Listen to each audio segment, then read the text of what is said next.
BUCS is back, and it's bigger than ever. We've got a man in the corner, and it's caught! Can he hold them off? The roof will be raised in Bronze. Like an enemy in the night, mission impossible for two. Both teams hungry, desperate to win that title.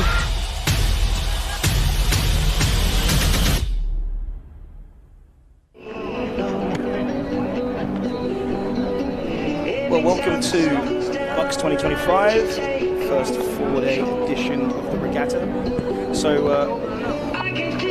we've had our time trials this morning. What we're going to be picking up on the stream here is going to be the first of the semi-finals, which is going to be the beginner men's singles. So these will be the first two races that we've got coming up. Following that, we're going to have the Open Champ double repechage, Women's Champ 4 repechage, and then double. So that's what's going to be coming up. You've got myself, Alex Darby, up here with Aidan up in the commentary. Aidan, do you want to introduce yourself? Hi there, it's great to be here. My name's Aidan. I coach at Northumbria, and I'm just here to talk about rowing and have a good time. Nice one, mate. Is your first time commentary on commentary here at BUCS? Yeah, it's my first time doing any commentary, so any feedback, good or positive, would be great, and we'll just see how it goes. Mate, you'll be fine, you'll be fine. Honestly, all you got to do is just say what you see, and it's as simple as that.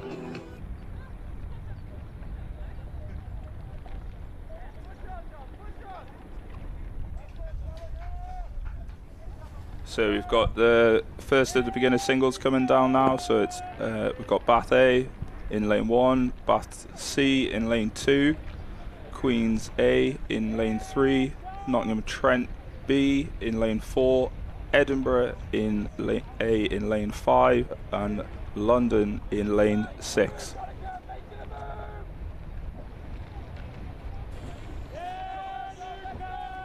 So just a bit of background information for anyone that is unfamiliar with the format here. So different categories do have slightly different race formats.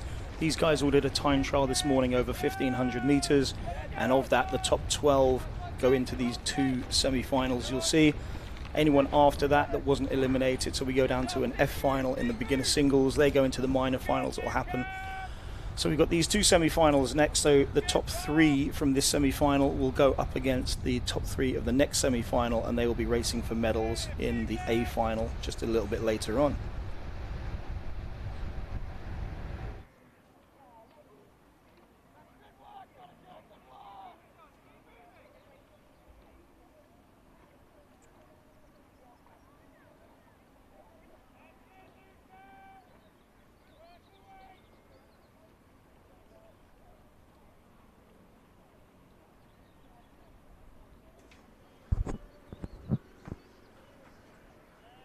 So it looks like the Queen Sculler is ahead here, followed by Bath and then Edinburgh in this first semi-final.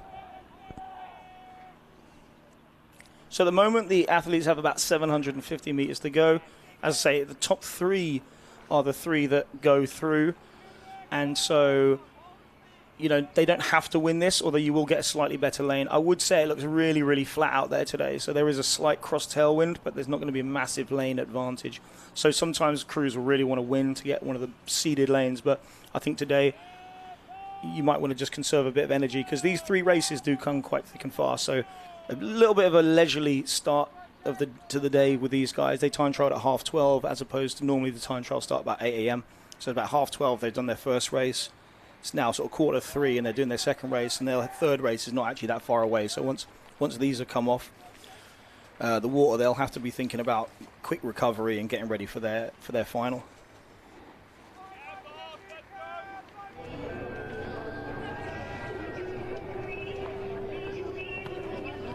So we've just had the 1,500 metre times coming through. It looks like Queen's Belfast in lane 3 are coming through first.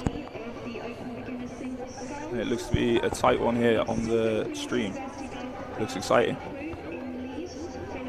Yeah, so we've got a really good race in the middle 3 lanes here. So lanes 2, 3, 4, they're out in front at the moment, but the Sculler in lane 1 from Bath is really going to be pushing on. So often in these beginner singles, the Bath Scullers are going to be part of like the PDA group. So they'll have done quite an extensive amount of single sculling, so we'll have to see if he can really wind it up. I reckon he's about 2 lengths from where he needs to be, so he's going to have a massive last. What do you reckon, Aidan? 350, 400 metres to go? Yeah, he's going to need a big push. Hopefully he can use that to gain advantage and then just take it home from there. So yeah, from commentary tower, it looks like the Trent Sculler in 4 is trying to put pressure on the Queen Sculler. Queen Sculler's right-hand blade slightly near the buoy line at the moment, but I think he's going to be clear of that. The real race we've got to look for is 3rd and 4th. I don't think the Bath Sculler's made a massive move yet, but is still trying to get on terms with well, it's actually another Bath Sculler. There's 2 Bath Scullers side by side trying to get that last place in the A final. Yeah, it looks really competitive between the two of them. Obviously, they'll probably have done pieces all year together, so they'll know each other. They'll have each other marked up.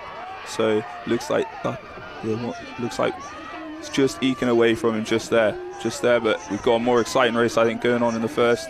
Looks like Nottingham Trent Sculler is just pulling away from that Queen Sculler, getting that safe first position. Yeah, so it does look like the Trent Sculler has put on a little spurt, and he's going to finish actually with open water. So you'll see him coming into the screen now. The Trent Sculler will cross first, secure the first place in any A final of the championship. Oh, actually, no, some did come off the time trial, my apologies. But from a side-by-side, absolutely will be the first one through. Queens, who are really strong in their beginner sculling, actually will be quite happy to have a sculler in the final there. And it will be a Bath sculler to round out that A final.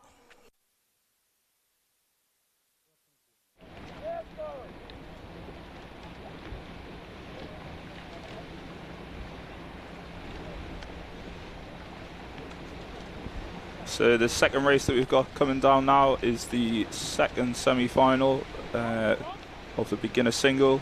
Remember, 3 go through the A final and the rest slot into the B final. We've currently got Leeds A, Leeds C, Durham, Bath B, Queens B and Loughborough A in the semi-final.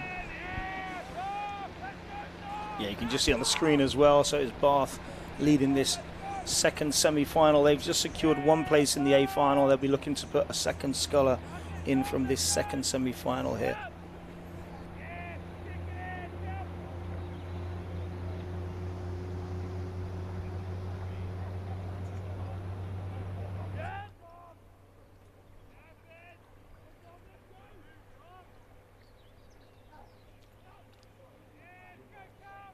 So as we see them coming down on the screen now, they're approaching the 1K.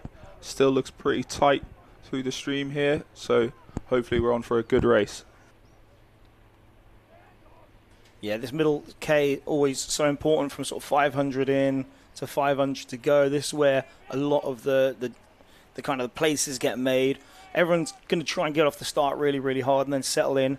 And it's whoever's got this good rhythm through the middle is who's probably going to take this race by the scruff of the neck. But unsurprisingly, it's the middle lanes who are out in front. Those are the athletes that would have been finishing a little bit higher in the time trial. So we do expect the middle lanes to be ahead, and currently it is playing out like that. So just looking down the course, lanes 3, 4 and 5 again, just like the last race, they're the ones who are like pressing forwards. And it looks like quite a good race between lanes 1 and 2, but they're a bit off the pace from the ones in the middle. So it looks like they're going to be missing out on the final at this rate. We got a nice shot here, you see, as it just crosses through. This camera is around 500 meters out, so we'll just see them coming across there. So really good, long, lengthy sculling. Anything you've picked up there, Aidan, from these guys sculling down here?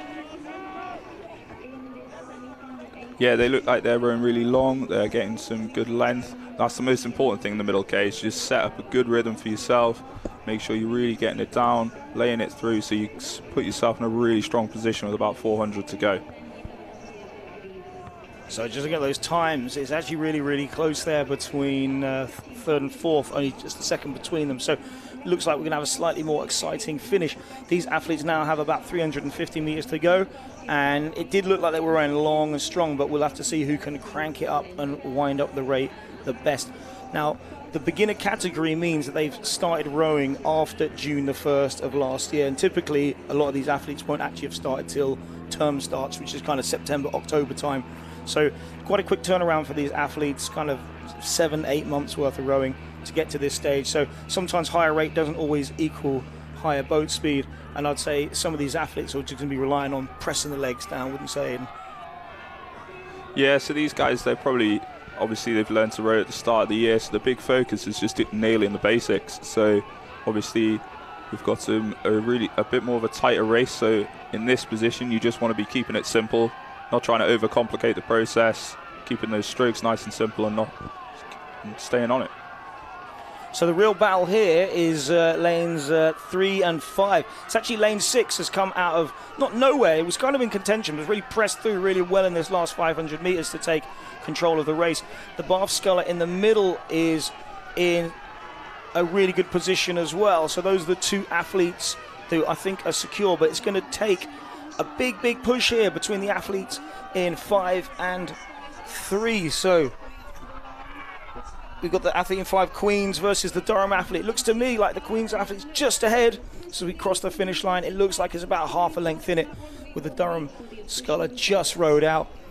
These athletes will race again. All of them will race again. The top 3 will go through to the A final and compete for medals, and the other 3 will go through to the B final and compete for places.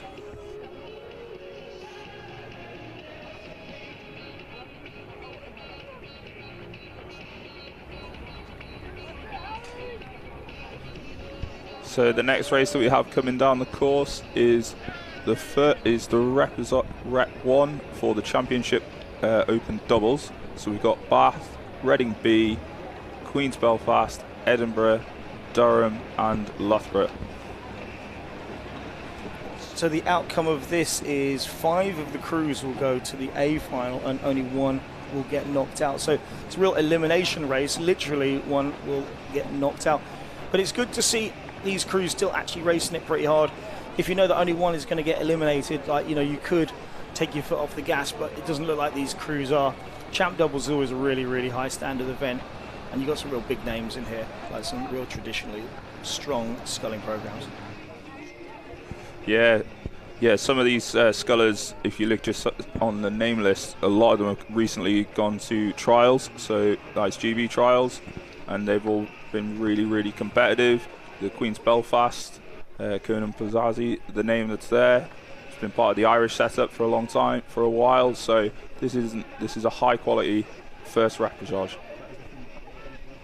And it looks like the reason they got a race is because no one has been dropped off the back. Everyone's having to just do this really honestly. So, you know, no one's conceded, no one's sort of handed it in and gone, no, right, the rest of you 5 can carry on there. They're all hunting for a place in that final because of this. Like all the 5 will go to the final, and that just means only 1 has already got through from the time trial. So there are still medals up for grabs. So, and even who won the time trial doesn't necessarily mean they're going to get the gold. Just looking at the list, I'll assume it was Reading A that won the time trial, but that doesn't guarantee that they're going to get the gold. The medals are just there to be won later on today. Yeah, and it looks like from our stream that Queen's Belfast is starting to make a move here. They're starting to pull out a little bit further and just staying long and strong in that middle section of the race. So you can just see just coming back into shot there. The crew out in front there are in lane 3, so that is Queen's Belfast. They're out in front of this race, so they're going to feel quite happy out there because, like I say, only 1 of these is going to get eliminated, and they've got quite a decent lead over the rest of the field right now, so they won't have to put in a real smash to the finish. They'll probably have to just sort of stay on rate and just watch everything else unfold behind them. Wouldn't you say that's a nice position to be in, Aidan? Yeah, that's an extremely strong position to be in. You just want to be keeping it long and steady, no need to whine, so you can save your legs for later and just make the best opportunity of the recovery. But it does look like it's getting pretty tight behind them, so they're not going to be let off that easy. So it's mainly just staying long and strong and pushing away from the field. So we now go to about 350 meters to go, and I reckon you could fire a laser beam across this course and hit 5 of the boats. So this is going to be a real tight race for who gets eliminated. Over on that far side, Edinburgh and Durham really close together. Looks to me like maybe that Loughborough crew on the further outside lane, the furthest left as you can see on the screen, maybe just ahead of that battle. On this side we got quite a big tussle between Reading B and Bath. So all of these crews racing each other is going to really up the pace, up the speed as we come into this finish line. But it looks like Edinburgh have decided to push on, and it looks extremely competitive between them and Reading. Reading are also pushing on as well, but if we look at Queens, they're just ahead of everyone else, just walking away from the rest of the field, but everyone else is catching them. Bath on the inside as well. It looks to be a tight one to finish up with. Yeah, so like we said, Queens did control that last part of that race, didn't really have to ramp it up, and it will be Durham that just get rode out in the end. I mean, the gap is a bit bigger than you expect, but I think in that last 100 they kind of realised the rest of the race had kind of gone away from them. Yeah, but what a race it was, extremely competitive, and it just shows the standard of the people that were in this repechage here. Right, so what we cut to next is it's also a repechage. In champ events we have a repechage, which is kind of like extra chance, extra life, extra round. You will only see 3 boats in this repechage and 4 in the next. There were 9 entries to the Women Champs 4, and 2 went straight to the final, so the other 7 have to race again. And this is an elimination race. 3 in, 2 go through, 1 go out, 1 goes out, and then in the next one 4 are in, 2 go through, and 2 go out. So I'll be honest, I'm a little bit biased here because one of my crews is in it, so I might get a bit excited if Birmingham really up the pace. But like I say, it's a real elimination race here between Birmingham, Aberdeen and Edinburgh. Well, we won't hold anything against you. Support is always encouraged, especially if it's coming through the commentary team. So at the moment you can see on the far left, that's the Birmingham crew in the red. Then you've got the Edinburgh crew with the black blades, with the kind of light blue triangle on the end. And they're in the kind of light blue kit, and then just going off shot to the right is Aberdeen, who have kind of a royal blue and yellow all in one. So we've got a bit of a zoom in on the Birmingham crew there, who are going to be hunting Edinburgh. So in that crew we got Claude, we got Katie Mole, we got Molly, we got Maya, and we have Helen.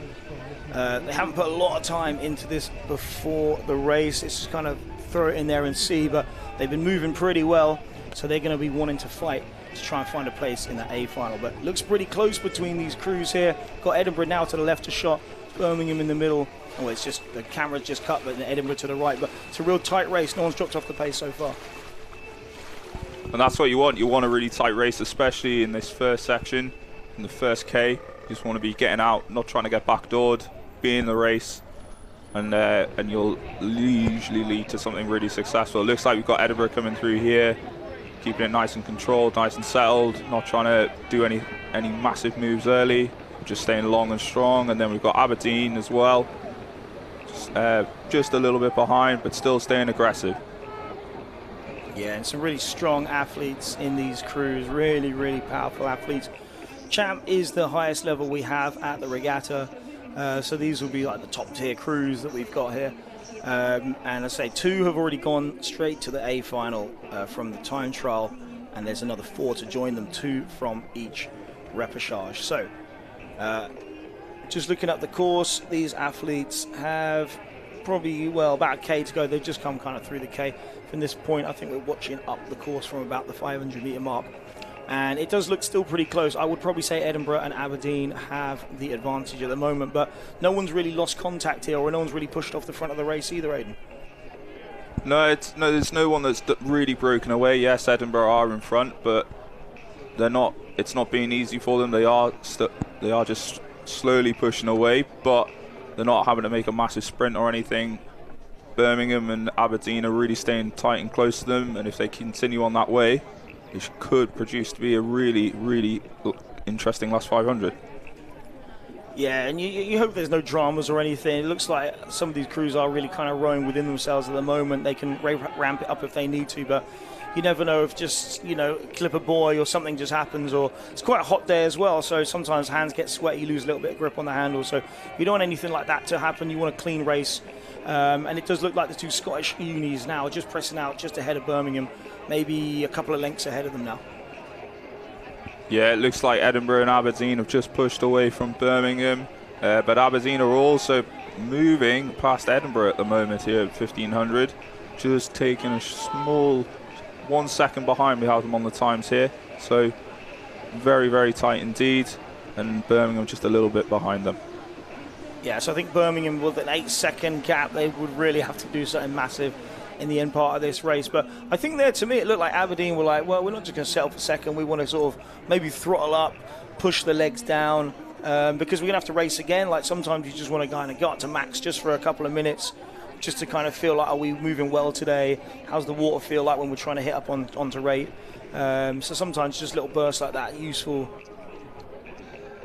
Yeah, having bursts like that, either through technical or calls on the legs, really anything to improve the boat speed, just to get it tapping along a little bit faster, so that when you get to the last 250 and you really need to spin, you're in a really good position. You might only be 3/4 of a length down, but that's a bigger improvement for you. Yeah, and when you go into the final as well, you know, you can kind of, if you're the Cox, you can be like, you know, we took half a length out of them in 10 strokes when we wanted to, you know, let's do that again.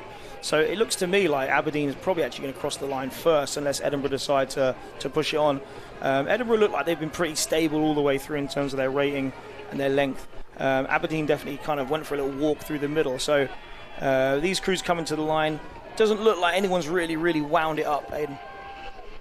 Yeah, to me it just looks like Edinburgh have knocked this on the head here. They've just decided, yep, we've got the placing, we don't need to do anything special. Aberdeen the same, just walking away from Edinburgh, probably just looking to practice a little sprint as they come through. But no one's really jacked the rate up and really gone after it. It's just all been pretty simple work.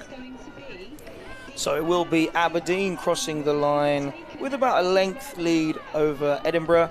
Those two will go into the A final. You can see the Aberdeen athletes are banging on the side of the boat. They're going to be very happy to be in that A final. That would have been one of their targets. And then Birmingham will finish through in third. So unfortunately, they will be eliminated. You can just see Aberdeen on the screen there. Job done, really. Job done. Okay, and the next race that we've got coming down the course is the second rep for the women's champ coxed fours. We've got St Andrews, Imperial, Cambridge, and Durham. And it looks pretty tight as we come out the blocks here. No one's really pulled away, and that's what we want. We want competitive race in the first bit. If you're in the race coming into 500, then you're in the race, and that's the most important thing. No one wants to be backdoored early. Yeah, nothing worse than feeling like you're out the race before it's really even begun. So similar to the last semi-final you just saw, well, repechage you just saw, two crews will also proceed from this. So it'll be two crews eliminated, not just one. St Andrews, I can't remember if it was this crew, but I think they might have picked up a medal at the head in the coxed four. So they're going to be looking to get another medal. The Cambridge boat's got Gemma King. She's been competing at BUCS for a long time now, very successful. And then you've got Durham and IC, with it's actually Durham's B crew, so their A crew will be one of the ones who've already made it into the A final. And in fact, you have that Durham crew on the screen right now. Yeah, we can see Durham coming down, really strong crew. They have a really strong women's program, so they're going to be a real force to be reckoned with during this rep here. We've also got Cambridge. It's definitely going to be some of the names on here. There's definitely some potential, some blues that are going to be in this boat, and then we've got Imperial and St Andrews as well, also making this, also in this rep. With Imperial got a good reputation from women's sweep rowing as well.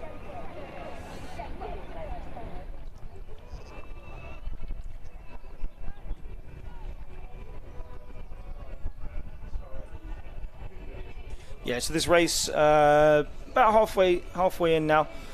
Just coming up to sort of 3 minutes 20. So these athletes will be making their way towards the 1K mark. We've got a nice shot here of the Imperial crew, running nice and long and loose. Things you really want to look for, like look in the shoulders, make sure no one's like kind of wrenching it up, just stay long and loose. This is a real leg sport for anyone that's kind of a parent watching and isn't really super familiar with it. So the things you'd look for as a coach: are the blades going in together? Are the legs then driving down together? Are the bodies coming through together? Like, synergy is so important in this sport, and you know there's lots of different things you can do. You can have telemetry on, you can have like the coach watching, you've got to use all the senses. Can you hear, like, are the blades going in together, coming out together? And then the kind of the honesty as well, like, are we actually working? Are we working? And I would say that Imperial crew, to be in that position, definitely were working.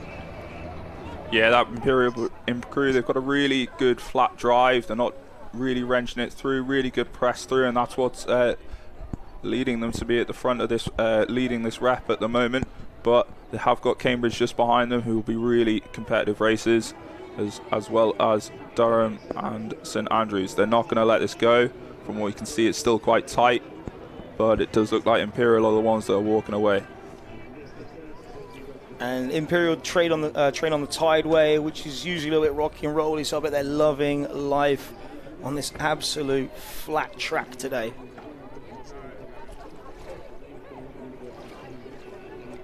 Yeah, the weather's absolutely beautiful here, as is the water, nice and flat. It's perfect conditions for racing, and it's exactly what you want if you're a rower as well. Yeah, and the windsock opposite us is pointing straight down at the moment, barely a gust out there. So it's really fair racing, and to be in front, you know you've put yourself there. It looks like there's quite a tasty race over on that far side between Cambridge and Durham. As we see on our shot here, Imperial still walking out really, really well. Good acceleration through the legs, hips opening powerfully together. Cambridge sitting out in front of Durham, but it's almost over. I'd say there is still a bit of overlap there. Yeah, and if anyone's looking at the boats and thinking, why is it rigged that way, then obviously Imperial and Durham have both got buckets in their boats. That's usually to help. It's usually if one person has a better, good rhythm, and it's easier to follow the person in front, or maybe just its power distribution and you want some of your stronger people in the middle of the boat. But it looks like it's really helping Imperial out, but Cambridge and Durham are also really pushing. Looks like it's going to be a really tight finish to this one here between all three boats.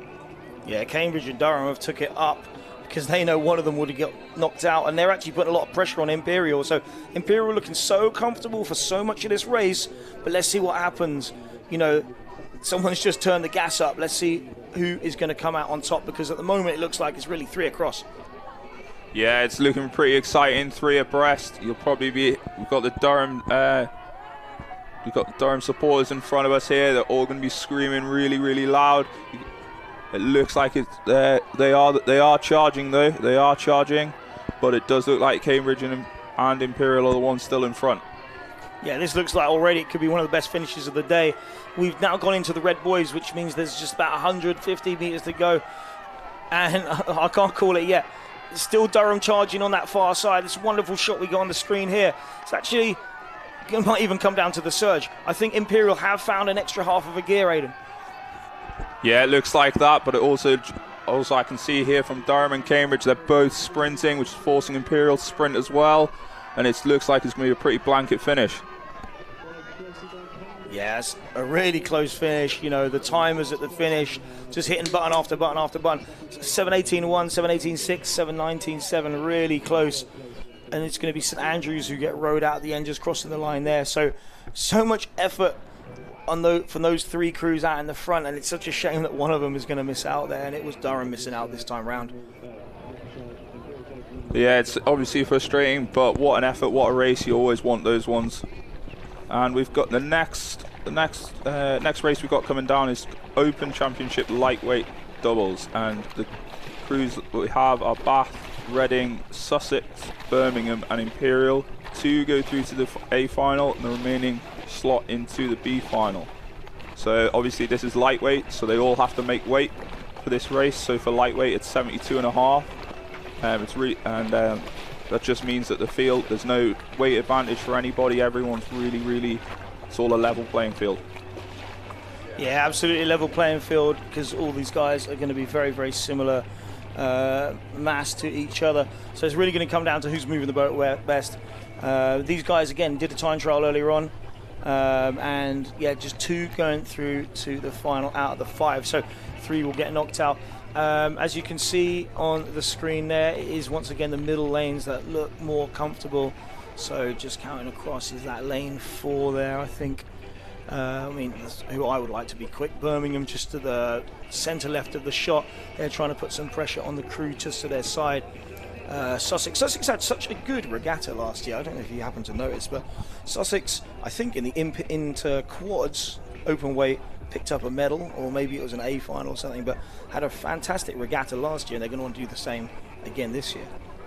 Well, Birmingham were the same as well. I was really impressed with all the medals that they managed to get last year in small boats and sculling and in lightweight events as well. So they're definitely going to be using that to help spur them on as they move through this first rep.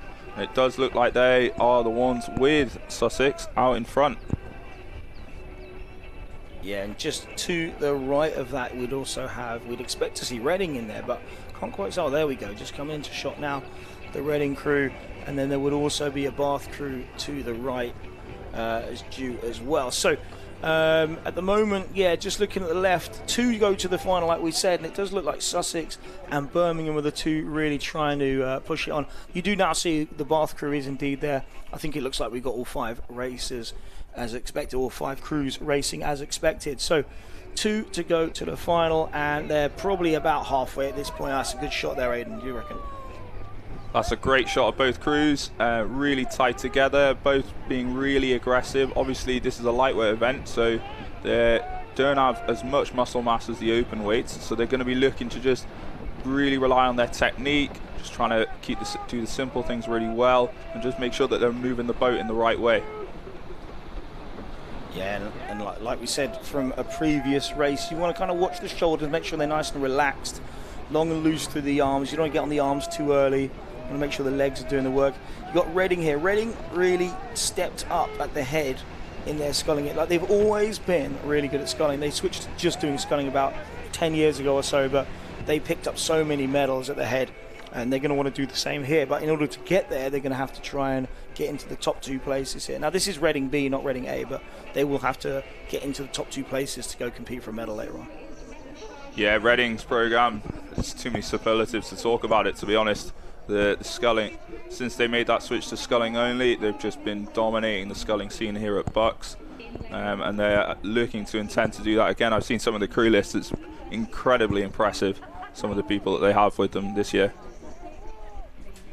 Yeah, so Sussex and Birmingham look good at the moment. I mean, that's what I would like. John Skipper and Charlie McCutcheon, Skip and Chaz, as they are known around these parts. They're looking good. University of Sussex got Ethan Mann and James Edgar. Those are the 4 athletes looking to go through to compete for medals. Now, 2 crews are already in that final, so if you win this repechage, you've got to feel like, okay, we're in with a shot for the medal here.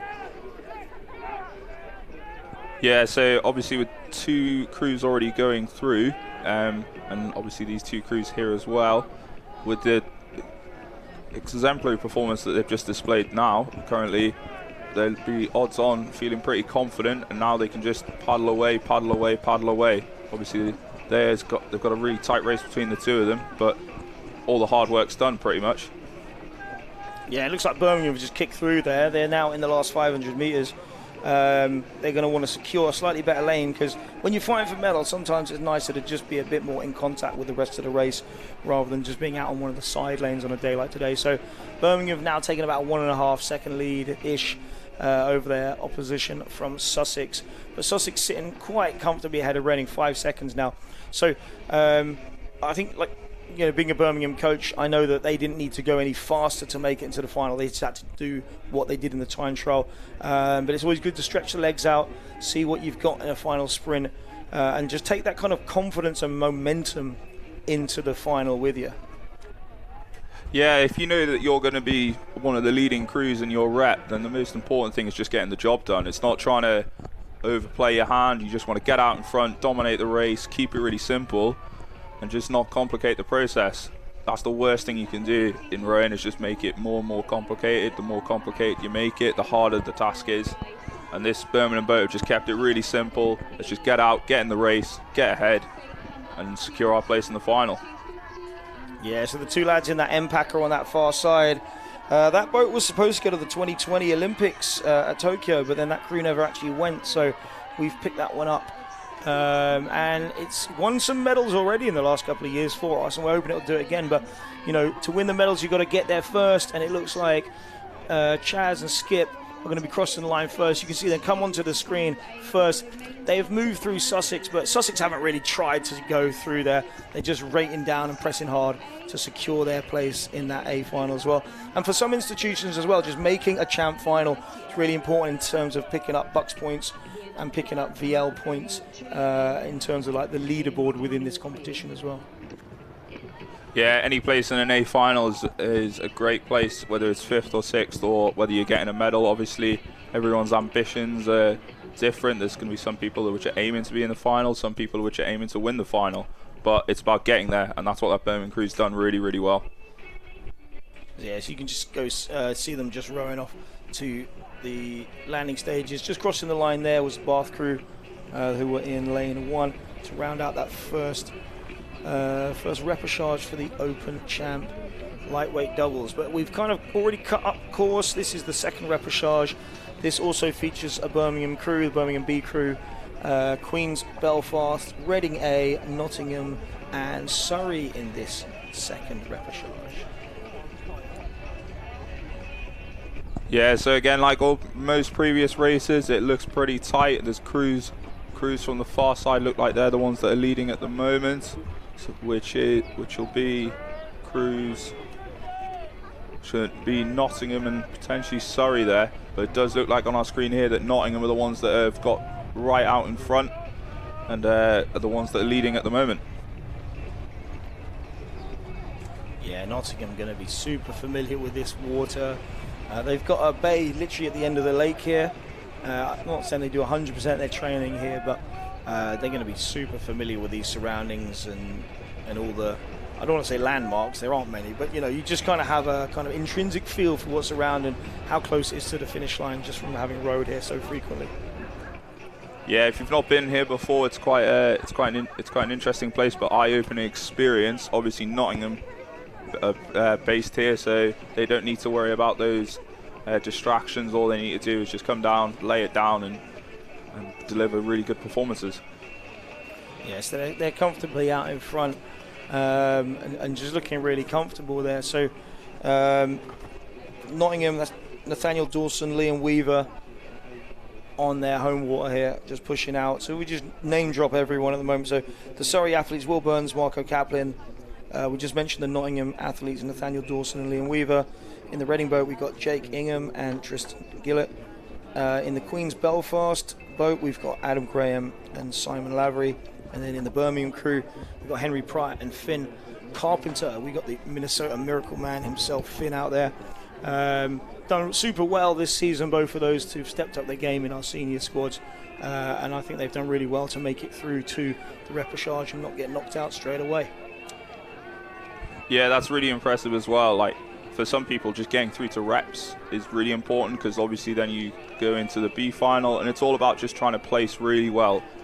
And that's what these crews are doing really, really well now. It looks like Nottingham are the still leading crew, Edinburgh following them behind, and then there's a Queen's crew on the outside, which are also just behind as well. Obviously, we were just talking about Reading in the previous race. Too many superlatives to talk about their sculling program, but look, again, they're going to look to try and just get that second place behind Nottingham, just so they can get in that A final and then hopefully progress on from there. Yeah, it just looks like a quiet confidence in that Reading crew. You can kind of see the second half of their drive really work it through, get that boat moving so that in the recovery they can just kind of cruise through. They're about 1 second behind Nottingham now, and they've got about 2 second buffer on Queen's Belfast, which is about a length, maybe not quite a length, but close to a length. The great thing about rowing is when you're ahead, you can see your opposition. So having that 1 length lead, you know, you've got a handle on where you want to keep them, like keeping them at arm's length. And when you're down a length, you can still sense that crew, but you're really just trying to fight to not let that elastic break. You always want to kind of keep them just kind of in that peripheral vision, just because then you know you're still in that race. Yeah, especially in this multi-lane format, if you've got contact, that's the most important thing. If you've got contact, you can see what's behind you, you can know that you're not as far away as you think, and you constantly can just call good technical or physical pushes in there. And it looks like that's what Belfast are doing on the outside. They're making a real sprint of it and looking to try and chase down that Reading crew. Yeah, Queens, I can't see a Queen's A, so they must have been the auto qualifier, or one of the auto qualifiers. So they're really, really pushing it on, and Nottingham are going to have to be careful here. They were looking really comfortable, but they're going to come under pressure in this last 100 metres.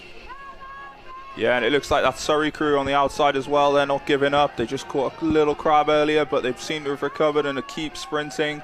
And they're going to sprint all the way through, but it does look like at the moment there's Nottingham and Reading in front, but Queens are also sprinting. And looks like they're just about making contact on Reading's stern at the moment. Yeah, so just coming into the finish line. Might actually be Reading, just going to depend on the surge here. Reading may well have just stuck their bow ball across ahead of Nottingham, and Queens couldn't quite find enough. Stroke man looks really, really disappointed that they couldn't just find that extra couple of seconds there. So Surrey then crossing in fourth, and so on the screen there you can see I think, as I say, it was Reading that crossed first. They just pushed out in front of Nottingham, so good work from them. And then crossing the line in front of us now. We don't have it on shot, we do have it in shot now. The two lads from Birmingham, just to round out that second repechage for the Open Champ lightweight doubles.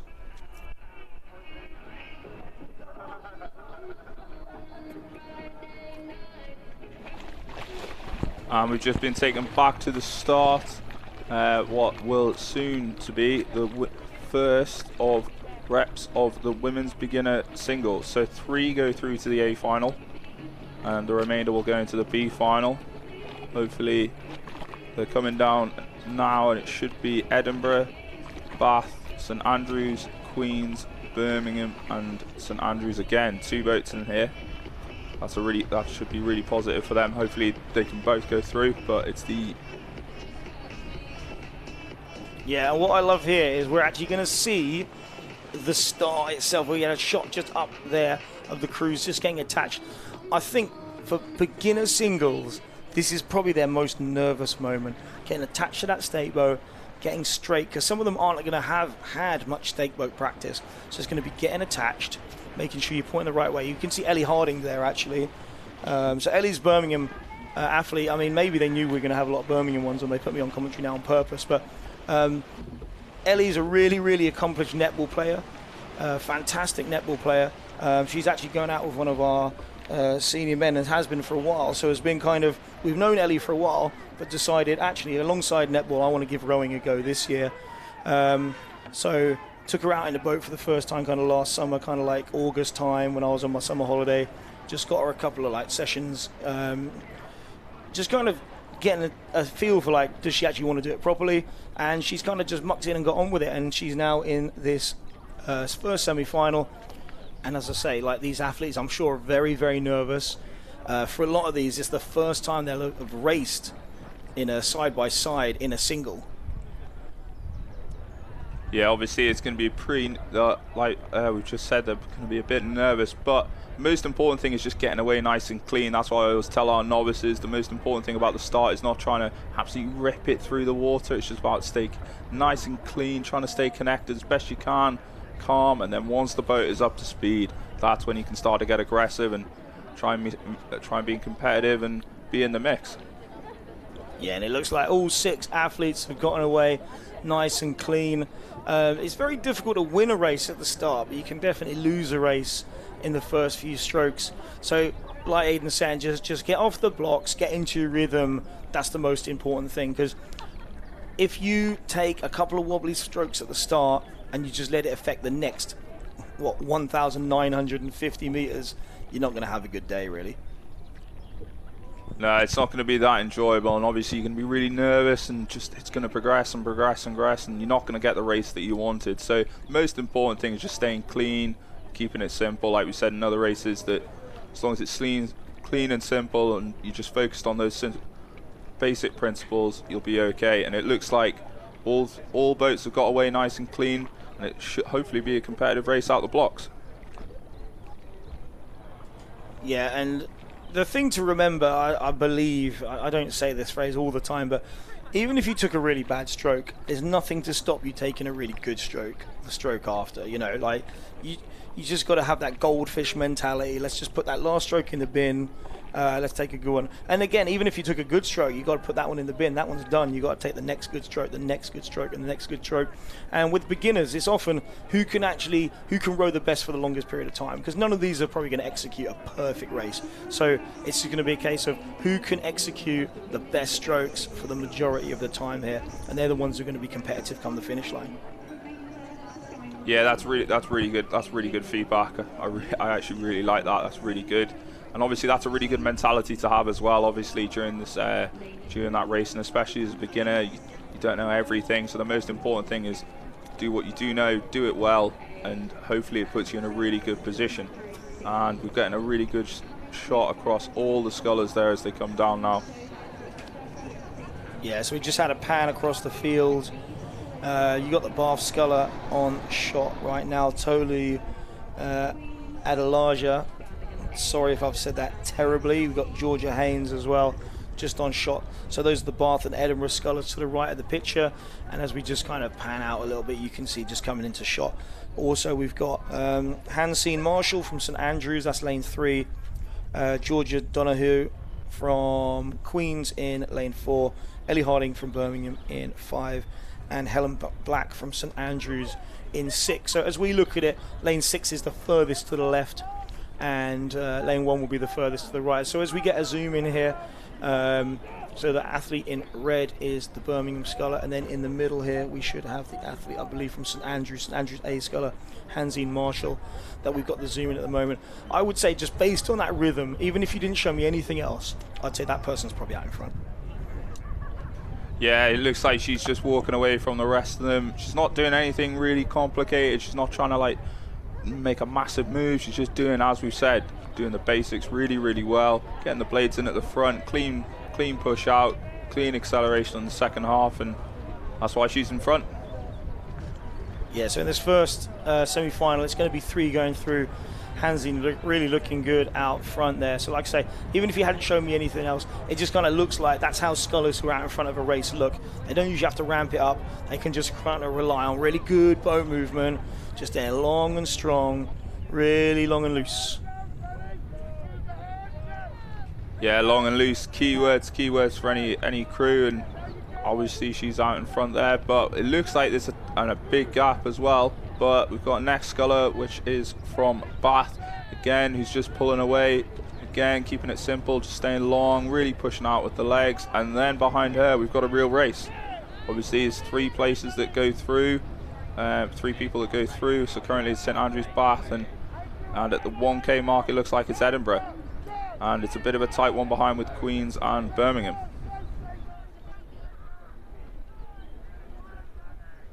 Yeah, so the St Andrews sculler out in front by 8 seconds, so that's quite a nice, comfortable lead to have as you go into kind of 750 meters to go. I suppose they're probably actually a little bit nearer the K, but Hansine's obviously going to be a little bit closer to the 750 mark, and he's just going to feel really, really comfortable there. But the other scullers, as long as, again, we've said this a few times, as long as you're in contact, like in a single, you can make this boat change speed the easiest. You know, if you're 8s at full bore, there ain't really much more to give. But in a single, you kind of just reach down into that darkness and just pull out another 10%. Like, it can happen, right? Yeah, the change of speed is so dramatic in a single. Obviously, if you've seen some of the Henley races from the last couple of years, there's been some real comebacks, and obviously at BUCS as well. So the change of speed is massive. Obviously, Hansi here from St Andrews, she's got a massive lead. I don't see anyone coming back from that one, to be honest. But it is quite a tight one behind, and it looks like people are really trying to push up through the field and be really competitive. Yeah, so the Bath sculler, Tolu's just doing a real good job there. It looks like second place to me. And then it's quite a close race between lanes 4 and 5 to try and get that third qualifying position for the final, the Queen's sculler and the Birmingham sculler. Really side by side. And sometimes that can really help if you've got that real close competition. Even though, you know, one of them's going out, one's going through, like, it can really help push you up towards the ones in front. But I think it looks like the Bath sculler, who's on the shot right now, who is about 11 seconds behind the leader, has a nice lead and is just letting the two scullers, 2 lanes and 3 lanes to the left, just kind of battle it out between each other. Yeah, that Bath sculler's doing really well. They'll probably be out of the Bath PDA, which obviously recently won the Olympic Pathway Regatta, so every sculler out of there is going to be a pretty impressive unit, and she's doing a really good job there, just tapping it along, all trying to do is just keep it, like we said, keep it simple. And it's really easy to make a mistake at this end of the race. You just don't want to, while also trying to be really focused on putting as much power down, you want to be really focused on trying to keep it technically together, and that's what both these scullers are doing really well. Yeah, and just that shot to the right at the moment, but sneaking through is the Edinburgh sculler, Georgia Haynes, who could indeed make it into the top 3 as well. She's trying to put pressure on the Queen sculler, who is over in 4. I don't know if she can have quite enough racetrack to do anything with, it would make a big enough move to do anything to break into this top 3, but you know, it's beginner sculling as well. Like, the standard has really kicked on. I think the first time they ever ran beginner singles was in 2009, and it was very windy. So there was a lot of happenings happening at the end, like with people falling in. It looks like, as I say, the standard has really kicked on, so I don't think there's an issue here, but you just never know. When crews do go for the finish line, things can just happen. Yeah, race is not over until it's over, and it's definitely the same for some of these scullers that are here. But it does look like we've got the Queen sculler is going to secure that 3rd place going through to the A final. We've just got St Andrews cross the line there. We've got Bath coming through now, followed by Queens. Now that's a huge win. We're like over 10 seconds. I reckon 12. I reckon about 15-second gap there. That was a magnificent performance. Probably the most dominating performance we've seen in the side-by-side in this young regatta at the moment, 2025. BUCS Regatta, the first ever Friday. So yeah, it will be St Andrews, Queens and Bath that secure a place in the A final. Birmingham and Edinburgh will take places in the B final. There on the screen you got Hansine Marshall, who I'd say absolutely dominated that race. It was a real masterclass in how to control a race. And then just finishing out that first semi-final is the St Andrews sculler, Helen Black. We cut back up the course though. We got the second semi-final here, Aidan. Yeah, we've got the second semi-final here. It is in this one here we have Edinburgh, Leeds, Edinburgh, Queens and Leeds again. So Edinburgh really stacking out this final here, and it looks like Edinburgh sculler are the ones that are leading at the moment. So they've got 3 boats here. Hopefully they'll be looking for all 3 boats to go through, but and we'll see what happens. Leeds as well with 2 boats stacking out this rep as well. So hopefully a competitive race. Now I don't know if you were at BUCS a couple of years ago, Aidan, but there was the beginner women's final was 6 Edinburgh crews a couple of years ago. They can't do it this time because they don't have 6, and they just had 1 get knocked out there, but they could at the very least put 3 in that final. Yeah, well, the Edinburgh program for a long time has had a really impressive novice program, and they're showing it here today with these 3 scullers through to the rep, and with at least 2 of them out in front. So they've always had a really impressive novice program. A couple of years ago they won the VL. I think that was, and a big part of that was those 6 scullers making it through to the A final of the women's beginner singles. So it's a really good thing to have a really strong novice program, because all of a sudden it just promotes depth within your own program, and it really entices people into the sport as well. If they know that they're going to a university like Edinburgh and they have a really strong novice program, it's a really eye-opening opportunity for you. Yeah, and on screen you can see the 2 Edinburgh scullers who are out in front of this race. They have a real comfortable cushion behind them, so they know that they're going to go through to the A final and compete for medals. So you've got Beatrix Fuchs and Lucy Lucas, the 2 Edinburgh athletes out in front there. And then as we pan out, like we say, we've said the different institutions, but the other Edinburgh sculler who is in lane 1, which will be the furthest to the right, is Saskia Henry Davies. We've got the lead sculler, Jess Simons, in lane 2. We just mentioned the 2 Edinburgh scullers in 3 and 4, Beatrix Fuchs and Lucy Lucas. And then the Queen's sculler, who is in lane 5. One from the left is Alana Shepherd. And then Emily Crooks rounds out this for Leeds as well. So these Leeds athletes potentially might be part of like the Yorkshire Start programme, or if they've changed the name of it now, Yorkshire PDA. But, you know, there's quite a hotbed of performance athletes coming out of Yorkshire at the moment. Yeah, it's all been headed up by Matt Mole, who's currently the coach there, ex-Tyne member, so give him a bit of a shout out. He'll enjoy that. Also ex-Northumbria as well, so he'll enjoy that shout out. Yeah, Matt Mole, top lad. I met him a couple of years ago. Yeah, real good guy, and he's doing really good things over there with that program. Yeah, but as we come through here, we've both got both the Edinburgh scullers, and we can just see Queen sculler on the outside as well. And it looks like the Queen sculler, it's going to be a tight one between the Queen sculler and the lead sculler as well. Yeah, so just having a look out at the front of this race. The 2 Edinburgh scullers, yeah, they're not giving anything away. They're just long and strong. Sure, there's some really good camaraderie, but I mean, sometimes that goes out the window in the medal race. But at the moment, I suppose they're both cruising through. I'm sure they'll be happy that, you know, at least someone that they know in that final with them. But it does look here like the lead sculler and the Queen sculler both going pretty tight with each other. I think the lead sculler is the one that's pushing through. She's looking for the finish. It is there, don't worry.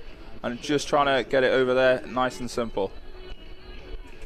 Yeah, so it will indeed be the lead sculler. In fact, I think that's Matt Mole on the bike on the far side there, just crossing the finish line with her. So Jess Simons will cross in 3rd to round out that final. Really, I just heard 2 beeps, boom, boom. So the Leeds B sculler and the Edinburgh sculler. A real good race at the end there, and hopefully they can recreate that in the B final as well. Yeah, because it's not just about the EA final, it's all about, there's other races as well, B, C, D, E, and whatever final, you're guaranteed some good racing. We've now got the Open Championship Cox's 4s. So 2 from this rep will go through to the A final. We've got Durham, Nottingham, Durham again, IC, and Newcastle. So obviously Durham and Newcastle got a fierce rivalry, and IC in there as well, and Nottingham, just to mix it up, and looks like it's a pretty fast one coming through to the K with Durham ahead. Now you're not going to be able to see this, but there's just been a mass migration off the steps. So that tells me that there's a Newcastle boat coming down the course.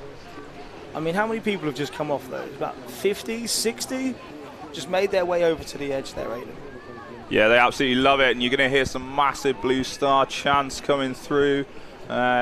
Your massive Newcastle and Blue Star chants coming through. They'll be willing that crew on to come through, but it does look Durham are the ones ahead, but Newcastle are charging on the far side, staying ahead of Imperial and Nottingham and that second Durham boat.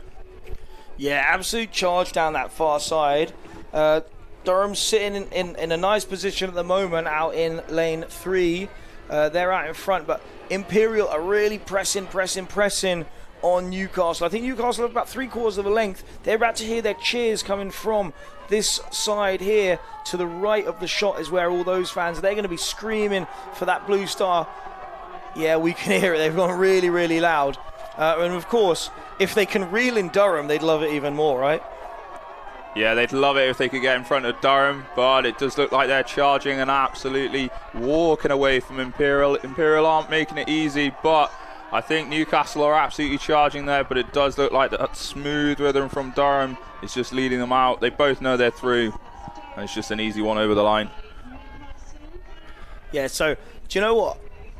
Durham didn't need to wind that up, but they did. They did not want Newcastle to get in front, because that is a real rivalry up in the northeast, especially at the moment, because Durham have really stepped it on the last couple of years. We just had Nottingham cross the line and the second Durham crew here as well. But yeah, it will indeed be those two institutions from the northeast that will go through at the expense of Imperial College, who just got raced out of it in the end there. Yeah, a bit unlucky for Imperial, because they did look like they were a good crew, but those two were just willing each other on all the way through that race. I think that's what took them over the line. Okay, and the next, we're looking back up here to the start. Looks like boats are lining up ready to go and going off, and it is the second rep of the Open Champ Coxless 4.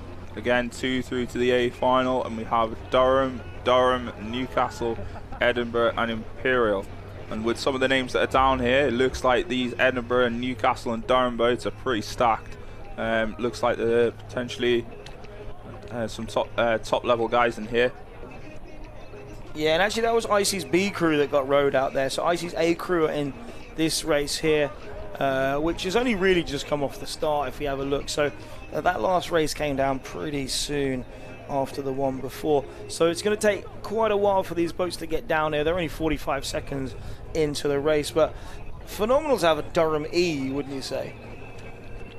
Yeah, well, when I saw the crew list, they had a load of boats in here, so it's really impressive. But it just shows the standard of their program. They've got really, really good depth, and they're hoping to really push it on.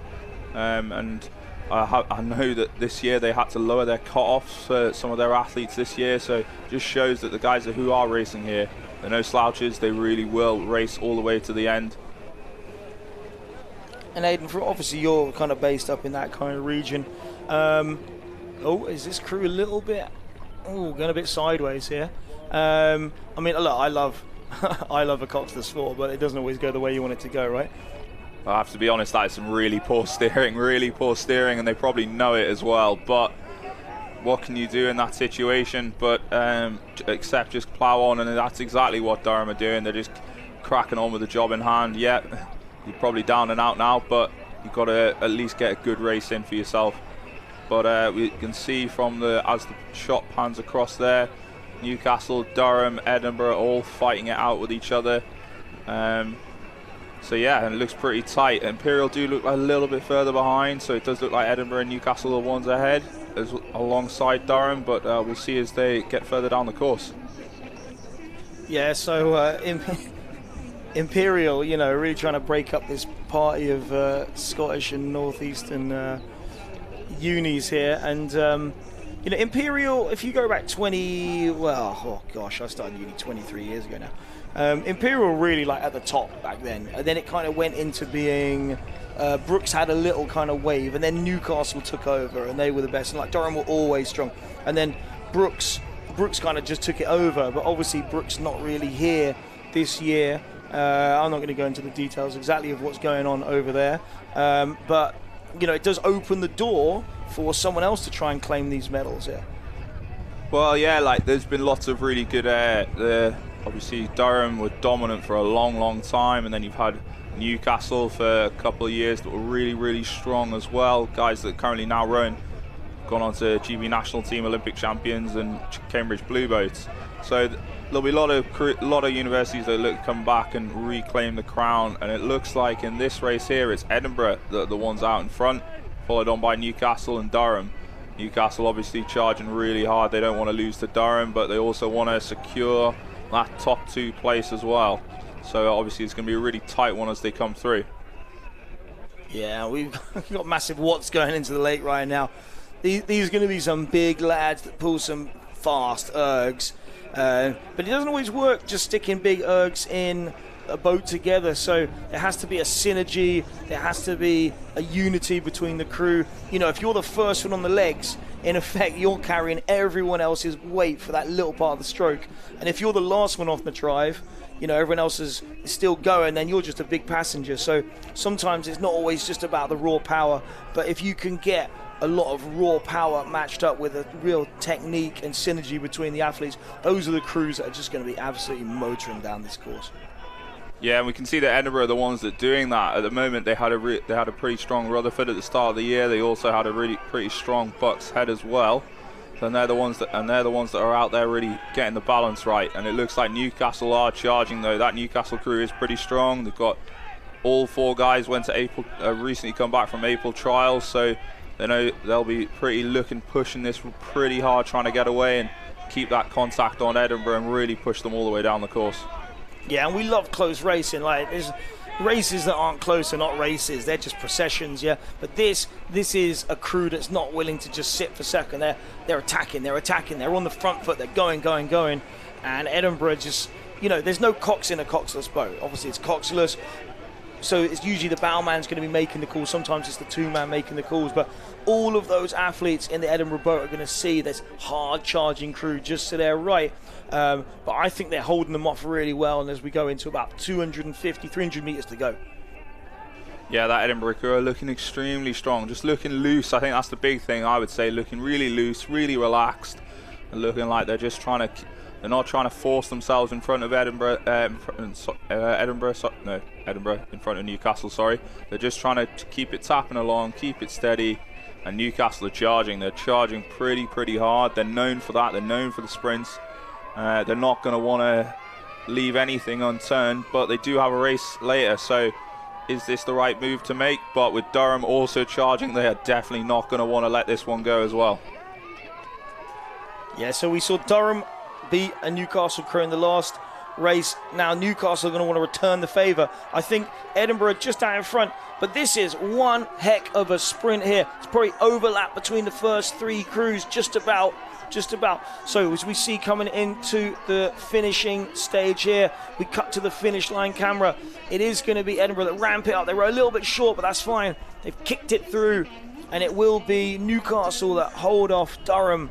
And so it will be Edinburgh and Newcastle that go through this time. Durham get raced out of it just, but really hard fought, you know. That is legitimately 2,000 metres of racing. Yeah, to be honest, they look like they sprinted about 500 in, but they, yeah, really strong racing. You see both crews pretty knackered by the end of it, but they're the ones that are through, and they'll be competing for medals. And now we get the last Durham crew that are coming through. Fortunately, they had a mishap at the start, and it's led to them to be in this position. But as long as they're going out there, pushing it, trying to give themselves the best accountable race they can, that's all they can ask for at this point. Yeah, so I think they realistically must have had a little issue with either the steering wire or the steering itself.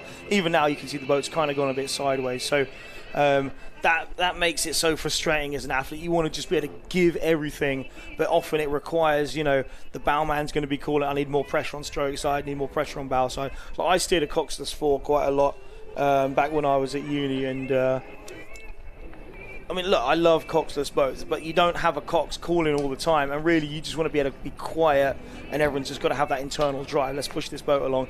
You don't want to be making like 50 calls a minute. You want to just kind of like, quick call, right, bang, that's what we're going to do. We just call length. We're just going to grind that out for the next 20 strokes. All right, back on the legs, 20 strokes. Okay, I might need a little bit from stroke side, whatever, but that bowman, I'm sure, would have had a bit of an ordeal coming down that race course just there. Yeah, the best bowmans, I think, are the ones that keep it really simple. Obviously, I do a bit of coaching with Tyne, and last year we had a really strong bowman who just really helped knit the crew together, keep them nice and relaxed, and led to us having a really successful, led them to have a really successful regatta. So hopefully we have the bowmans in there doing the same thing, and and led them to have some really good races. Unfortunately, that Durham's crew just had a mishap, a bit too many.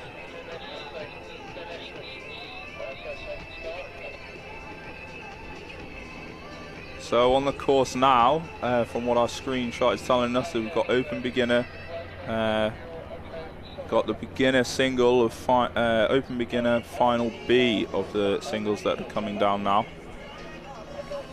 So this race is just some of these athletes you'll have seen from earlier. They're the ones that didn't make it through to the A final, but it's a great opportunity for them to get a really good placing and a really good position and give themselves a really good end to their campaign in the single.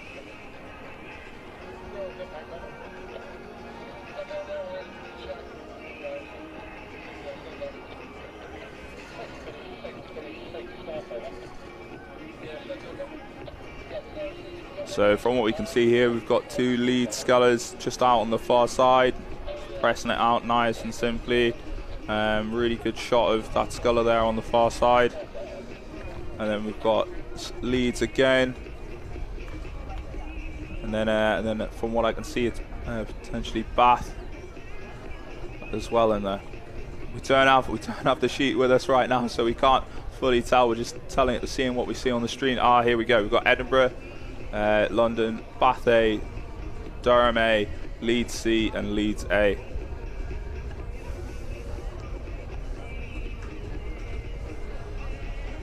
So from what we can see here, they're just keeping it nice and simple. I think that's something, like we said earlier, it's just keeping it simple, not trying to overcomplicate it.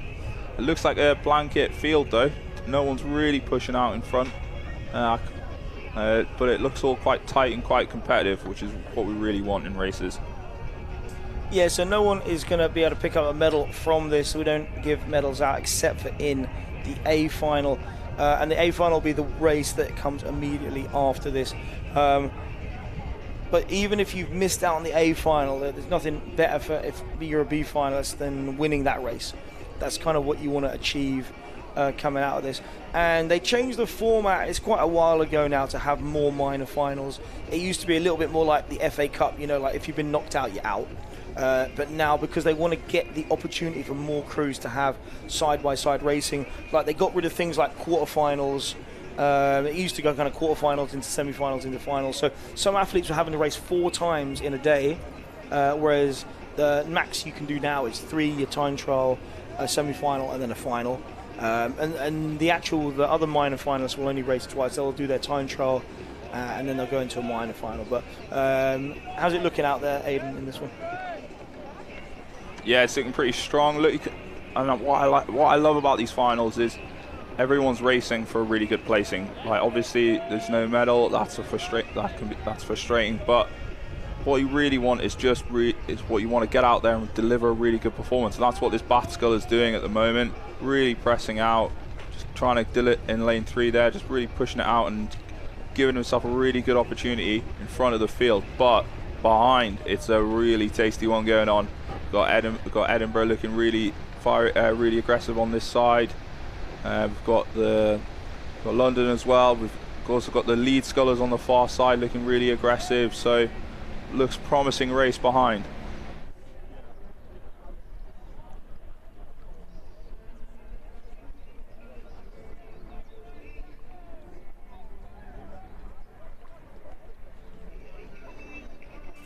So you can see the Bath Sculler just to the right-hand side there, Leeds Sculler to the left. As I say, no medals here, but you still want to race really, really well. So we've got Josh Martin, University of Edinburgh, Dominic Valleys of London, Tom Poulton of Bath, Max de Groot of Durham, Finn Beattie of Leeds, and Con Barrett of Leeds. Those are the athletes we got here. So looks like the athlete from Bath has done fantastic well. We're just saying goodbye to Aidan for the moment. Aidan, you back a bit later on? We won't be, but fantastic work. First ever commentary shift. Been an absolute pleasure working with you, mate. And I am joined in the commentary by Sam Mitchell. Lovely to see you. Sam, what's your backstory? Come on. So I grew up doing some coastal rowing in Bexhill Rowing Club, which is down in the southeast. And then I've moved to Oxford. I spent some time rowing both at Sea of Oxford as well as Oxford Brooks. Sort of retired from rowing about a year ago now, and doing lots of coaching both with Oxford College as well as at Sea of Oxford Rowing Club. And so, yeah, just trying to get into this, seeing how it's going. Nice one, bud. And just looking this, we got B final of the beginner singles. Like, what would you advise someone in a B final of a beginner single race to be doing? So when you're in the beginner singles, it's all really about just having that nice clean finish to set yourself up for the next stroke. Just trying to be nice and smooth, trying to be, rather than just one stroke after the other, it's more like a continuous motion, a nice rhythm you're always sitting in. That way you just sit into it a lot better. You're able to go stroke for stroke. You're less likely to make those mistakes, and you're able just to let the boat do a bit of the work for you, so you can focus on getting a nice clean catch, get your work on, get that clean finish and let the boat run. Yeah, absolutely. And I believe it's probably a PDA athlete from Bath. I'm not 100% sure on that, but I would assume Bath do a lot of single sculling with their kind of development athletes. That's the program that used to be kind of called Start Program. What are your thoughts on that, Sam? Yeah, for sure. Bath has had a lot of really great scholars out there, a lot of guys who have sort of gone on to represent both England as well as GB, both for the under-23s and in the senior program. They've definitely been under some competition the past couple of years. Edinburgh have been a big name for the beginner singles, but there's no doubt that Bath they're always showing up, they're always showing someone strong. They've always got someone who's just pushing those good numbers, just gets on with it well. They've got great coaching staff, they've got great waters, and it's just showing a lot of good potential. Now, the Bath Sculler probably has 3 lengths, and I reckon they're probably going to race again. I'm just wondering whether they're going to ramp it up or whether they're just going to kind of cruise through. Like, what would you do, Sam? Would you just be like, oh, heck, I'm just going to ramp it up, or would you cruise it through? I think if it, with being the beginner singles, I would be almost tempted to ramp it up, not necessarily in pressure, or a bit of pressure, but mostly in rate, not because you want to expend energy or just to find your lead, but because you kind of want practice in being in a race format, being under this sort of pressure, and being able to sort of push up and give it a bit more, so that when you come into the final, you're not suddenly doing something new in the major final. Yes, this will be Tom Poulton will cross the line first here. This is the first B final of the day. So Tom Poulton wins the first ever Friday B final. Unless on that COVID one it went on Friday, I can't remember, but let's just say normal format. We don't normally have a 4-day. And it looks like then it was over in lane 1 here, having a little bit of a lay down now is Josh Martin of Edinburgh. He'll be told to sit up. Gone are the days when you can lay down in the single across the finish line. It's just a safety thing, just in case you flip it over. They don't want to come fish you out, do they, Sam? No, definitely. It's easy to make those mistakes, especially when you're a beginner. You don't have quite the good feel. It's very easy for the blades just to get a little bit caught and to easy fall in. But we all have that race feeling when we finish a race. We're giving our all, and there's nothing like sitting back, especially with the reverse rigger, and just crack you back on that rigger. Yeah, absolutely, man. That back crack, live for it, live for it. Right, so it's our pleasure to bring the first medal race of the weekend to you. It will be the beginner singles. We have University of Bath, Luca Freudenberg, Queen's Belfast, Donica Kimber Mac. Well, I can't even pronounce the last one. Do you want to have a go at it, Sam? Oh, God. Donica Kimber Mac Finolage. Yeah, I mean, look, I don't speak Gaelic, I'm afraid, or no Irish pronunciations, but that was our best effort. It's the Queen's Scholar anyway. Then we got Nottingham Trent, Jake Atterwell, Bath again, Tom Hartley, Loughborough, Dominic Hartley, 2 Hartleys. Well, that's just rare. And then Queen's again, Josh Workman. Yeah, there's some good competition coming up. We've got that Bath program, which is obviously, as we were just saying, is a very strong one. So it'll be interesting to see that. Quite a few people from Queen's University Belfast. They've had some good races recently. They had a few races over in Dublin.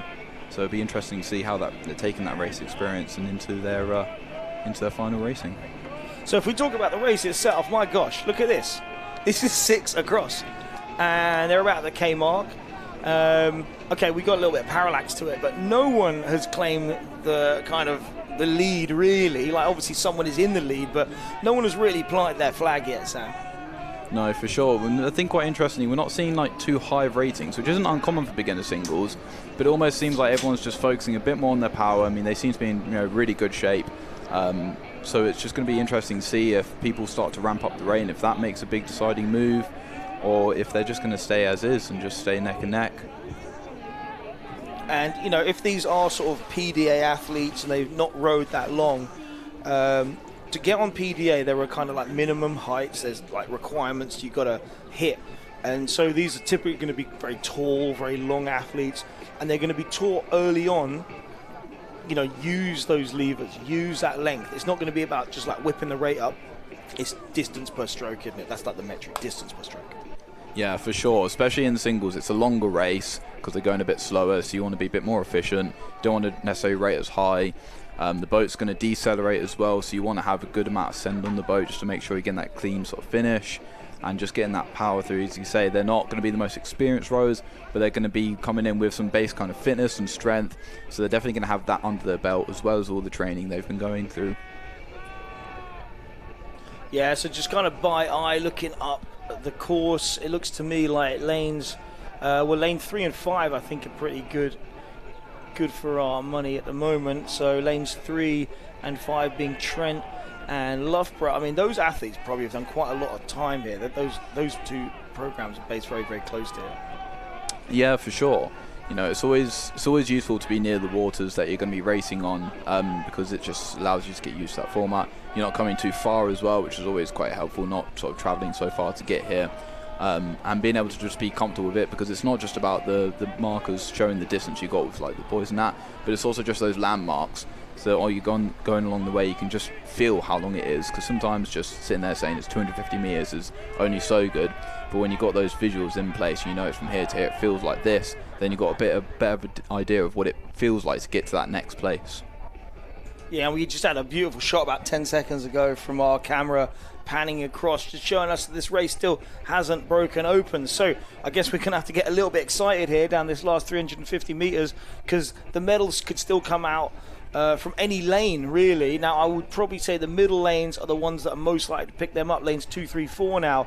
But the sculler in lane 1 from Bath, Luca Freudenberg, not out of it either. And the sculler in 5 also, Dominic Hartley from Loughborough, is in that mix. So, Sam, what are you seeing out there in this last 250 to 300 metres? Yeah, it's really, really tight there. Lane 2 seems to be just sort of pushing ahead. It seems to be a little bit of a move from lane 1, I think, is just trying to claw back a bit of distance. Definitely very close. Lane 4's not too far behind. Lane 3, the Nottingham sculler, you know, it's obviously its waters, are used to it. So yeah, it's sitting very, very close. It's absolutely anyone's game at this point. I can see them just starting to make a bit of moves, putting a bit of pressure, see how it's going. Looks like lane 2's just getting quite close to the boys. Whether he hits the boys or not, that could be a deciding factor as well for his middle position. Yeah, it's getting really tight. Absolutely anyone's game here. Yeah, so considering that this is the first medal that's going to be given out of the championship, we cannot call it, and we are in the last 80 metres. Now, I think 3 scullers Queen's in 2, going off the boy line, Loughborough over there in 5, and Trent, those are the 3, but where are the gold, silver and bronze going to go to? It looks to me like on that far side, the Loughborough sculler is really pushing it. Oh, and is the Trent sculler going to hold on there? Oh, I think the Bath sculler just maybe stopped 1 stroke early as well, possibly. Super tight there, Sam, super tight. Yeah, that was incredibly tight. That was such a close margin there. Seeing like lane 5 just, I think, pipped out ahead. Lane 3 got there. And yeah, just that Bath sculler just stopped a little bit early. Lane 2 just seemed to sort of catch a bit of the water, maybe. It was really, really tight. Close call. Yeah, and when you cross the line, there's a bip, isn't there? And they were so close together that you don't even always know which one's yours. So I have to give credit to the Trent sculler, who probably went on about another 4 or 5 strokes through the finish line, because sometimes you just don't know if the beep is for you.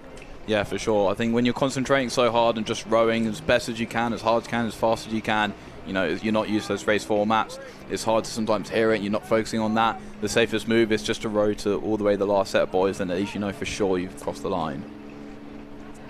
Yeah, absolutely agree with that. But what a medal race that was. We think it was Loughborough with the gold over on that far side, but the silver and bronze, we'll have to just wait for the confirmation of that. But that was one heck of a race. No medals in this next one. It's the Inter Double B final. It features Nottingham, Reading, Edinburgh, St Andrews, Strathclyde and York. And they've got less than 500 metres to go now. Yeah, it's sitting fairly close. It's quite a few crews just sitting quite close there. It looks like lane 3 and 4 sitting very close. It could be either of those 2 crews could sit and take that medal, or not the medal, but the win in this B final. And there's a good race for 3rd place as well.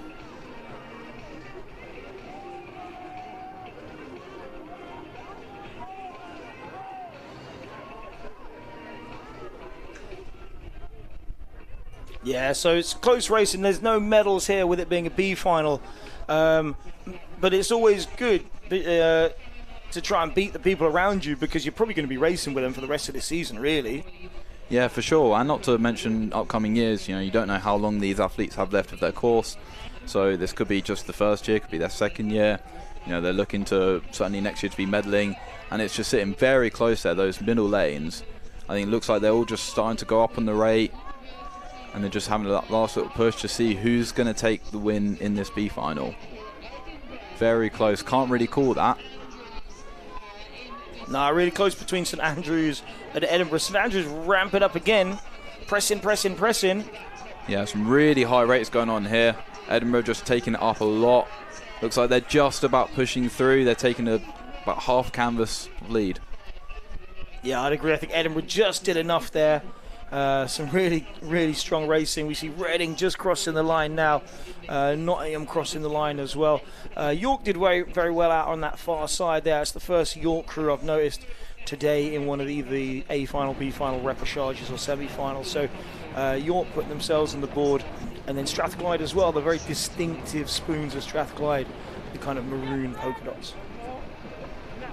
Yeah, some really good racing there. It's always interesting to see those crews where we don't see a lot of them, because it's always sort of good to see whether they may be first-year athletes, and it might be just a good show of the years to come, what could come out of it, and whether those unis in the next few years might just be growing a bit more, become a bit more ferocious and be ones to sort of fear.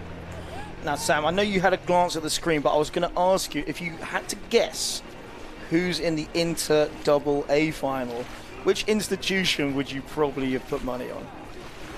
I almost definitely would put money probably on Queen's Belfast. Although definitely also Reading there. They're one crew, they're one club that just, you know, they're famous for their sculling. They always put out good athletes. They had some guys, the under-23s, the senior under-23 senior trials this year. Had some good competition. They've had a few good races this year. They've got some good results throughout the season. So, you know, there's no doubt that they're pushing some good people. So you'll be glad to know that the second one you named there, Reading, have 4 crews in this A final.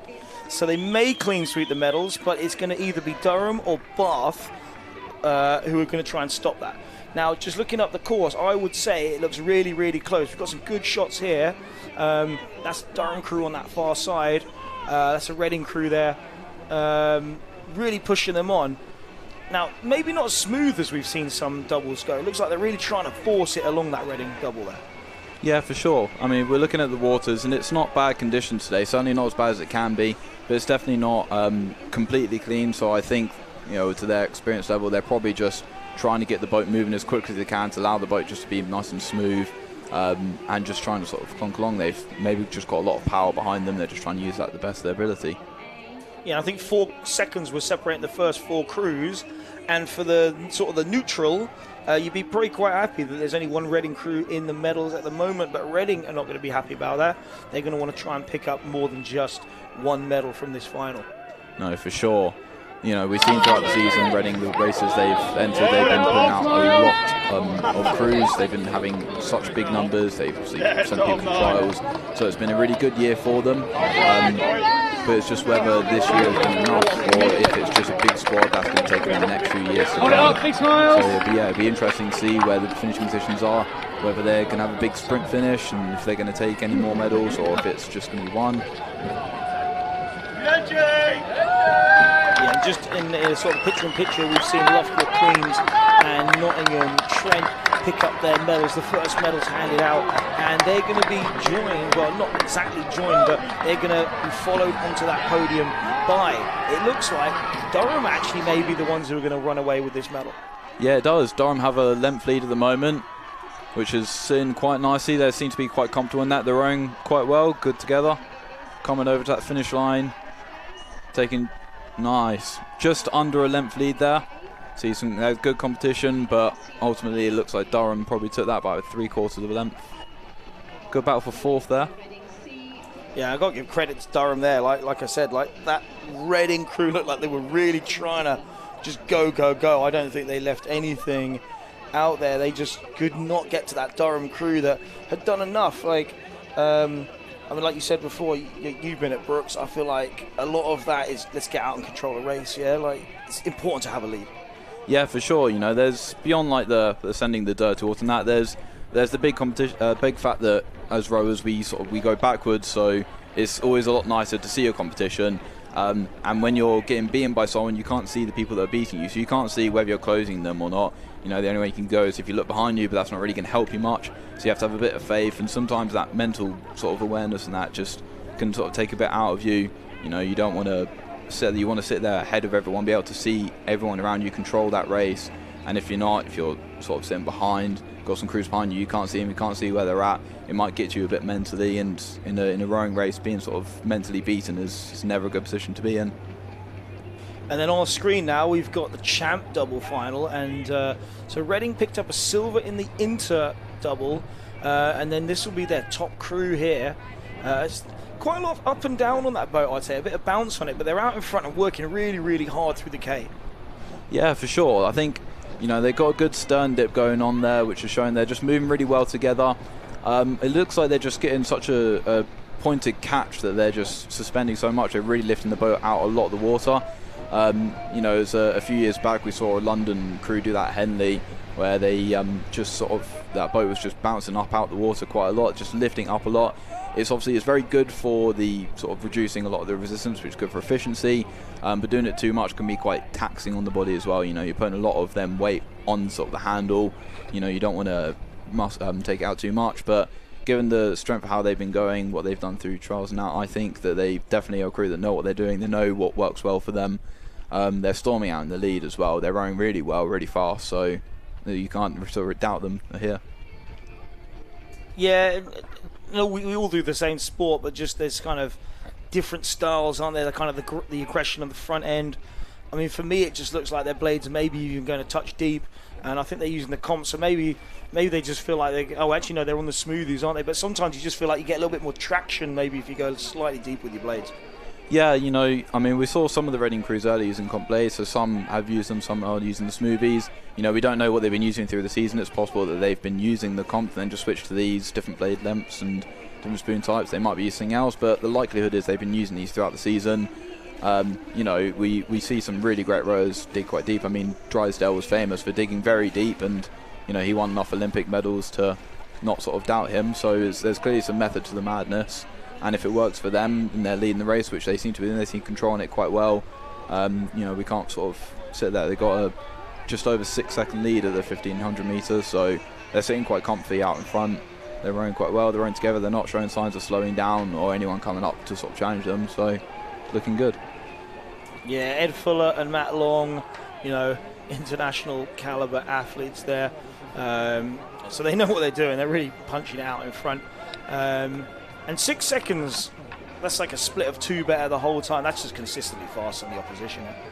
Yeah, it is. It's controlling the race in other means. You know, they don't seem to be sort of panicked at this stage. They're coming up to the Red Boys now, and they're not panicked. They're not sort of rushed. They're not trying to lay anything extra down at the moment. You know, I'm sure they'll take it up soon, but it just shows signs that they're very comfortable where they're at. They're holding their position really well. You know, they're not sort of getting a proper challenge from anyone else, but they're being pushed on to put on their waters, but they're not sort of having anyone really challenge them hard. Still rowing really nice together. Yeah, and like Ed Fuller, Paralympic gold medalist last summer in the mixed Cox 4. So, you know, you can put this alongside it, right? Absolutely. You know, it's definitely a big achievement. There's been plenty of famous rowers who've gone from BUCS to Olympic golds. Obviously, Imogen Grant, famously, she sort of really got a big love for the sport through BUCS. Looks like they've just crossed the line. Looks like Reading have taken the win. And are very close to third place there. Very close. Almost too close to call that. I think, is that the second Reading crew? I think they've got it. And they may well have done. They were charging. They might have just timed it perfect. Joseph Bates and Ryan Robson may have just raced Freddie Foxwell and Ollie Plank out of the medals just there. Yeah, that was a really well-timed sprint, really good time push. You know, it was a very close race, and if they did get that bronze medal, then they'll be very glad. It'll be one of those races you go back on and you say, I did that perfectly, couldn't have done it better. And, you know, be on the right side of that close to a finish is always a great feeling.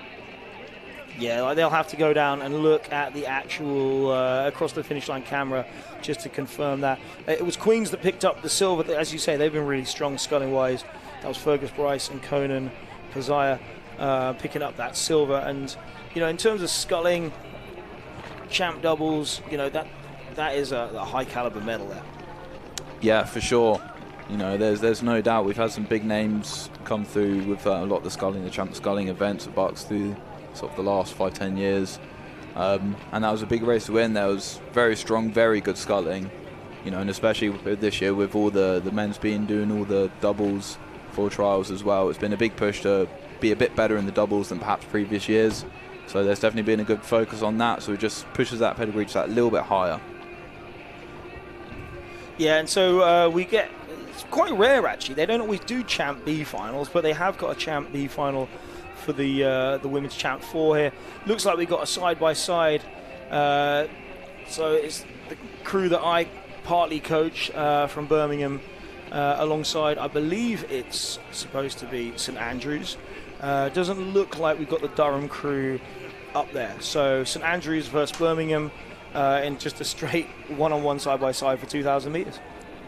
Yeah, you know, this is always quite an interesting one to be in a final that's just side-by-side. I mean, it almost feels a bit like Henley because it's just so fierce. And these kinds of races, it's not about so much the pacing as it is too much the sort of just holding your position. It's such an aggressive style of racing, just one-on-one.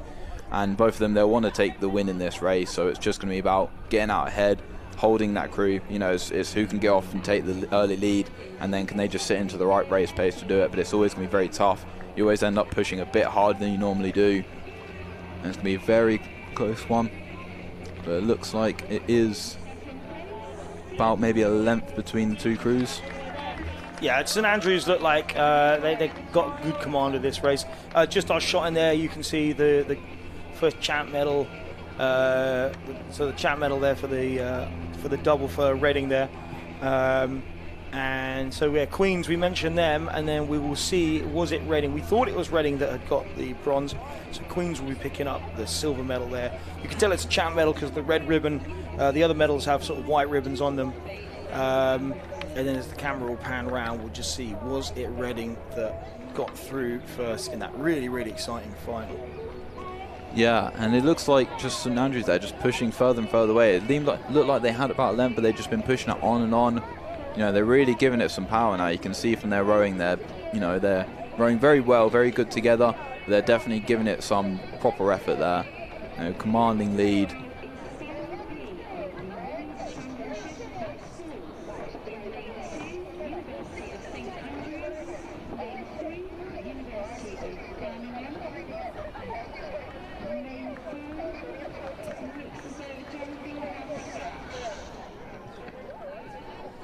See the shot there between the two crews. Some good rowing from both of them.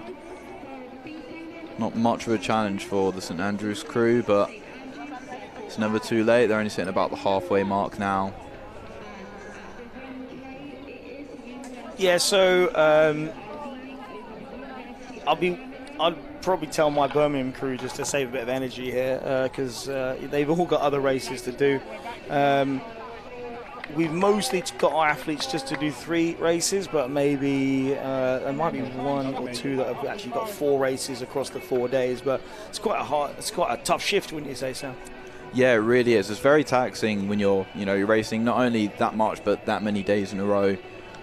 You know, say the only thing really comparable is something like Henley. It's good prep for that, but given that the most of these crews will probably have their sights maybe on Henley Women's, but this will sort of be the pinnacle of the season. It's going to be very, very taxing for them. You know, it's as I always say, it's like doing like a 3x2K 4 days in a row. You know, it's not what you'd normally do. It's not really what you train for, but it's just such a good feat, and it makes the later days often as well as who's rowing so well and taking good control, so they're able to conserve their energy for each day while still sort of taking the position. You know, you don't want to compromise your places in early races and in the hope that you'll do well later on, but you also don't want to go overboard in the early days so that when you go in the later races you're so tired that you're going to get beaten by the crews that you know you can beat. Yeah, and even if you do want to take your foot off the pace a little bit just to save a bit of energy, you got to do that as a crew, don't you? Because it's no good 1 or 2 of you thinking, oh, do you know what, I'll just take my watts down 20%, and everyone else is still on the work because you're just basically killing your crewmates, aren't you? Yeah, for sure. You know, it's in those moments I almost, rather than focusing on less power, you just sort of rejig the focus. So rather than just about speed and rate and that, you sort of focus a bit more on sitting in a bit of a nice technique to let the boat do a bit more of the work for you. That way you're just running a bit more efficient. You're just letting the boat sort of run a bit more. So instead of just sort of forcing yourself down, because we all compromise something when we're trying to row, no one rows absolutely perfectly. So it's more of a, let's shift our focus, just let the boat run a bit more, let the rowing just feel a bit easier, focus on rowing a bit more together, and that way you all just sort of just let the boat go, you conserve a bit of energy, you make the rowing feel really nice, and importantly as well as then you go into the next days feeling like, yeah, we rowed really nice. You know, we didn't necessarily win the race, but we felt good doing the rowing, so we've got that in the back of mind. So going into the next race, we can row like that, we can row really well together, and we can see how that works for us. Yeah, and it is nice to stretch the legs out sometimes, just kind of see where you're at. Like, we've just come back from a week camp last weekend, so these athletes, you know, will, you know, they're just going to want to know, like, how's our recovery going? Are we back where we want to be? And I know for some of these athletes as well, their focus isn't really sweep; it's going to be on sculling. So I believe this St Andrews crew medalled at the head. So this is a real high caliber crew. I mean, you can just watch them here. They're moving the boat really nicely. You can tell from the puddles they're very strong athletes, really could send every single stroke. Yeah, for sure. They're getting a good distance per stroke there, and their catches are really nice as well. You've seen some good sort of bit of V-splash on there. Just means they're being very direct with their strokes. You know, there's no wasted energy. There's no sort of stillness in their rowing. They're always moving. They've got a good sort of dynamic motion behind their rowing. They're picking the boat up together, importantly, which is where they're going to lift that boat out of the water a bit and just pushing on through there. Yeah, and just watching the Birmingham crew, like, they're still pretty sharp. Not been as quick in this race, but, you know, 8th place in champ, coxed fours, in an event that we don't really target very much, so it's really good to see. Helen said she was just vibing in the coxie earlier on, so she's had a great time so far. And then Maya, Molly, Katie, and Claude. I mean, that'll be their day done now, so it's going to be a case of let's put the boat back on the rack and let's get ready for tomorrow. Yeah, definitely. And it's always really important to make sure we're enjoying these events as well. I think it's very easy to get caught up in being so focused on the rowing and the result that we don't let ourselves just sort of enjoy it, which is ultimately why we're here. You know, with all these crews now, when they're sort of finishing for the day, I think you're just saying put the boat away, get some shelter, get some shade. It's a lovely weekend this weekend, but the fear is always that you just dehydrate a bit more. You know, you don't want to be overhydrating yourself because then you just feel everything swish around, but you don't want to be under dehydrated as well. So it's just controlling that, making sure you're feeling good, just letting yourself rest, recover. Yeah, and it's warm. It is warm today, and there's, like you say, there are other considerations, like just get out the sun, get the weight off your feet, just make sure your nutrition's right and your hydration's right. Now, we switched to the champ for a final. I believe that's Durham in, like, I think they borrowed a King Racer, I believe. I saw them having to tighten up some riggers just before their time trial earlier on. Yeah, it looks like they may be just ahead there potentially. Wait for the wide shot to sort of get a confirmation on that. But some strong crews in here. Got Cambridge, Imperial, some big names in there. You know, Imperial have always been a good high performance program. Be interesting how they do. You got Newcastle there just sitting in second place, really pushing Durham as well. You know, it's very close. In fact, Newcastle might be potentially just taking the lead there. See about the halfway. Yeah, and we know those programs are not the biggest fan of each other. So neither of them wants to come out behind, do they? No, for sure. It's always fun seeing those. It's always fun seeing those rivalries because it's almost a bit of a motivator. You know, I think the easy trap to fall in is looking at another crew that is your big arch rivals and trying to, you know, if they do better than you, to try and emulate them. Whereas the important thing is to focus what it is that you're doing well, what is it you're not doing well, what you need to work on, and then just seeing how the difference in programs sort of affect each other, and just whether the rivalry is enough for them just to accept a bit more pain and just push that little bit harder to take the win. Yeah, and I think you're more willing to go enter the pain cave when there's a gold medal on the line, a champ gold medal on the line, in fact. So we got a shot here, slightly wider shot. We got some of the crews on that far side coming into view. So that's Cambridge. I love that Cambridge and Oxford often do come here. So Cambridge, especially on the women's side, send a lot of boats to BUCS. It's not necessarily going to be the top boat that we've seen on TV in the boat race, but, you know, to have a focus that isn't just, okay, we've done the boat race and now we can just evaporate. It's really good to have, you know, we want the best rowers to be at the University Championships, don't we, Sam? 100%, you know, and both Oxford and Cambridge, they really use BUCS and some of these other ones like Henley Women's and Met Marlow to sort of develop their athletes. A lot of them, what they'll do as soon as the boat race is over is they'll be putting out their development programs where they'll allow all the college rowers to come in, enter them, see how fast they are, see how they do, and then they'll take a squad off of that, put them in with the other squad who've done the boat race and develop them up. So you'll get a lot of people who are developing from their colleges. You get some of the lightweights, you'll get some of the heavyweights as well. You know, you get a really good caliber of all the athletes, and it's interesting as well because they race for such a long distance, a 6.8k race, and you know the college rowers, they all race for bumps, which is basically just sprint power. So you kind of got like the two sides of extremes of far away from the 2k race, which is, it's always interesting then to see how they fare, whether if you're that good at endurance feats, does it mean that you're going to be good at the 2k, and also if you focus that much on the sprint stuff, are you going to have that good of a sprint finish, they're able to just push that medal to be a little bit shinier. So as we look up the course here, it won't be Cambridge that's fighting for the medals at the moment, but it will certainly be Durham and Newcastle. Durham have been out in front, I would probably say, for about the last K, but Newcastle are just there. They're just there, and they're winding it up now. Durham doesn't look like they've really kicked. Oh, now they did. They literally have just kicked into their sprint, Sam. What do you reckon here? Yeah, it seemed like earlier Newcastle were just trying to push, and they closed a bit of the distance in to the point where it looked very neck and neck. So Durham have obviously pulled away again. They got about a length lead there, and yeah, if you can see them now, they're just taking up the rates a lot. The length is shortening up. They're both sprinting for it. It's very, very close now between the two crews. Looks like Durham is still a tiny bit ahead, maybe a canvas ahead of the other of Newcastle. But that's going to be a real tough battle. Imperial currently holding in third. And it looks like that's a decent skill position. Very tight here. Looks like Durham just barely ahead, coming up to the finish line. Yeah, it looks like Durham taking out maybe about a half canvas. They certainly think they've got it. It looks like they've got it. Newcastle, you can see they think they haven't got it. So yeah, that was very, very close racing. Very tight, very good from them. Imperial taking the third place. Yeah, quite a spread out field here in the end. Like those two out in front really just went out away from the field. I reckon it was about a canvas in the end. Like it was close racing, absolutely, but a secure enough win where you're not kind of holding your breath. I think Durham knew, and like I said, they hadn't really gone early. They just held their nerve, and went, okay, if we go now, we can just hold our position, and they just timed that absolutely perfectly. And then, like you say, Imperial took the bronze. They were kind of a little bit no man's land, really. Like they'd walked away from 4th, 5th, and 6th, so they secured themselves a real comfortable bronze medal there. But yeah, the real conversation will be out the front there. If we see the splits, I reckon Newcastle maybe had a faster split in the last 500, but Durham had just enough of a lead coming into that point. Yeah, for sure. I think everything Durham did was very intentional. I think they got the rest of the racing throughout the whole weekend. They don't want to die off too much, so I think what they were doing is they got that good lead. They knew they had it. They knew Newcastle, if they were going to push, they were going to run out of water. So I think they just waited till very last second. They waited to push till they absolutely had to. That way they didn't use any extra energy they didn't need to use, and they held that finish just right where they were. It'll be interesting to see throughout the week whether that was exactly what they did, and if they still got the energy, or if they really just focused on so much power down that they've really sort of pushed their legs on.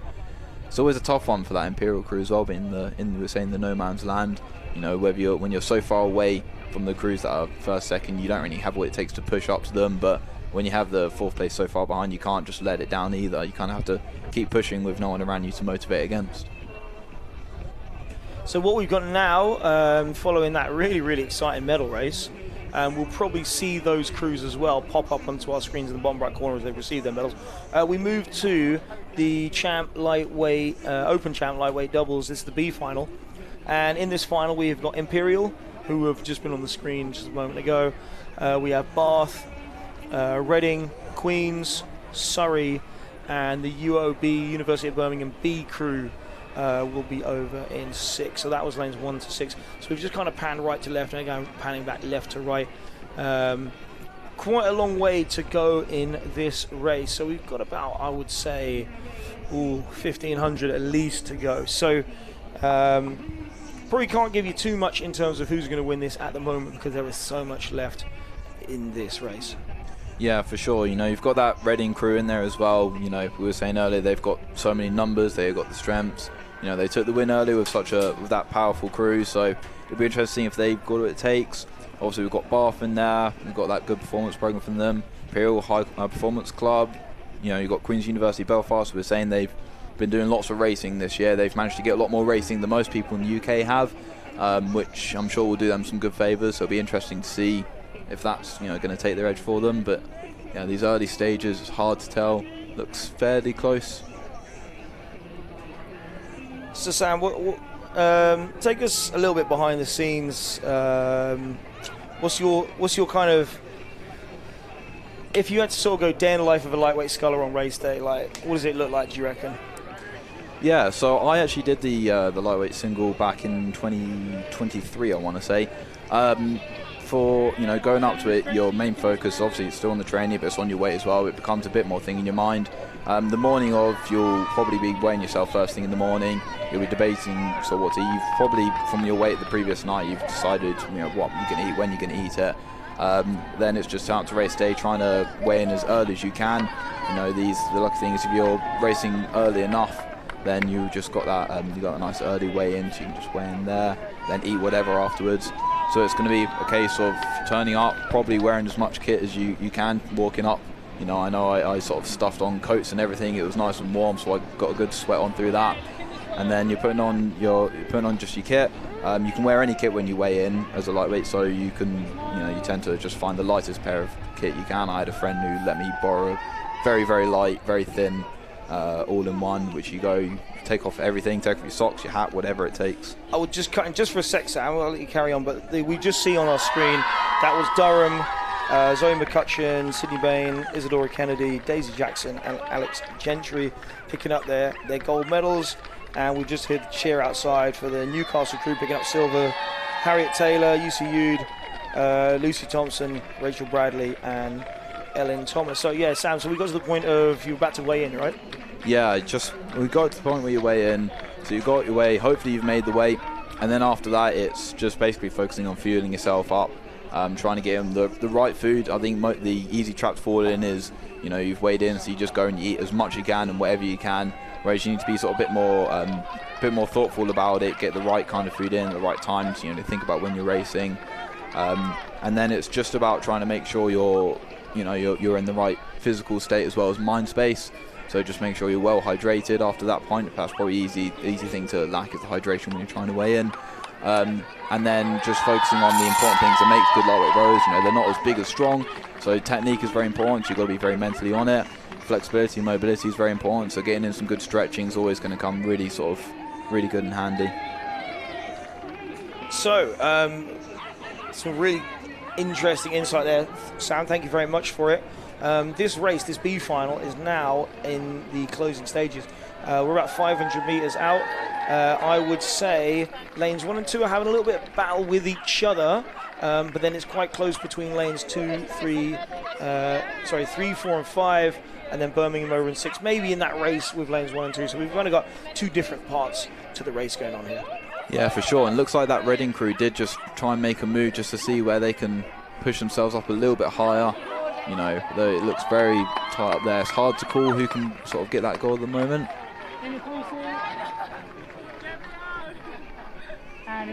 Yeah, so I'd say looks like Reading in this B final, who are in lane 3, are probably going to pick up the win. They won't get any hardware from it, but obviously they're going to want to be successful in this race because this is the first day of 4. I would be super shocked if these guys are finishing their regatta when this race finishes.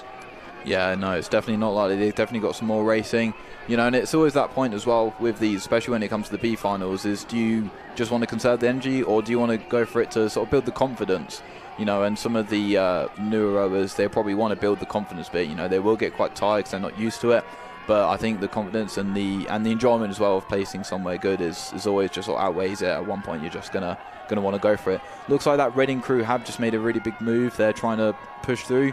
You know, they've been trying a lot. It's getting quite tight actually coming to the finish line. In fact, it's quite hard to call. It seems like that crew in lane 3 is just pushing ahead, but it looks like Reading have just moved to taking that second place, I think. Yeah, I think Reading out in front. Just look a bit more in sync. The Queen's Scholars, their bodies are not quite moving together. They're obviously really going for it, but just got a little bit out of sync in that last sort of 5 to 10 strokes there. And then they almost allowed the Surrey crew in on 5. And it actually will be Birmingham. Finn and Henry, well done to those two. They've been training really, really hard this year. And to be in sort of the minor final, like the B final of the champ double, was a massive step on from those two guys this year. Yeah, for sure. You know, and it's always a good thing as well for both the rest of Regatta as well as for future years to be able to show that good path of development and see where you can come into it. It's always a hard one as well when you come into the B final of the champ, whether you think the intermediates would have done you better or not. But I think, you know, racing as a champ, it always just feels a bit different. And you know, if you're up there with the sort of top of the field and you're actually putting in a good challenge and beating some of them, it's a much better feeling.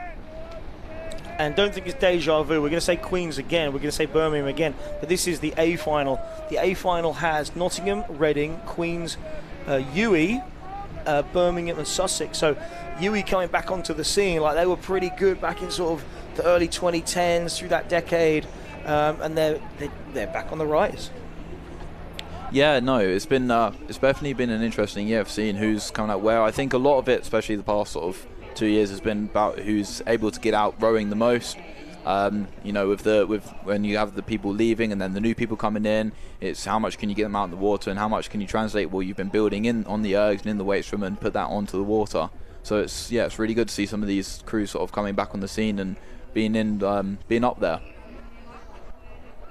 Yeah, and this looks like a really, really close race here. Obviously, 3 medals on offer, but I believe this is also a USA event. So if you finish in that top 4, you become USA eligible. It doesn't mean they'll all go, but you basically aren't allowed to go unless you finish in a high enough position. So as we look onto the screen here, you can see Queens, you can see UE, you can see Birmingham, and then over on that further side you can see Sussex as well. Sussex, who had such a good sculling regatta last time. Now obviously I'm personally biased. I want that Birmingham crew to really push through, but they got to get the bit between their teeth and just stay on this, because they're going to come under pressure in this last 500 metres from the other crews. Yeah, no, it seems like there's been some pushes, people just taking up the rate a bit. You know, it's very, very tight there. It can be anyone's race. You know, they're past the halfway, they're well past halfway coming to that last, you know, final stages. It's just going to be about who's going to make the move, who's going to be able to make the right move at the right time and hold off all the other crews around them.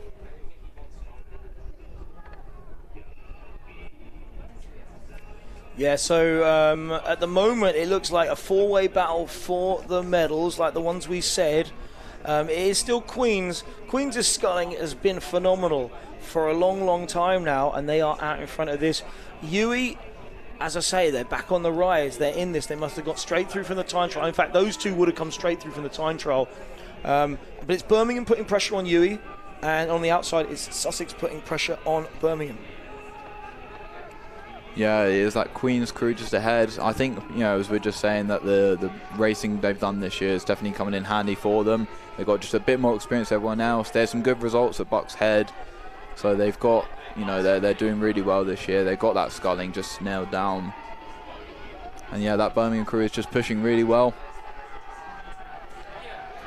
Yeah, the boys are coming under pressure from Sussex on the far side. They're in the position at the moment they want to be, but, you know, shut the door on the opposition and just keep clawing. Like, keep battling. Keep going for that second place. That's the best way of securing third, is for going for second. And the same with UE. Like, as long as they're trying to hunt down Queens, they're going to feel like they're secure in their silver medal position.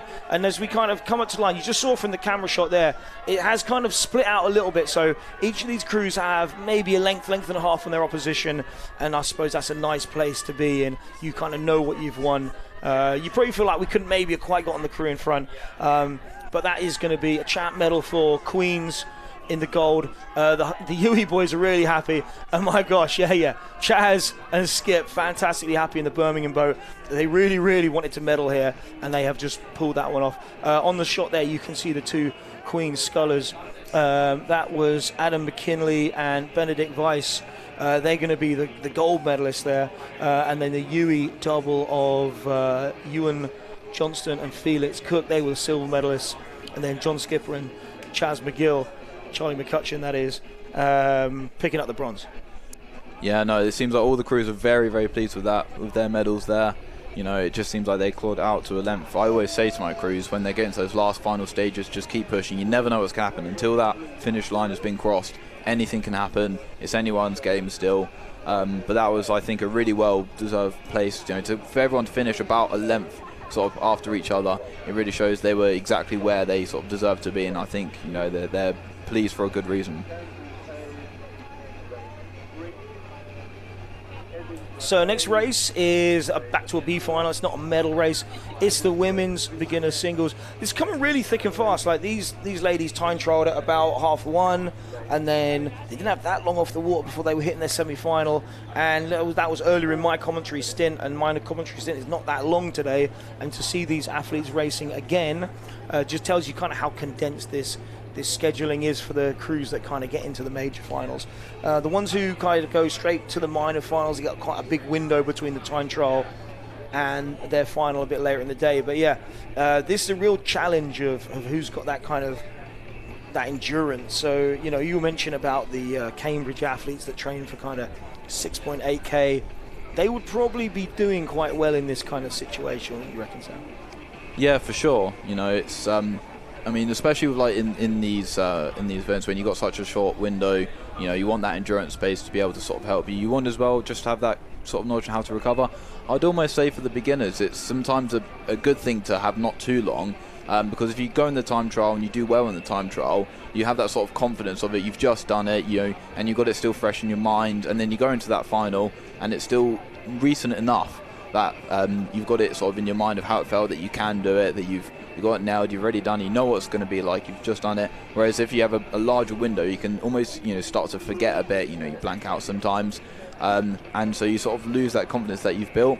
And for the beginners especially, because it's so much on how well they row as well as how fit and strong they are, the sort of strength fitness side of things, how physically demanding it is arguably a little bit less demanding than it is for the champs and certainly the intermediates. So sort of having that shorter time, whilst could definitely be a big challenge for these beginners, it can be sometimes definitely a good thing. Yeah, I think as a beginner, like you say, that confidence is so key, isn't it? And I think I would just want to get out of the way, to be honest. Let's just hit 3 rounds, get out of the way, all right, because I'm going to race tomorrow or the next day, whatever.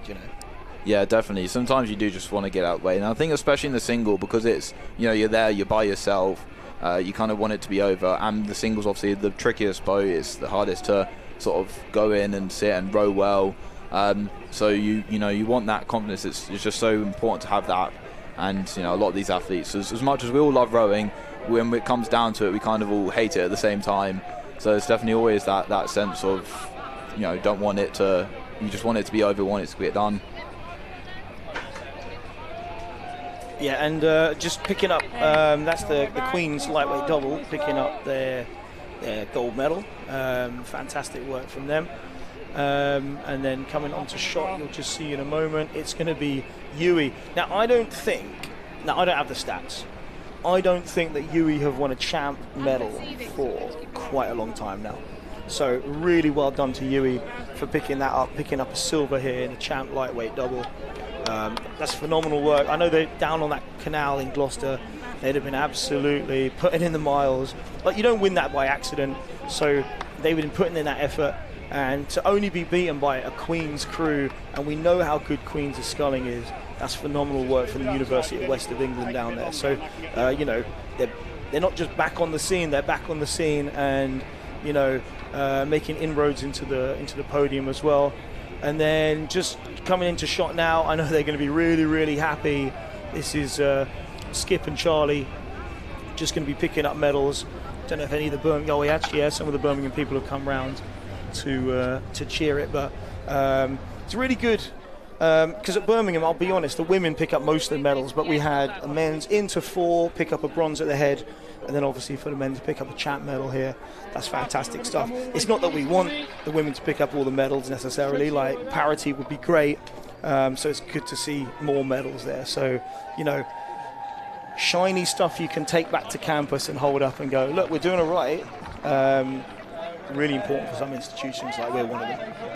Yeah, definitely. I think it's always a big thing as well when you come into a sport, either you're new to it or maybe you've done it but not too much, and you sort of sit there and go, I'm going to take this seriously, I'm going to you know, put some effort into this, and you go and you do your training, you work hard, and then you go and you race against everyone else who's done the exact same thing you across all the UK, and then you're going out and you're beating them. That just goes to show, you know, what you've done is worth it. You've done something that's worthwhile. You've done it a bit better than everyone else, and it just, yeah, so it's definitely a good feeling. It's nice to have that sort of physical piece of almost validation.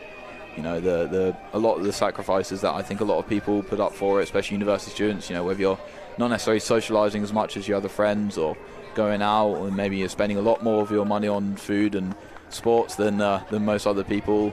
So it's nice to sort of have that sort of come back for you for something nice, you know. And it's good what you're saying as well about the UE crew. You know, I've coached a few training camps over in that Gloucester Canal. It's a lovely stretch of river. It's nice and long.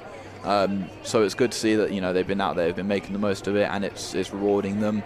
You know, they're coming into those sort of that final stages of the race now. It'll be interesting to see. It looks still quite tight between a lot of the crews there, so it's going to be quite hard to call it. Those middle lanes especially, just sitting quite close together. Yeah, so like my personal interest would be on Ellie doing really well here. She's a really good netball player that's come into our program, and I was basically teaching her to scull a bit like last August, but obviously has to try and balance, you know, netball, like semi-professional netball, alongside being a uni student, alongside being a rower. And I think we'll all agree that just being a rower pretty much takes up all your time. So to fit all these other things in is mad, really. Yeah, for sure. You know, rowing is often sort of called the most professional amateur sport you can do because of how demanding it is on your time schedule and what times you're doing it, and what that means. You know, going to bed early and getting up early, doing so many sessions per week and training, and then trying to recover, trying to eat so much. So, you know, I always have big respect for those who go out and can do the rowing as well as do other sports, and, you know, not just do it but thrive in it as well, to go out there and actually be putting in as much effort to get some good results, especially in both sports, let alone one of them. You know, it shows a great skill, especially as uni students. It shows a great skill of time management, as well as drive, passion, and it's a big thing. So it's, you know, it's always really good to see it. Yeah, and it looks like here we've got a close race. Now, this is beginners. This is not like what you just saw in the lightweights where they can ramp it up. I think these are really going to have to go into the length and power well, I would have thought. You've got the Leeds athlete there, Lana Shepherd. I believe it is the Leeds athlete in 4, Lana Shepherd. And that looks like an Edinburgh sculler to me, but the colours don't quite match up. But maybe that is Georgia Haynes, or maybe it is possibly Saskia Henry Davies. If we're looking at 5 and 6, I think we are looking at 5 and 6. That is Saskia Henry Davies. So these two are really just battling it out. The distance per stroke race is real. And it looks like the Edinburgh has now just stuck some rate on it.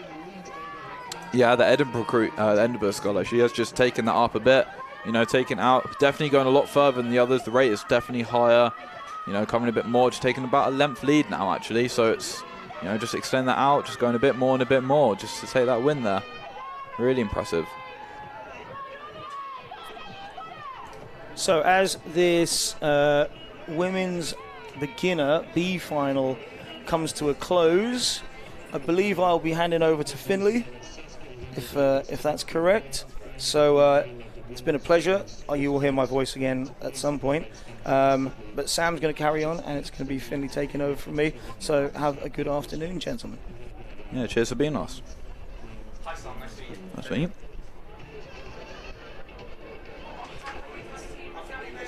Yeah, it looks like that race just finished up there.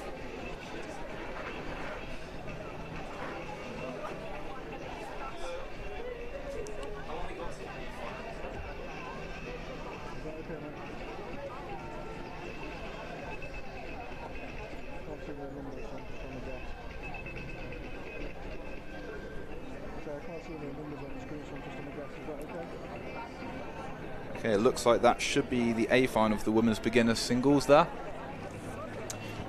And we're just beginning on the beginner finals, A finals for women, and off to a quite sharp start. So we have in lane 1, St Andrews C, University of Edinburgh C, Birmingham A in lane 3, in lane 4, Queen's University Belfast, Leeds in lane 5, and in lane 6, Edinburgh D. Yeah, looking like a good race out there. Just coming into those closing stages as well. So for them, this will be, it's always a big one when you're in the A final for a beginner event. It always feels good because you've come out, normally it's your first year rowing, maybe your second, and to sort of go out and be in the A final for it, being with the medal position. It's always nice to go out there and get that sort of bug bite hard there. Yeah, and a huge confidence, I think, Sam, on your rowing career. If you start at BUCS, it's such a major event and a major regatta for a lot of people. And I remember my first sort of regatta being BUCS. So actually to be making that in a final, what a feeling, right? 100%, and it can be a big, a big rowing career build. I mean, I was just saying earlier about Imogen Grant, who obviously she came here and got a good result here at BUCS some years ago, and that really was sort of a bit hard. Then she went for the boat race and managed to get in the crew for that, and is now an Olympic gold medalist. So it really shows what BUCS can mean to some people. It looks like that St Andrews crew just that sculler there, just sitting quite ahead there. Got a good lead coming up and flying. We're coming into those red boys here, into our last 250.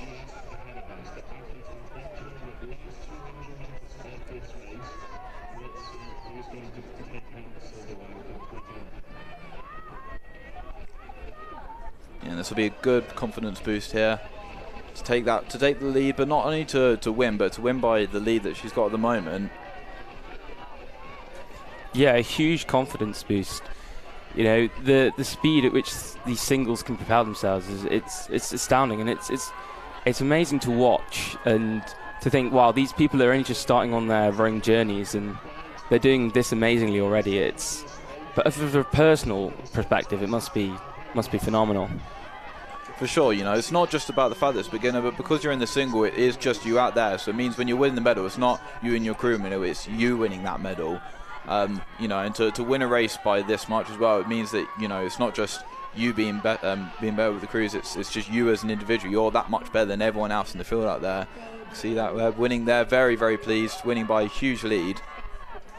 Yeah, huge victory there from Emily Crooks of Edinburgh D. What a performance! Yeah, really good. So you see that Bath Scholar just currently sitting in third, but got a little bit of pressure from the outside lane. And just crossed the line there in third. So what a start to our A finals, our beginner A finals in the singles. I think we are very much in store. Well, wait, sorry. Well, I'll rephrase that now. We are very much, in for a good afternoon to evening of racing. Yeah, and we've got the first quad of the day, first quad final of the day, which is the women's intermediate lightweight quads. It should be, I believe. This will be an interesting one. We've got some lightweight rowers. They're always going to be a bit technically better than the heavyweights because they don't have the power to sort of rely on, but they have to sort of have that nice finesse to their rowing, and the quads just being such a fast boat. Coupled with the fact that lightweights tend to rate higher as well, it makes for some really, really speedy rowing. I mean, you look already, and it looks like we're already drawing close to that 500-meter mark. So the speed at which they're going at, it's just phenomenal. Yeah, it really is. Can't quite see who's taking the lead there, but we've got a few crews who are coming up. We've got some big names here. We've already seen Birmingham come up a lot today, Reading as well, Queens and Newcastle. We've got some crews. They've already got a lot of medals today, so it's going to be really interesting to see who's going to take the medal in this in the first sort of quad, the first sort of larger boat we'd call it of the day. And we've got the Cambridge crew as well. We were just talking about them earlier, about how it's interesting seeing both who's sort of developing after the boat race and how they take that, as well as the development programs. So they take a lot of their college rowers in. But it's quite interesting seeing them do some sculling though, because they obviously focus so much on the sweep rowing, being that all they sort of mainly do. So it's interesting to see them take the sculling and how that's going to fare for them. To be fair though, Cambridge do have a history of producing some quite good sculling athletes. I mean, we've already mentioned Imogen Grant, whether that was through GB alone, but there is some. You could argue there's some sculling pedigree within the Cambridge system. Yeah, for sure. And I think the important thing as well was Cambridge, what they're doing and what they're arguably doing better than Oxford at the moment is they're developing their athletes a lot more. They're putting a lot of effort and energy into all their athletes and letting them sort of get better and get the experience, so they can develop into a really good athlete. And I think then they're not understating the value of sculling. Sculling is such an important skill to have. Even if you are sweep row and you just want to sweep row, if you get good at sculling, it's going to really translate well into your rowing. So it's good. It's interesting seeing. I think it looks like that Birmingham crew up ahead. I believe maybe that's Newcastle taking the second, but they've got that crew on the outside, that Cambridge crew, who looking actually quite strong. Maybe they're challenging for second too. Yeah, it's a very, very mixed field. It could be anyone's second place, but at the moment, that Birmingham quad storming away at the moment. Yeah, no, they are. They've been having a good day, gotten some medals. We were just saying earlier that the women tend to get a lot more medals, but the men's side have got some. And to see this Birmingham crew taking the gold today, which was by a decent lead as well.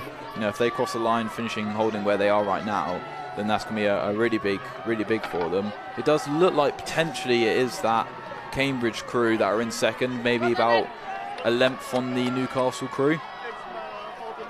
Yeah, but very, very tight between the Cambridge crew. Oh no, it's actually emerging now that Cambridge crew has got quite a bit of a comfortable lead over Newcastle. Birmingham there, crossing the line. Yeah. Great victory for them. It looks like Newcastle are going to hold that third place. They're being challenged with some people really giving some push there, but it looks like they have just held that third place strong there. Yeah, but what a dominant display there from Birmingham. Absolutely impeccable racing. Looks like they led from the start as well, I think. Yeah, it does, and I think that would be Birmingham's first gold medal of the day, I believe, which would be really big for them. It's also Cambridge's first medal, I believe, for the day, so it'll be, for that field, it's going to be really pleased for them. Some very, very motivating results to begin the regatta day. Obviously, we've got a 5-day regatta this year at BUCS, which is just fabulous, which means we can cover and bring to you as many fabulous racing results as possible. Yeah, for sure. And I think as well for the athletes, it means not such as early mornings and late evenings as has been in previous years, which is really nice. It's going to be interesting seeing how they do fare if those athletes who are maybe racing a bit more this weekend than they have in previous years, how they fare with that, especially as we've been blessed with very nice weather this weekend, which is, for most people, especially the spectators, very nice, but how they're going to fare with dealing with the heat, with the dehydration that comes with that, how they can handle that. Yeah, and it'll also be interesting as a point to see whether some athletes just focus on a certain discipline of rowing as well, whether some opt to say, I might just sweep at this regatta, or I might just scull at this regatta. It'd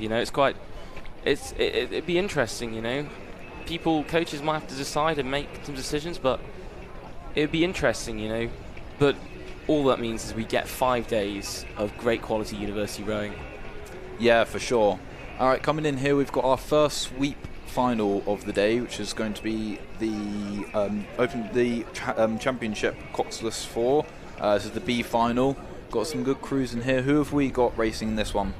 We have Durham in lane 1, Nottingham in lane 2, in lane 3 Imperial, in lane 4 Durham, in lane 5 Durham C, in lane 5 Imperial A, and then in lane 6 Durham D. Yeah, so quite a few Durham crews there, which is going to be interesting. Couple Imperial crews. It looks like Durham C may have scratched this race, but it looks like maybe that's Imperial ahead at the moment. It's quite early stage in the race. We haven't quite got to the 1K yet, but it's going to be interesting to see who does come out in the lead here and whether that's going to hold or whether that's going to change. Yeah, but we're getting on to the Championship Coxless Fours. It's just a fabulous event. Brilliant boats to watch. I don't know, but for me personally, watching the championships the Coxless Fours are just fabulous. They're brilliant boats. For us in the UK, they're our top boat at the end of the day.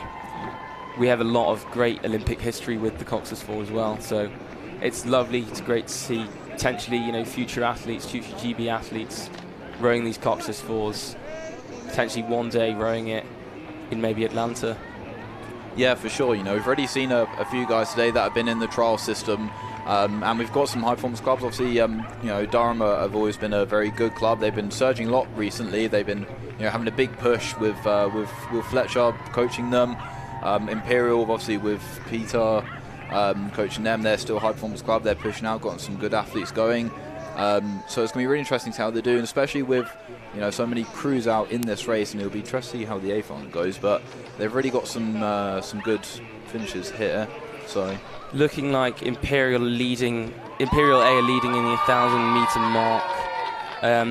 It's whether they can hold that lead now once we get to the 1,500 and between that last 500 as well. Yeah, and it looks like we're just seeing the women's intermediate lightweight quads just getting their medals there in the corner of the screen.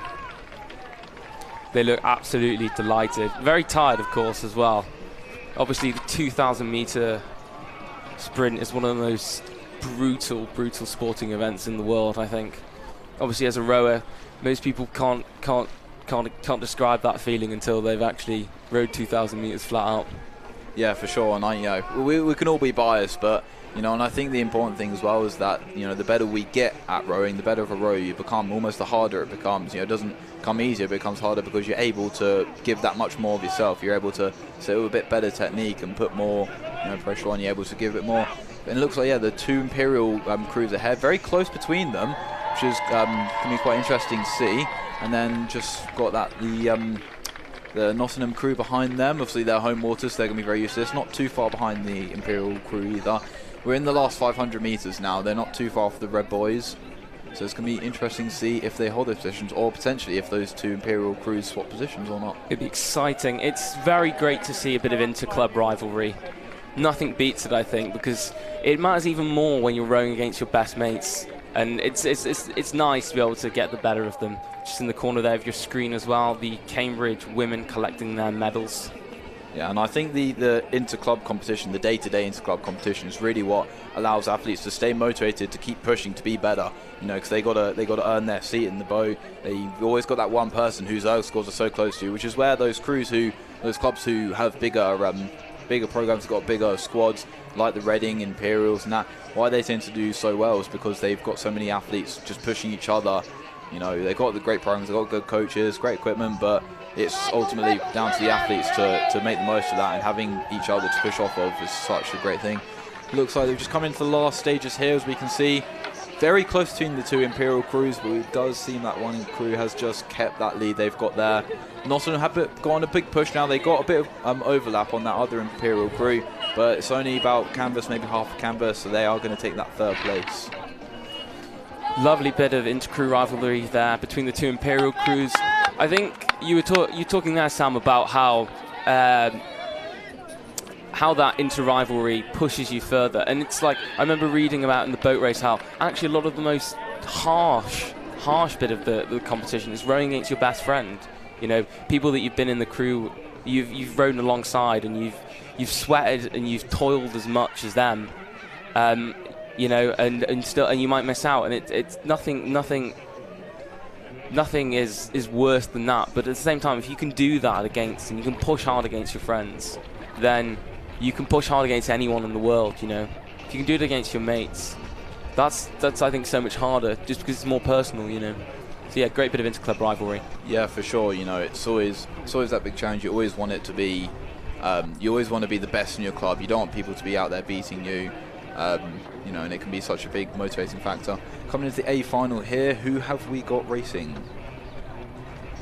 Sam, so we have in lane 1 Newcastle A, in lane 2 Edinburgh, in lane 3 Durham B, in lane 4 University of London, in lane 5 Durham A, and then in lane 6 Newcastle B. Yeah, it's interesting seeing these crews just out racing today.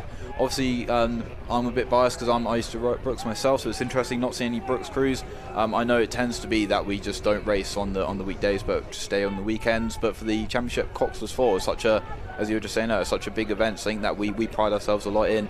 It's such a great boat to race. Everyone loves the Coxless 4, the way it just sort of moves. So it's always fun to race that, and a big pride point as well to win that too. Yeah, if you win the Coxless 4, that you feel like you're in a different class of rower as well. Some of the Olympic heroes have raced in the Coxless 4. Steve Redgrave, Matthew Pinsett, Andrew Triggs-Hodge as well, a bit more recently, and winning on home waters as well. And it's just like, if you can race there and win, it's a phenomenal. It must be a phenomenal feeling to win the Coxless 4. Yeah, it really is. And I think the big thing about the coxless 4 as well was like the pair is just so much about how well you can row. The 8 is about how like big and tough you can be, whereas the coxless 4 is that lovely halfway mark. Just like how the 2K is the halfway between endurance and sprint, the coxless 4 is that halfway between sort of how strong and fit are you and how technical can you be at the same time. It's just you push yourself in every single possible category that you could. Yeah, like you say, if you can row a pair, then you can work well with others and really in really fine detail. And if you were rowing an 8, you can push and be tough and grit yourself. But in the coxless 4, you do every bit of everything, you know, and it's a very self-motivating boat as well, because you have to do all of this, all of the motivating, without a cox, and then also row together beautifully the way you would in an 8 and consistently in time with an 8. So yeah, it's a fabulous boat, like you say, Sam, and it's got a bit of everything, which is nice. Yeah, no, it really is. You know, it's always about like that stern pair just really setting up in a really good, important rhythm. That bow pair being the technical ones, maybe making the call, so it's sort of halfway between the bow and the 2-man tends to be. Coming into those final stages, who does it look like as head? Maybe that Durham crew? I think you're right, yeah, that Durham crew. I think it's Durham B, actually, that are surging, so that's a great bit of interclub rivalry again. The Durham B boat actually surging forward, which is nice to see, actually, because it's a bit of an underdog then, you know. They've got something more to fight for in the B boat. Yeah, definitely. I think when it's that close and when you have that interclub rivalry and you put in that B boat, it's almost like you have something to prove. You know, you want to show that you are better than what maybe your coaches or your teammates thought you would be. You're able to do something extra that no one saw in you. Yeah, that B boat, it must be so motivating. You know, I've been putting B boats before, and like, you do want to say, right, well, I want to get back, and I want to say, well, I think I belong in this A boat, so I'm going to push so hard, even if it's not a team effort, you know, even if the B boat doesn't do as well, but you put in that individual performance, and people are going to see.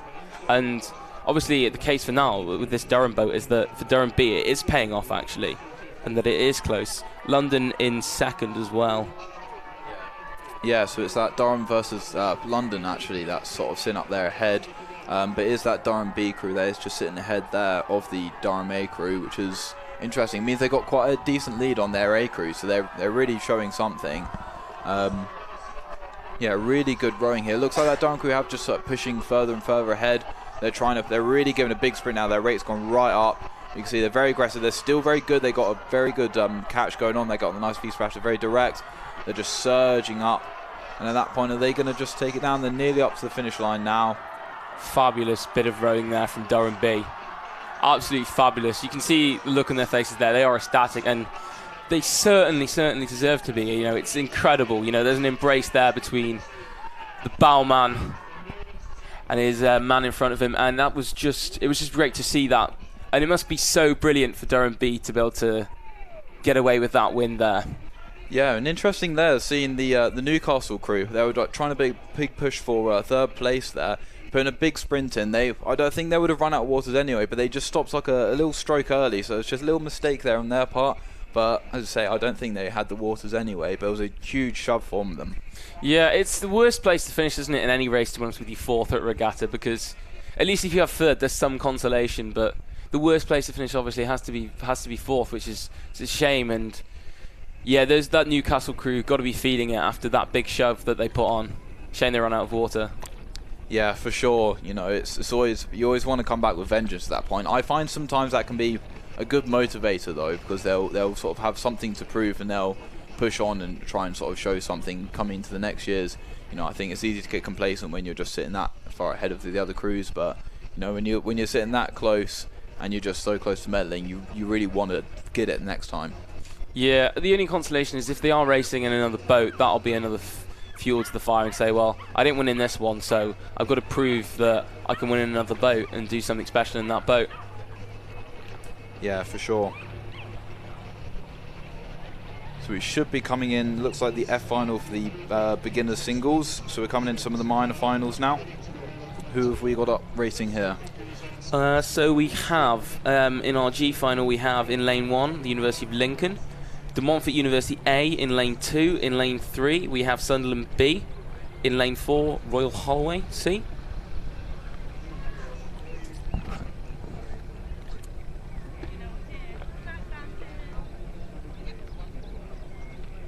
do apologise there. We are just trying to confirm what races we can commentate on for you on screen now. I see. I believe we've got the beginner singles there. Yeah, this should be the F final for the beginner singles. So we're getting into the minor finals. This is people who've made the time trials to get into the finals. You know, for this kind of race, it's really just about, you know, you've made it into the finals. You've got that confidence. How can you then sort of take it on, try and sort of beat the crews around you, just so you're beating someone, you know, in the side by side, and then taking that in. So for future years, when you're coming back doing other races, how are you going to take that and sort of build off of that confidence you get from it? At the end of the day, a win is a win, especially a win at BUCS. You know, regardless of what final you place, winning at BUCS is the ultimate for any university student, because you are really racing against everyone up and down the country, and so you're proving to yourself, you know, whether you can do it or not. We apologise for the slight error there. I think there's been a turnaround in races. So in the singles, I will point you now. So in lane 1 we have the University of St Andrews A, University Harriet Watt in lane 2, University Edinburgh C in lane 3. In lane 4, Kiel, but that's been scratched. Royal Holloway University in lane 5, and Loughborough C in lane 6. And at the 500 metre mark, University of St Andrews are leading in this F final. Yeah, so it's going to be a really interesting one, because these are, as we say, these are theoretically the slowest singles, open singles for the day. You know, for them it's going to be a lot about just getting out there. But if you were their coach, if you were coming into them and they're doing this final and they've just come off the race, what is it you would sort of tell them to take away from it? I'd take away that, you know, you can definitely improve, and that there's a lot of progress to make. And I'd encourage my if I was the coach, I'd encourage them to be optimistic. You know, you still made a final in Europe's biggest regatta for entries. You know, you've got to be proud of yourself somehow. It's definitely, you know, it's a huge achievement regardless. You know, regardless, yeah, well, no matter what final it is, I'd say. So I'd say go out there, just row your best. Yeah, definitely. I think it's always important to be taking away something positive about it, and to still also you know, look at it as where you can go to improve. Okay, we're just seeing the medals collecting there for the Open the Championship coxless fours. So you can see just some of the medals being collected.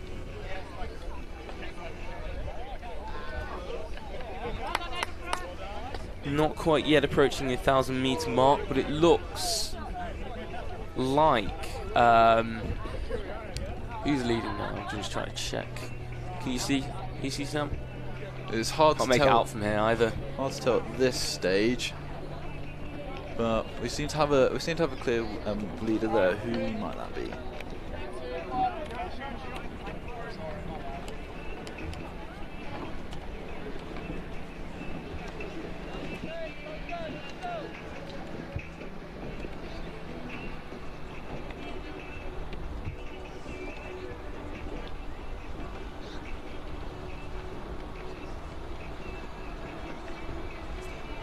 It's interesting seeing always seeing the beginner singles and seeing how they're rowing as well. You know, the sort of the rating they're going for, what it's look like technical wise. I always sort of say to those who are sort of new to sculling, to being the single especially, and are coming in, I say, you know, no matter the result of the race, if you come in even dead last, or if you just beat a couple people, there's going to be people out there. There are people out there who aren't doing it. There are people who don't make the final, and importantly, there's going to be people who are just falling in halfway through the race. So if you don't do that, there's always something worse you can be. Yeah, most definitely. I like that look on the world there, Sam. Very optimistic. But no, if you can gain any final, you know, it's such a great little thing as a confidence boost. You know, even if you're not where you'd like to be, you know, you're still in a final. So it's a great thing. We will keep you updated when we have the results of this race so far. Do look like we have a clear leader. And we have some medals there being presented to coxless fours. Am I right in saying yes? Yeah, some coxless fours there.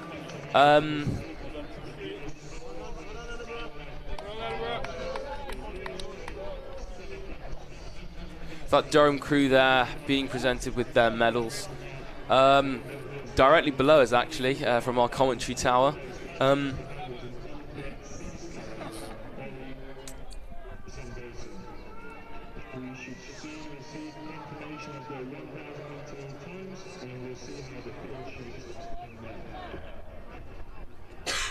So I think that would be Nick Wells from Loughborough that's currently taking the lead there, by a decent amount as well. Looking very sort of strong at that. It seems to be in a good shape, so it's shifting the boat just quite well there. You know, the technique's not looking too bad, to be fair. Yeah, he's got a lot of clear water, hasn't he, to be fair. Sticking out quite a bit, like a sore thumb in terms of how far ahead he is of everyone else. But no, yeah, what a great lead for beginner single. Yeah, it's always interesting for me to sort of see the names of these people in the beginner singles from some of these crews. Certainly, I think in these minor finals from the clubs that tend to take their athletes quite far in the sport, I always like to sort of look at the names and sort of think about where they might be in the future years, and then try and remember them, so that when you come up in future years and you see their name come, you can see sort of the progression of how they've come on. You just see that he's taken a lead just over 24 seconds, almost 25 seconds. It's a very, very big lead at the 1500 meters. Yeah, a very, very dominant lead there from the University of St Andrews rower, Adam Woodward. Yeah, he's doing really, really, really well. Looking at the times now, it's so much dominance compared. I'm reading out the screens now. So his closest rival, Luke Watson of Harriet Watt, he is at 7:26.80, and Adam Woodward's leading him at 6:59.30. So quite a considerable lead there, isn't there? Yeah, definitely. You know, it's over 6 splits to sort of put it onto erg timing. Thinking, you know, it's a good one. It's always interesting to see how they fare, because you know, when you're a beginner and you've never rode before, the first thing you do, you come up, you're doing your time trial. It's always hard to sort of find that pacing and to be able to sort of stick there where you know you sort of should be. And it's an important learning experience for them to know how to pace a time trial, because it'll be obviously very new to them. Yeah, because at the end of the day, you want to push hard in your time trial, but you don't want to be too exhausted for making actual racing. So, you know, it's towing that fine line, isn't it? To be fair, Sam, you know, it's about picking your battles, I guess, as well, knowing when to push and knowing when to ease off. Yeah, definitely. It's interesting seeing he's just sort of sitting a little bit into the boys, where he might just caught a little bit of a crab there, not too bad, and fall in luckily, but he's sitting quite close to the boys, just starting to push away from them again. It's always the fear. You get into these last stages, got last sort of 50 meters, if that, to go. You know, just wants to hold into right in the sort of middle of his lane. Just hold on, just get those last few good quality strokes in, and take that first place in the F final. And I think he's just about to do that now as well. There we go. To the University of St Andrews. Sam Woodward there. Adam Woodward, I apologise. With a very, very dominant lead there in his respective final. Yeah, it was a really good split. I think importantly, it's going to be a big confidence boost for him. It'll be interesting to see if he's doing any other races throughout the week, and if he maybe sort of will push a bit harder in the time trial, and you know, if he's in maybe a double or quad or something, and see how that goes. Yeah, because he's definitely proven to himself now that he's got speed compared to his rivals in the singles. So you just think, what kind of final that could have been a bit higher as a final compared to what he pulled. Yeah, for sure. It's interesting some of the techniques. You got someone who's rowing with his bow side blade squared the whole time. Looks like one of the crews there just sitting in third place, almost just fell in, just going over the line. We all know that feeling when you've just been, you know, when you're new to sculling and your forearm just starts to seize up quite a bit. I think that's probably what went on there. You can see. It's also that remembering to keep looking back and taking looks, and not just rowing, because you do have to obviously take a look when you're steering, otherwise, yeah, it's no good. Yeah, you know, it's always interesting to see these obviously very new rowers. You know, how much water time they've actually had. Obviously, it will depend on where they're coming from, and to be, you know, coming in and doing this and have quite a dramatic finish. But you know, credit to them where they come in. They've all managed to stay in their boats. They managed to stay on top of the water rather than in the water. And as I said earlier, if you stay in the boat, then you've definitely done more better than some people have. So, yeah, a very, very excellent performance there by Adam Woodward, though. And we are into the E final of our beginner singles. So in lane 1, we have the University of St Andrews B, University of Loughborough B in lane 2, University College London in lane A, University in lane 3, sorry. In lane 4, we have the University of Birmingham B. In lane 5, University of Portsmouth. And then in lane 6, Harper Adams University.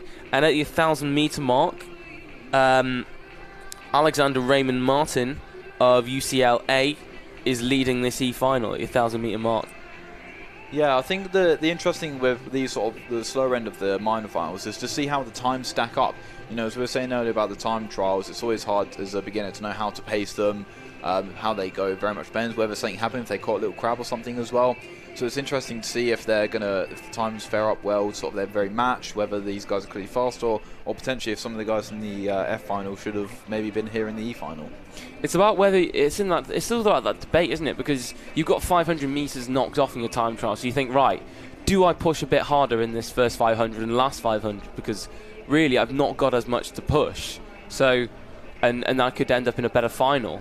And then it's just like, well, you're always evaluating, aren't you, Sam? That what do I do? You know, do I row a little more, a little less powerful, and save myself for a final that I think that I have confidence in winning, or do I push hard on the time trial, aim for a higher one, and then not do as well? I think it depends, really, doesn't it? If whether you're more concerned about winning or not, or learning more. Because I think at the end of the day, it's all down to personal preference, because some people would say, you know, it's better for me to lose, but then I'd learn something more by losing in a better final than comfortably winning in a final where I didn't push as hard. So it's all about evaluating, isn't it? I'd say.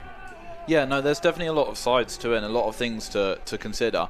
You know, there's a lot of things you can sort of make decisions on, whether it's that you want more time to recover. Maybe some people, you don't want the necessary time to recover. These beginners, they're not going to be physically putting themselves as much as like the intermediates and certainly the championship events, but having it be more close to their time trial when they've gone out there, they've done it, they've got the confidence from the time trial, and then they can just go out and get it done. Sometimes it's a bit better for them. You know, and certainly I think ultimately for them, they really just ought to focus on, you know, rowing well, having a good time trial. Because if you row well in your time trial and you focus on that, then you're probably going to row well in your actual final, and then you have a good race in the final when you're side by side, when I think it matters a lot more. And you know, when you're racing against better people, I think it's always nice to sort of put yourself a bit higher up there. You know. Yeah, definitely. And we're coming across the finish line now. We're getting close to it. And Alexander Raymond Martin of UCL there, leading with quite a dominant display. Yeah, this definitely seems to be a much more spread out pack than our previous race, but another dominant win there in a good time. You can see just second place there, just starting to cross over the boys. Had to make a little bit of steering adjustment. That's pushing our third place. Just managed to catch up a little bit. You can see there from Harper Adams just sitting there in that third place, almost crossing the boys right there. But yeah, very, very spread out pool now. I wonder, the higher we get up in our finals, I'm thinking that's going to be a bit of a pattern, to be honest with you, Sam, that we'll get more of a gap between all of our races now coming up. Yeah, definitely. We've had the A and B finals obviously already, so we've already seen how close and tight they were. But yeah, I think with these minor finals, I think there's going to be a bit more of a spread on it, because it's a lot down to obviously a bit of physiology, a bit of how much training they've done, whether they come in from other sports or whether they're, you know, completely new to doing sports at all. And then also with especially the last couple of years where we've had so much rain, we've had so much like flooding, high waters, fast waters, whether it's how much time on the water they've managed to get, how much practice they managed to get, and I think that all sort of accumulates together. Yeah, and we're already in our D final, our beginner D final for singles. In lane 3, Nottingham Trent D are currently leading, with not much in between, to be honest with you, actually. So maybe my prediction is wrong, actually, that we're getting much closer races the higher up we get, actually. It's very close between Nottingham Trent University D and Nottingham Trent University C. So whether Will Spalding has decided to push harder at the moment compared to his compatriot in lane 2, Tom Rowland, we'll have to see, Sam, I think. Yeah, I think the important thing with these beginner singles is that it's always going to be just a bit random. You know, there's not too much of a pattern to it. But I think a lot of it's going to come down to how much confidence they built in the early stage of races. You know, whether they've gone into the start of the race and they've got into a nice rhythm that's allowed them to sort of push on as the race has gone hard, or if they're going into the race and it's been a bit shaky, in which case they might be a bit more reserved to themselves. They might not be pushing as hard. So I think a lot of that does just come down to the confidence within the race. Yeah, some excellent points there made. Getting closer to our 1,000 meter mark, but it still looks very, very close. A very, very nicely grouped field there. Not too... no one seems like they're breaking away actually at the moment.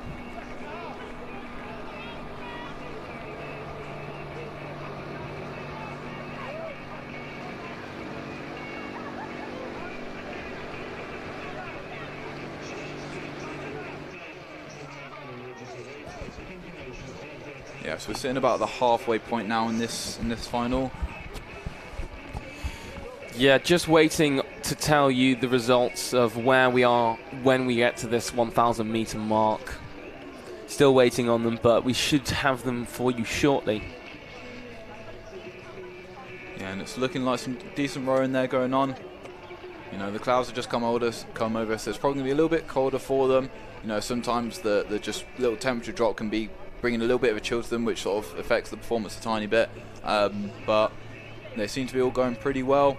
I think it looks like a bit of a tighter race than our previous one, especially the first 3, maybe 4 positions.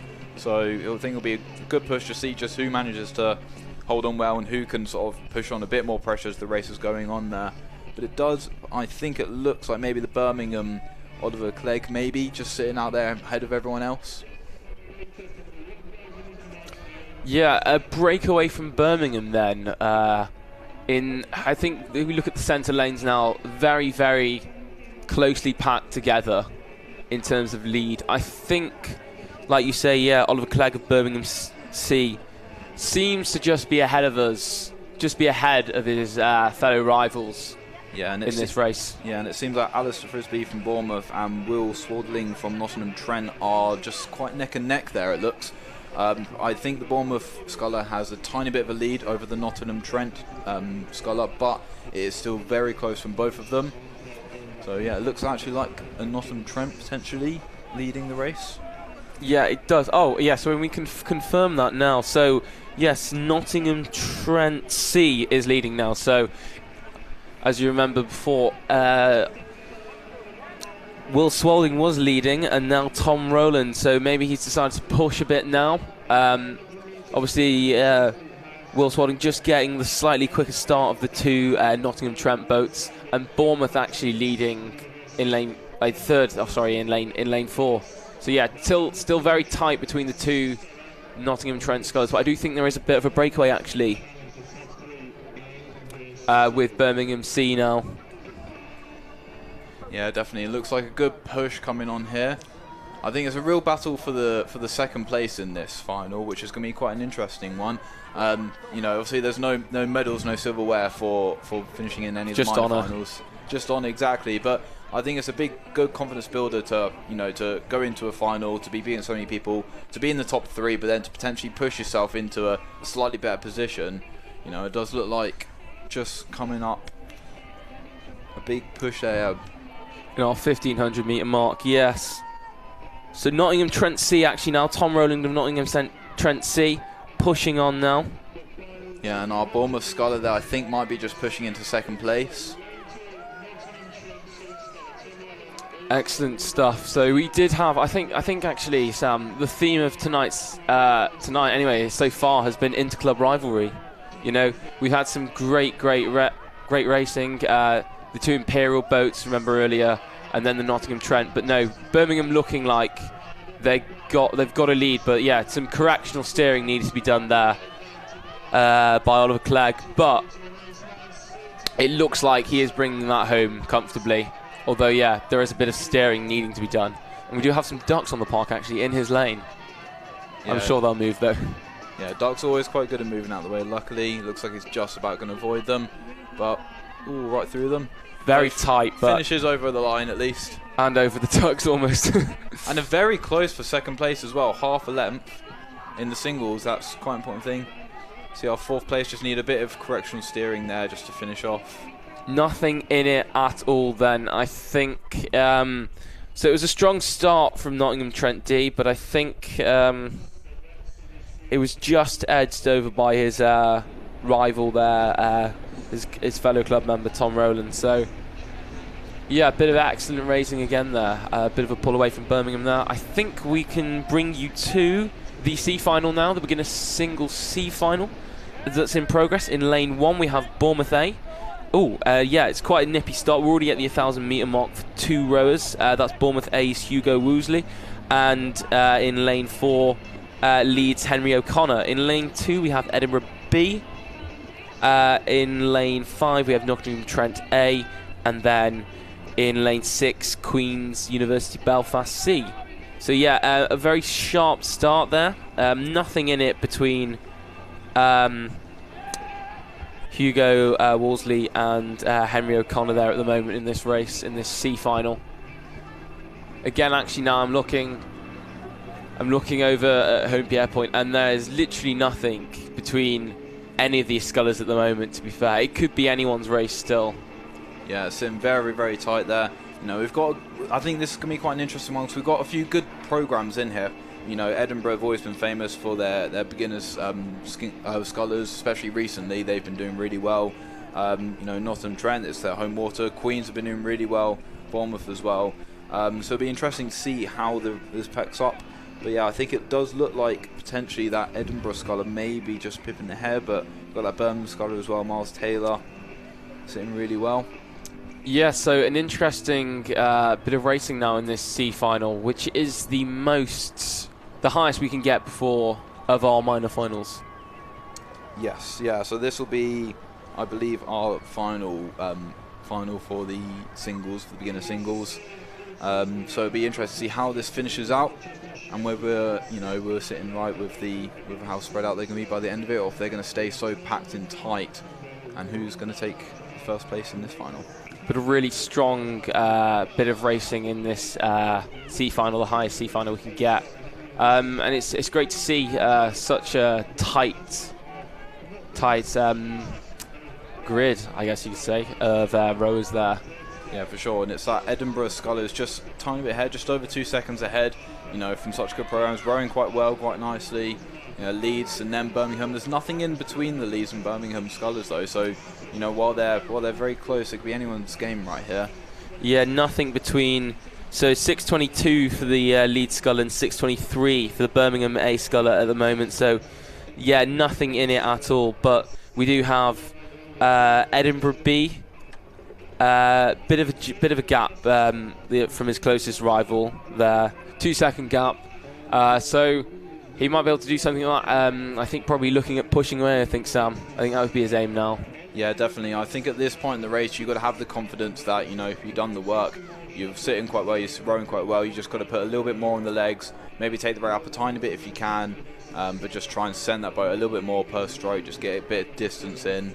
Try and just keep that gap, just open it up a bit more just to get that lead. Yeah, really into the bringing it home section of the race now. And I think that is what the Edinburgh sculler is aiming to do. Yeah, for sure. And it looks like it's still quite tight, but it seems like the gap has opened up a bit more from the early stages of the race, a bit more definitive finishing paces. You know, we're sitting within the last couple hundred metres, if that, now. Closer between lanes 3 and 2, I'm saying. Yeah, seeing. But lane. I think Nottingham Trent actually has a break. I'm not sure actually. Let me consult. Actually, no. That is Edinburgh, yeah, isn't it? Very, very tight between the second and third. The Edinburgh scullers just pushing ahead of everyone else, but that second and third place, they're sitting very tight neck and neck with each other now. I think it's going to be a really interesting finish for who's going to take second. You know, quite low rates from both of the scullers, but they're just starting to take it up a bit now. So it'll be interesting to see who's taking it. It's very tight. There we go. It's been brought over the line by Max Shukov of Edinburgh University B. And I believe we're actually on to our Open Intermediate F finals coming up soon, actually. Yes, should be coming up to the doubles next. So I think that should be us for the beginner singles done. How would you recap our beginner singles now, seeing all the finals? Some, I'd say, great standard of racing for some people. Very big confidence boosters for a lot as well. It was great to watch that C final there and see just how tight as well the field was. There's a bit of breakaway then from Edinburgh, but those E and D finals were just really great to watch because they were a really tight margin there between. There was sort of the middle ground between the sort of breakaways and the breakaways in the C final. So it was great bit of racing, I think, from the singles there. Yeah, definitely. I think that was some really good quality there, and I think importantly that all the singles have synced to really good to learn from.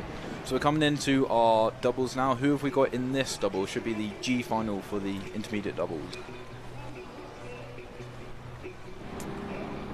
Just looking now.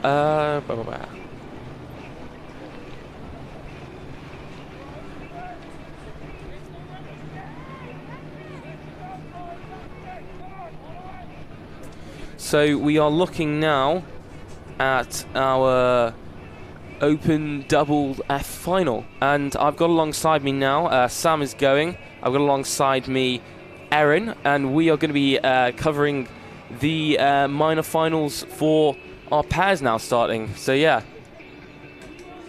Yeah, hi Finley, it's nice to be on with you. I think down the course now we have that, I think it's the G final for the Open Intermediate Double Sculls here. Yeah, I believe we do. We're just going to wait to pull some results up for you. But yeah, at the moment, looking at this commentary tower, a very tight pull between lanes 2 and 3. We'll just get those up for you now.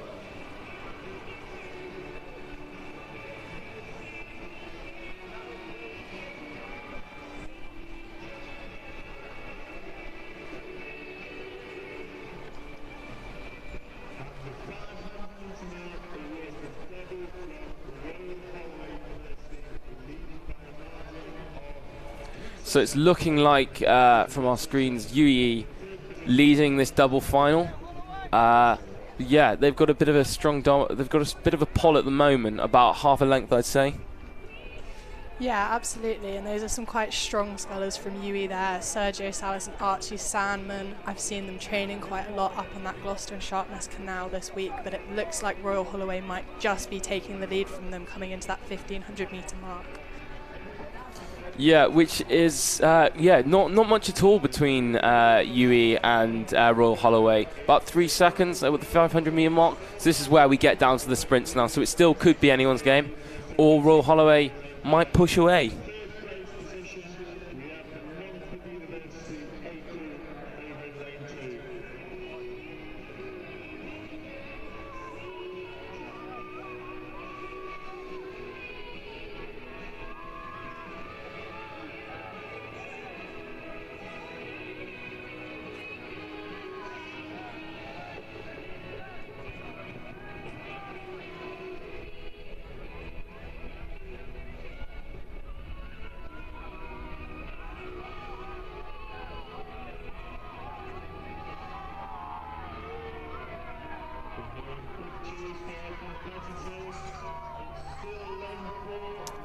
So we're coming up into the final 500 metre mark. I think that is Royal Holloway there pushing, I think, Erin, is that correct? Yeah, absolutely, that is Royal Holloway looking like they're quite solid for that first place.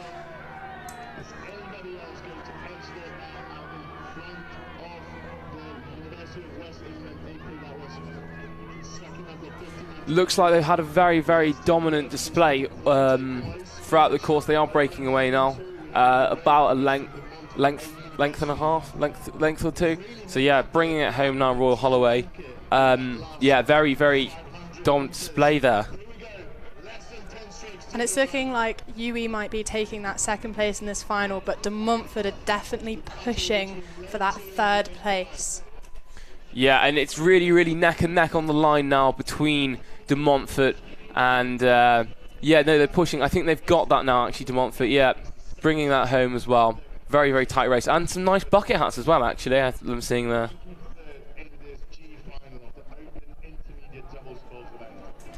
So the results there of the G final, you've got Royal Holloway followed by the University of West England, and then De Montfort finish, and then Sunderland. So yeah, race 1 through 4, quite tight, but a dominant display there from Royal Holloway.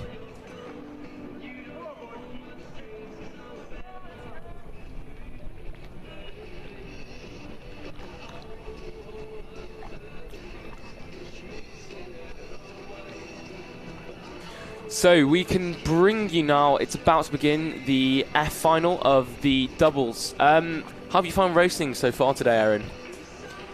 I found the racing today very interesting actually. We've had a lot of really close finishes, especially in those medaling finals earlier. I'd like to see that carry on into some of these minor finals coming on this evening. Yeah, just when you're playing for honour, I discussed with Sam earlier, you know, with your beginner finals, you've not got that silverware to take home, but you have got that honour and that chance to prove that you can improve and that you are improving. So yeah, it'd be great to see some more tight racing. And they're off as well from the stake boats.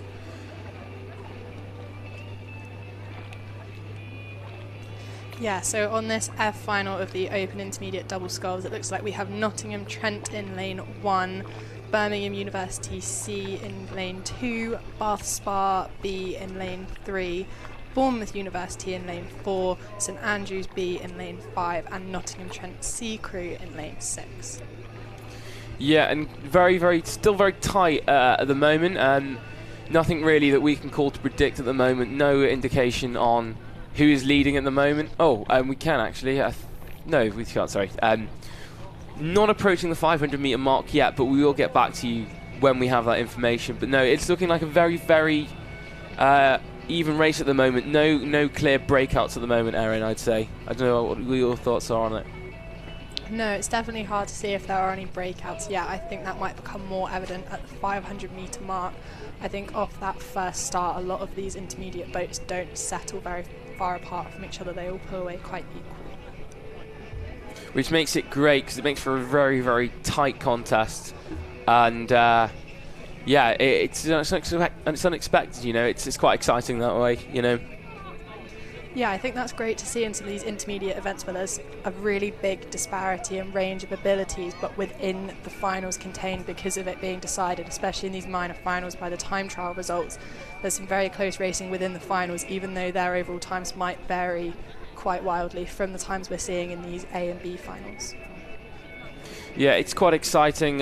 We will see. I think we are approaching the 500 metre mark soon now. So yeah, it'd be exciting to bring within you those results, because it's quite hard to call from where we're sat in this commentary tower. So we'll have to get back to you on that for the moment. But yeah, very tight racing at the moment. And yeah, too impossible to call at the moment.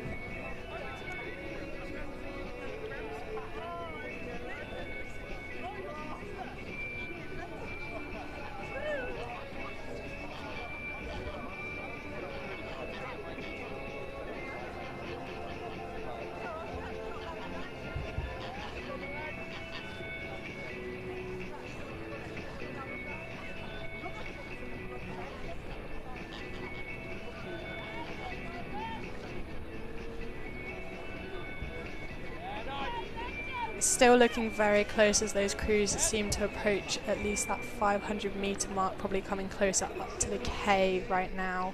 But it is looking like some of those crews may be starting to break out in front of the rest of the pack just slightly. Yeah, I'm seeing some really strong rowing in the centre lanes from Bournemouth and Bath Spa there. Yeah, some very tight rowing there, and nothing between them at all.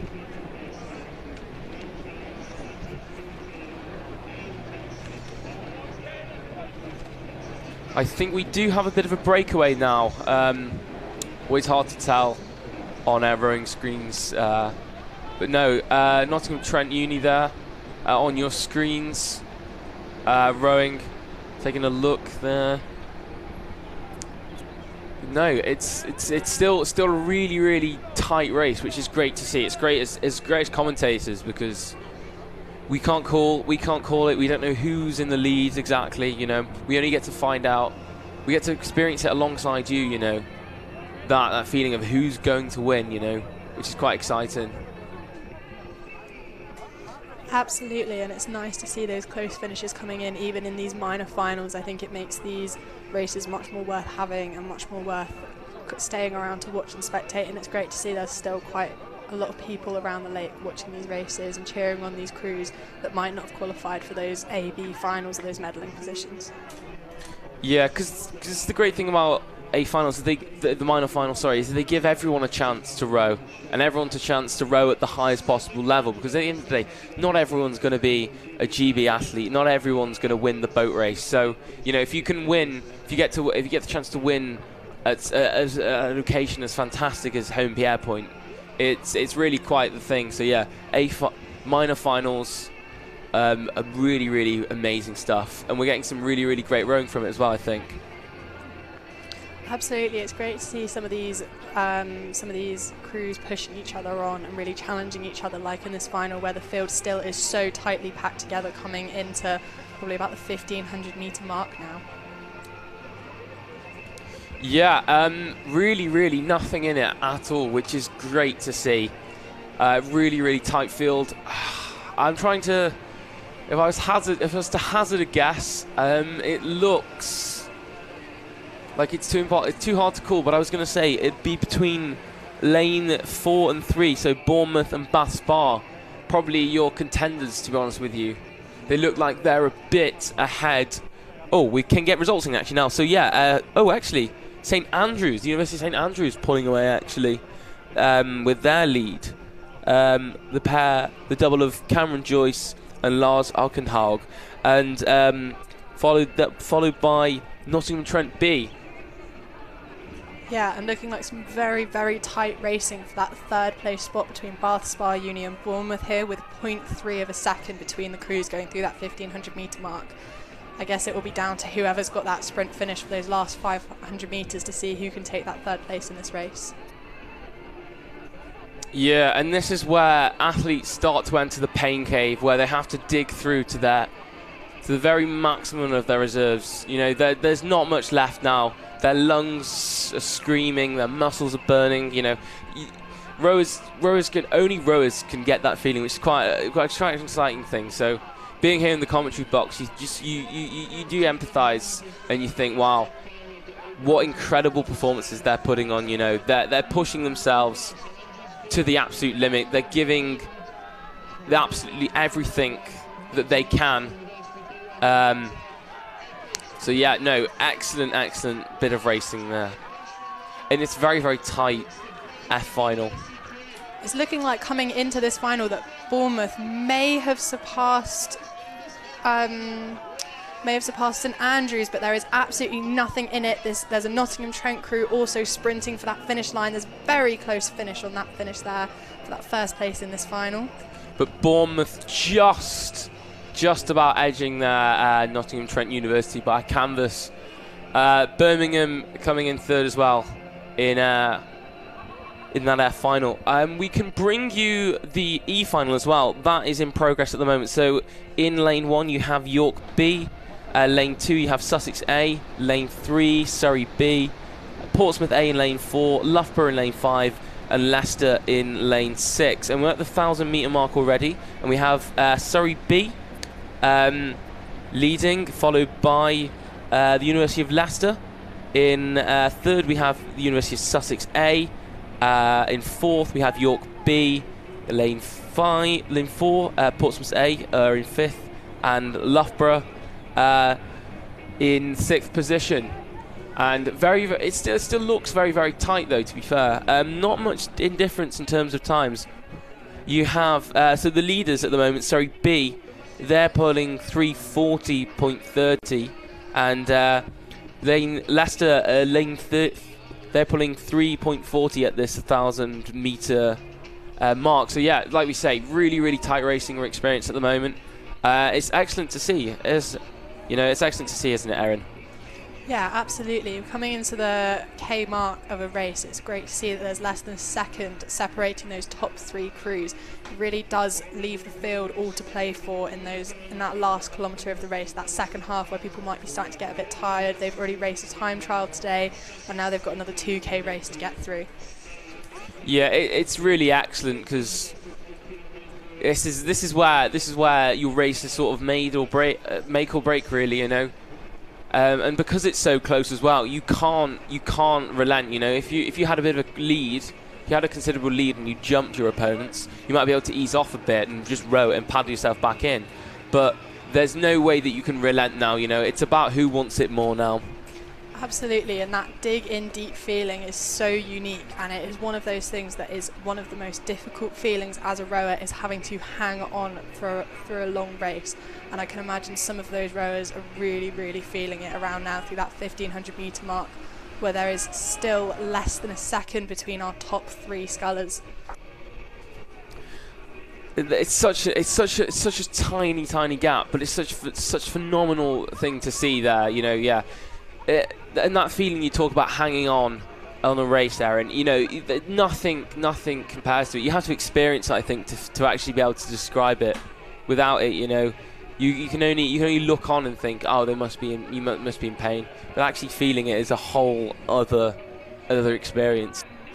Absolutely, and it gets to the point in a race like this where it comes down to who wants it more. Sometimes it's not even down to the crew with the best tech or the strongest ergo times. It does sometimes just come down to who wants it more when it is this close at this point in the race.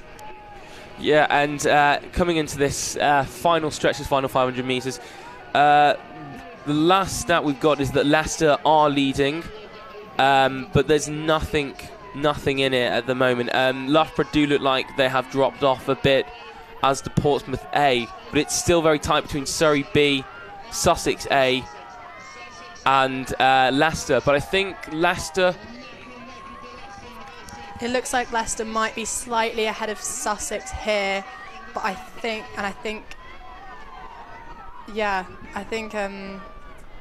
Leicester are definitely going to take the win on this one as they come through the line. I think Sussex is very close behind, followed by that Surrey crew. Sussex just pipping there, I think. Oh no, sorry, Leicester. Yeah, Leicester did pip Sussex, but not by much at all. 2-second gap there between them. Nothing, considering how tight this race was. And we can bring you on as well now to the D finals that are in progress now. So you have Hartbury in lane 1, Surrey A in lane 2, in lane 3 Strathclyde, in lane 4 you have Glasgow Caledonian, lane 5 you have Heriot Watt, and Queen's University Belfast B in lane 6. So off the 500 metre mark, Hartbury leading by a second over Glasgow Caledonian. Nothing in it at the moment between Glasgow Caledonian, Surrey A and Hartbury. Very, very tight bit of racing in the D final. Absolutely, and it's interesting to see some of these university scullers from Hartbury, because our Hartbury College is known for producing some of the best junior scullers, but it's interesting seeing that coaching carry on through into the university level. Yeah, it's a really, really great momentum and great progress that they have. Hartbury clearly have a very good stepping stone system, I think, within their scullers. Absolutely, and even just seeing small snippets of this Hartbury crew here, they might only have made the D final, but they're looking quite clean and quite together. They're looking definitely cleaner than some of the other crews that I've seen out in the field today. So yeah, no, some great rowing. You'd rather be in a D final but row technically well, because at least then you can prove to yourself, yeah, I've rowed technically well. You know, we were talking about the debate with time trials. You know, that me and Sam were earlier. That if you push hard, you might be able to end up in a high final but lose, but then learn something from that or be comfortable. But then at the same time, much the same applies to being in a lower final but actually rowing really well, like the Hartbury double R. So we're into the 1,000-metre mark now. Hartbury still leading their rivals. They've pulled away a bit over Glasgow Caledonian, but there's not much at all between Surrey A and Glasgow Caledonian.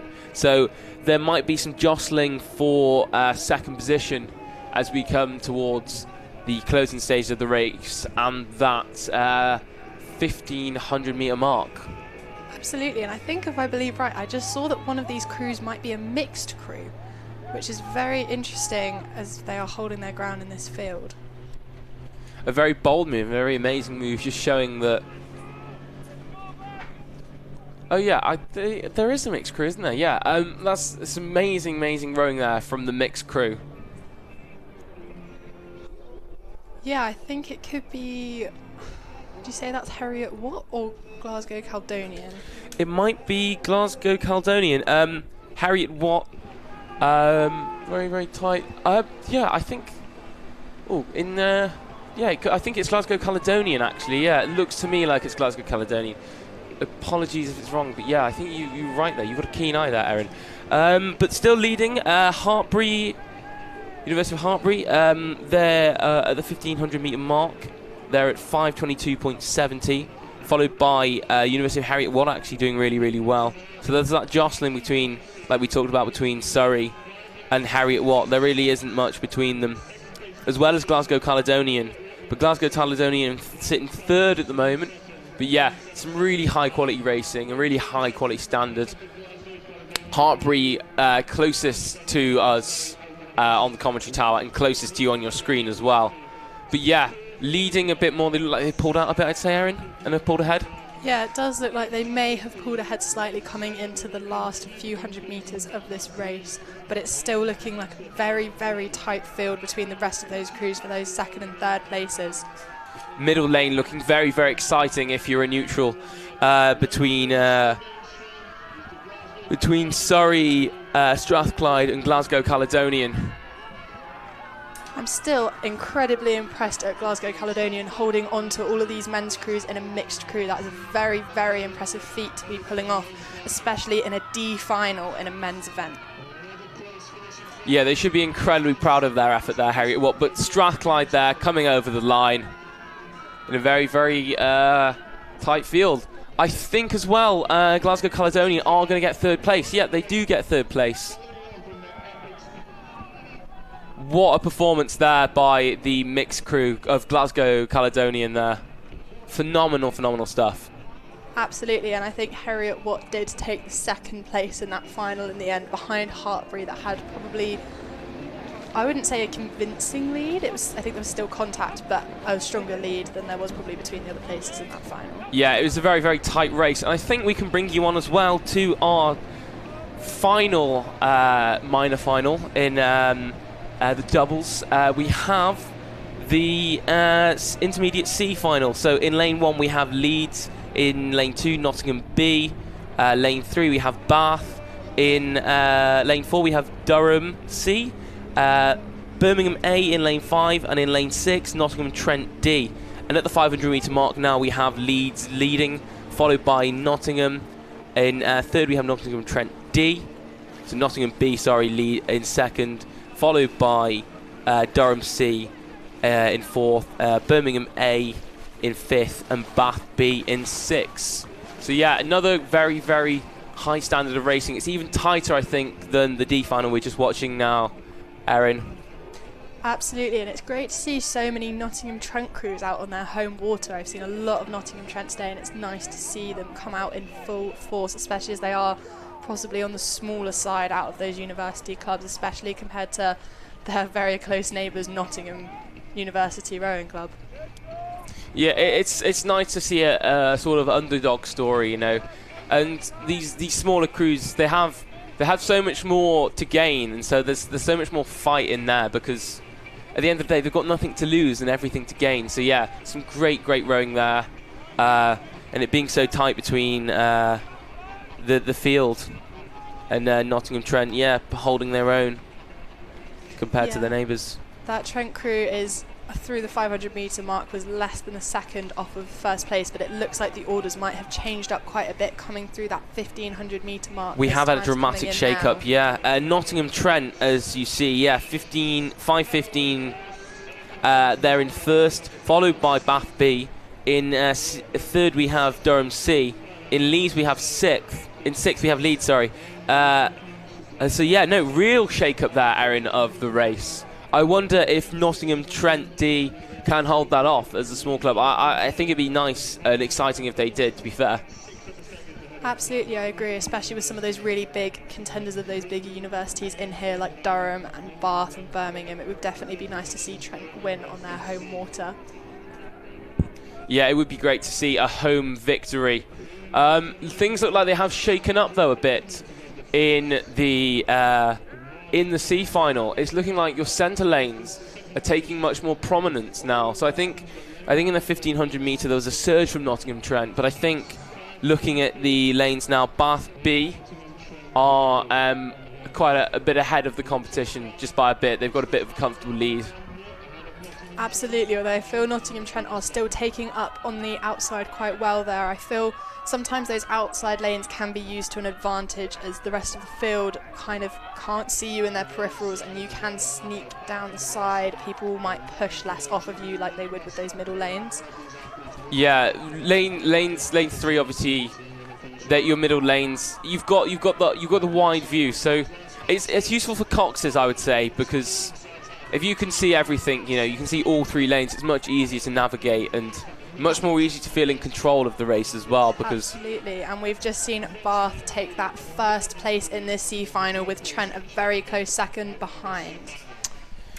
Yeah, so yeah, a great talk there about the lanes, actually, Aaron. Great point. I was going to say it's quite gladiatorial, so it's really is tactical. Your side-by-side racing. So whether you decide to race, whether you think about using the outside lane to your advantage to creep up, or you want to use that middle lane to control and dominate the space, it's down to you, really, and I think down to your crew as well.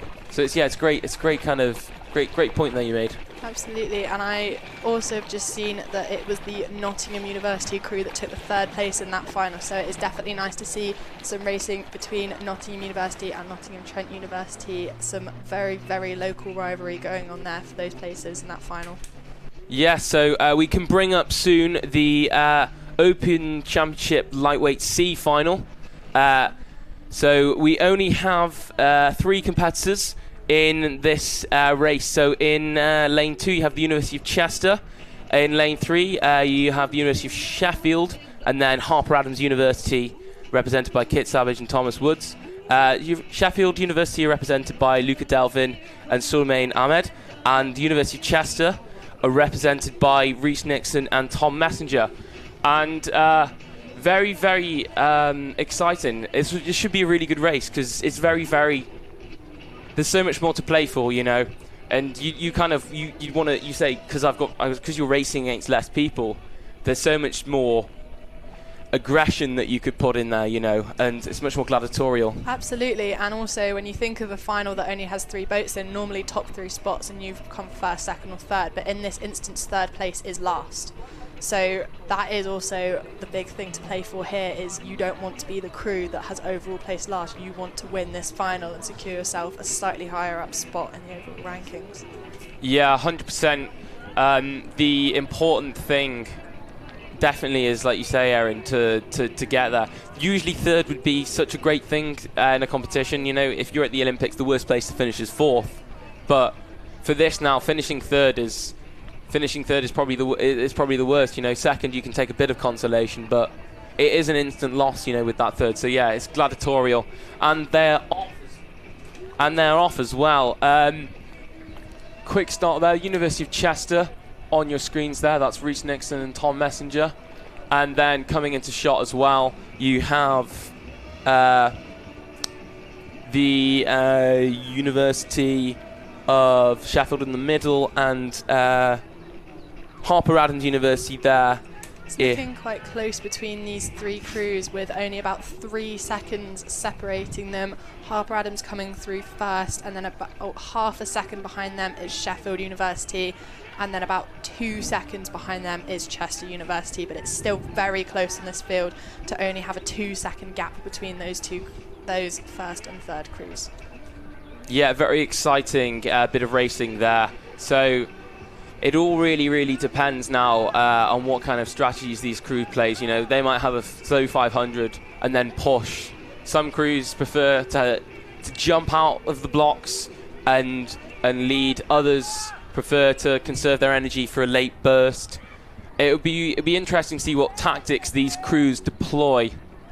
Absolutely, especially considering these are lightweight crews racing, so they're definitely in favourable weather conditions today, with about a bit of a tailwind on the lake today. So absolutely getting behind those crews, allowing them to operate at those high rates that lightweight crews seem to race at best. Yeah, higher rates is a lightweight's bread and butter, I think, at the end of the day. It's what they specialise in, it's what they like. Sheffield and Harper Adams in shot there. It's looking like Sheffield might be taking the lead from Harper Adams, but it's hard to tell on that at the moment. We'll wait and see if there are some official results that are going to come through soon. Yeah, we should be getting those official results soon. We're very close to the 500 metre mark, but yeah, it's still looking very close between these boats.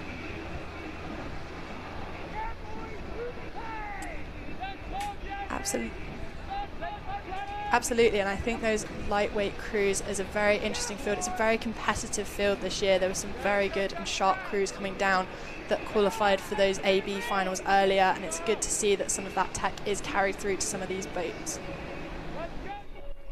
Yeah, it's great to see. Yeah, we've got all three crews in shot now. From your right to left, University of Chester, Sheffield, Harper Adams, in the centre lane, and then you have, Sheffield in the centre lane, my bad, and Harper Adams on the furthest to the right there. And coming through that K mark, it looks like Sheffield has taken lead by about 2 seconds over Harper Adams. And Harper Adams is still leading over Chester by about 5 seconds now. So Chester are maybe dipping behind that close field just a little bit here. Yeah, I think it's between the two at the moment, unless Chester push now. Absolutely. I mean, I feel like at this point it would be great to see if Chester had some almighty sprint for the finish, but if you're already down by about 5 seconds through the K mark, I'm not sure how realistic that would be. I think it will be a fight between Sheffield and Harper Adams for that first place in this C final. Physicality wise as well, it looks like Chester have punched above their weight quite a bit. You know, you look at the two crews there, they look considerably bigger than that Chester crew there that held their own. But to be fair to them, yeah, they got to that championship C final. But yeah, it's an incredible time gap. Yeah, but yeah, I think it is between Sheffield and Harper Adams now, unless there's a sprint from Chester. But it looks like Sheffield might be breaking away though as well and making an even bigger gap, and it's just come through that they have come through the 1500 metre mark at a time of 5:51, with Harper Adams following at 5:55. So they are increasing that gap slowly as they come down the course into this final 500 metres. Yeah, in Sheffield, right in that centre, yeah, you can see, that there is quite a significant, there's a bit of a gap there, so yeah, Sheffield pushing on now in this Championship C final. Yeah, high quality of standard of racing here. Absolutely, and it's great to see a smaller university like Chester pushing on and entering boats in these championship categories. It's great to see them rowing up to those higher standards. I'd like to see more of that in years to come, especially from these smaller universities. We've had some successes from those underdogs earlier today. In the lightweight championship final, we did have University of West of England take that silverware, which was very impressive for a small university club. Yeah, it's great to see. I think that's what BUCS is all about as well sometimes, underdogs punching up. I remember that University of Chester crew, they won their beginner D final, and punching straight up to championship is quite is quite a jump. So fair play to them. Yeah, it's quite great to see those those little clubs, like you say, punching up, Erin. Yeah, and it's nice to see a big spread and variety of abilities of these smaller clubs where you do get big disparities between people that have been rowing for a few months and people that have been rowing for years and years at these huge rowing programs, maybe as juniors. And it's great seeing that impact and the influence within those clubs. And just coming into this final 100 metres, it does look like Sheffield is going to take the win in this race. They're probably just about scraped a length ahead of Harper Adams. But those boats might still slightly be in contact, but I think it is too late for Harper Adams to sprint past at this point. Yeah, I think they've run out of water there, and Sheffield comfortably now taken that. There we go. They've crossed the line now, and they can celebrate. But yeah, Sheffield storming away there in the championships. And Chester now coming across the line.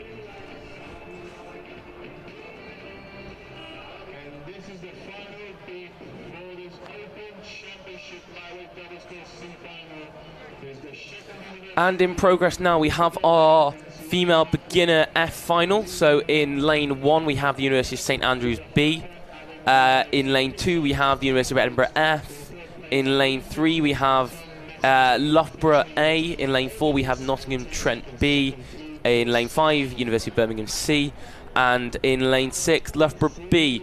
At the 500 metre mark now, Jocelyn Dewar of University of St Andrews B already crossing that 500 metre mark, following by Lily Keane of Birmingham C, followed by a quite tightly spread pack there of 3rd, 4th and 5th from Edinburgh and Loughborough, just waiting on Nottingham Trent B there to cross the line, to cross the 500 metre mark.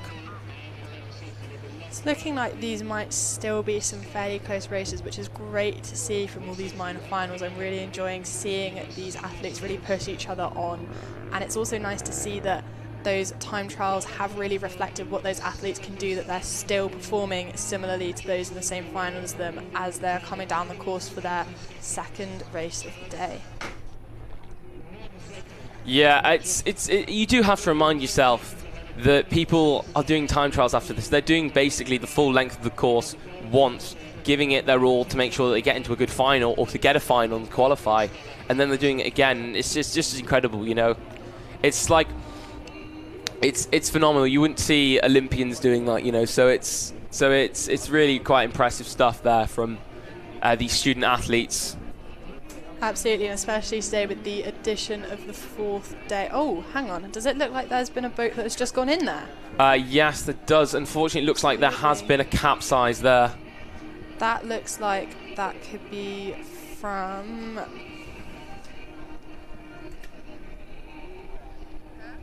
Oh, I'm not sure what club that could be from, but it looks like the other scullers are powering through and not getting distracted, which is good to see. Yeah, a nice keen focus there.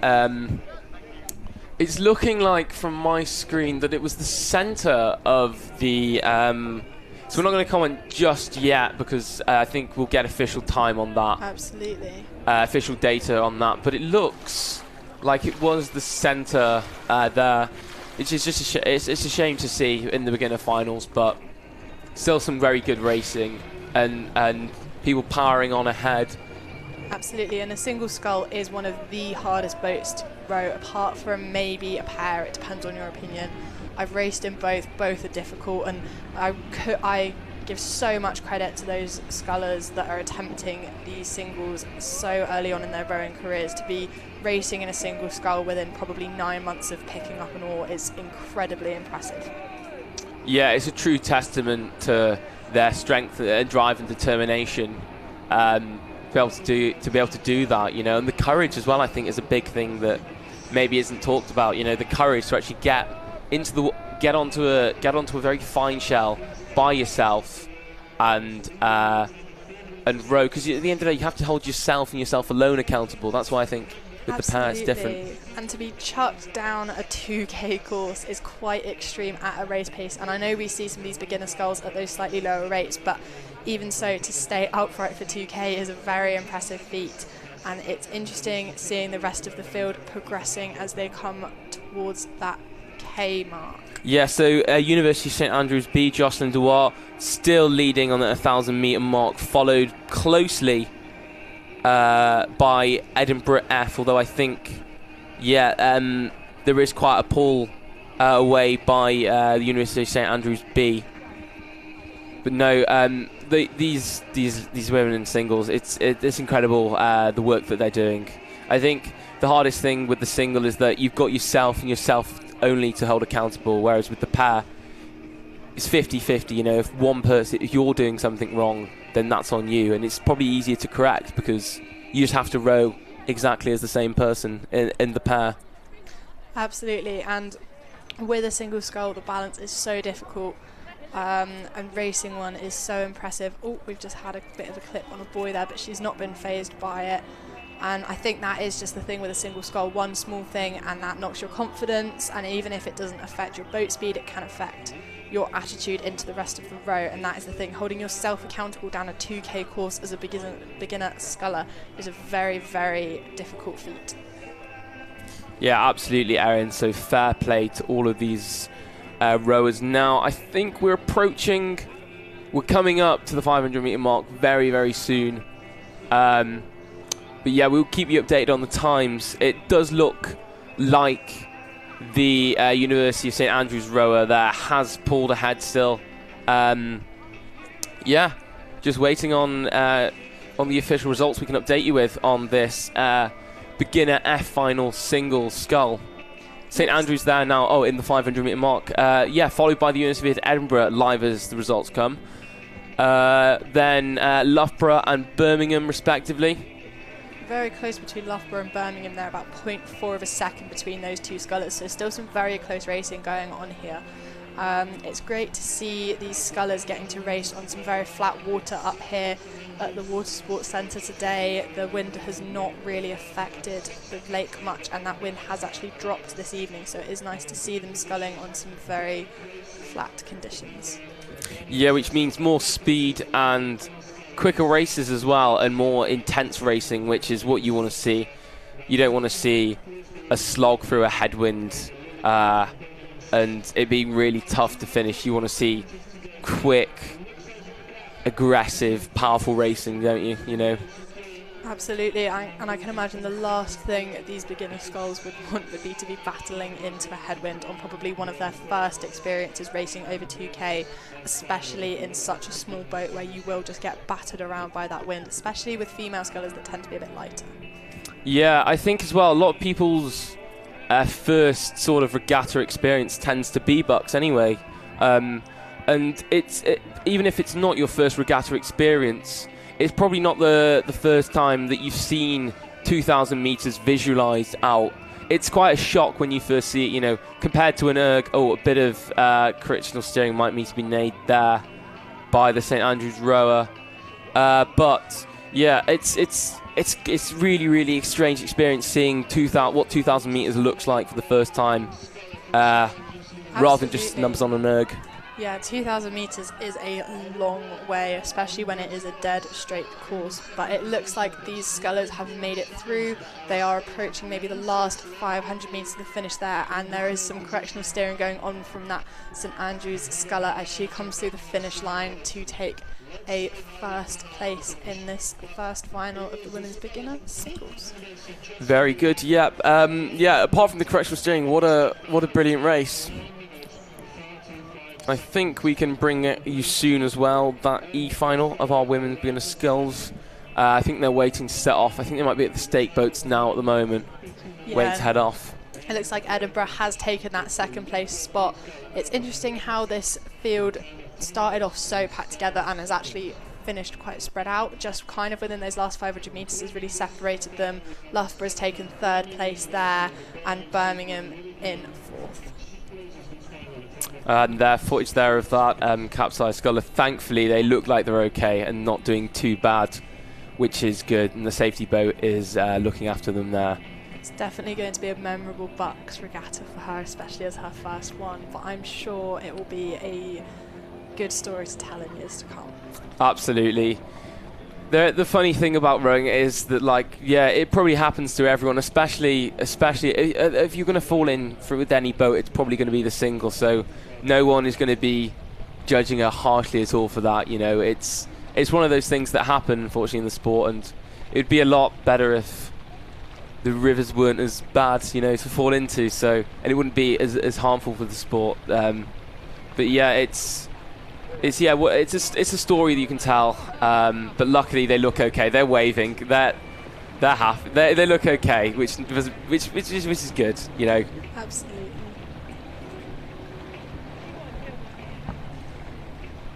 Yeah, and absolutely, she looks like she might be slightly embarrassed, but okay overall. So.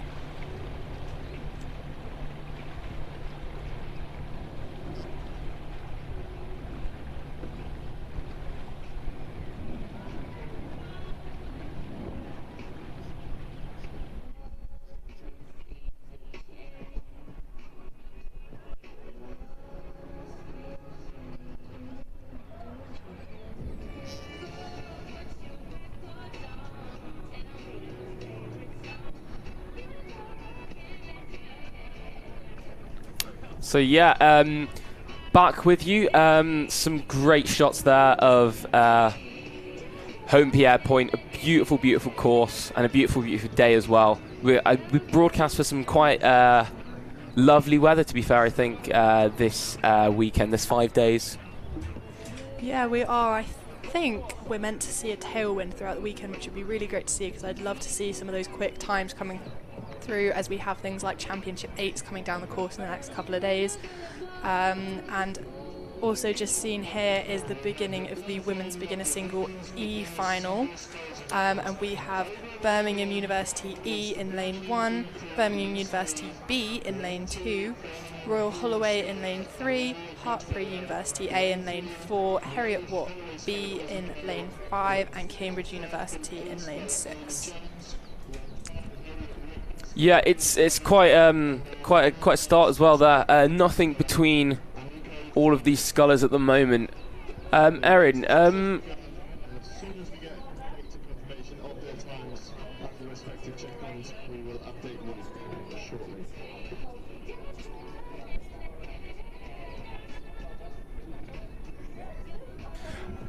yes, sorry about that, folks. I was just going to say, Erin, someone that's raced in a beginner final before, and you're at the stake boats, what kind of goes through your mind as you start? You know, we see these quick starts sometimes and these bursts away from certain rowers, you know, and you think, what goes through their minds, you know, at the stake boats? I think it comes down to the rower, absolutely, on what you are thinking about in those stake boats. I know some people can get very nervy, some people are a bit calmer, but generally you are sat there, you're looking at your stake boat holder, and you are just thinking, how am I going to get through this? And you have to really think about your race plan. Coming off that start, it's very easy to get ahead of yourself if you are sat in the lead for those first 100 metres.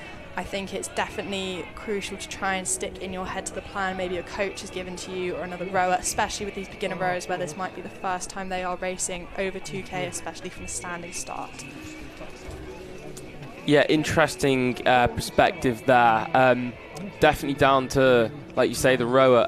What do you think the race plans, if you could hazard a guess, what kind of race plans do you think these scullers have got today? If I'm entirely honest, I feel like a lot of it will be just to hang on because they are beginner scullers, but I'm sure those coaches have provided them with a bit more of a structure. I would imagine they've been told to go out at a higher rate off that first 500 metre and maybe settle down into a lower rate through that middle K, keep it nice and chunky, keep it strong, really focus on their tech and really think about staying smooth and as clean as possible, and then hopefully finishing off with a sprint to nab that first spot in your final, ideally. I think that was a very good race plan to actually, Erin, even if they aren't using it. So yeah, very, very helpful. We've still not reached the 500 metre mark. Oh, we have now. We can confirm that University of Cambridge currently leading the first 500 metres.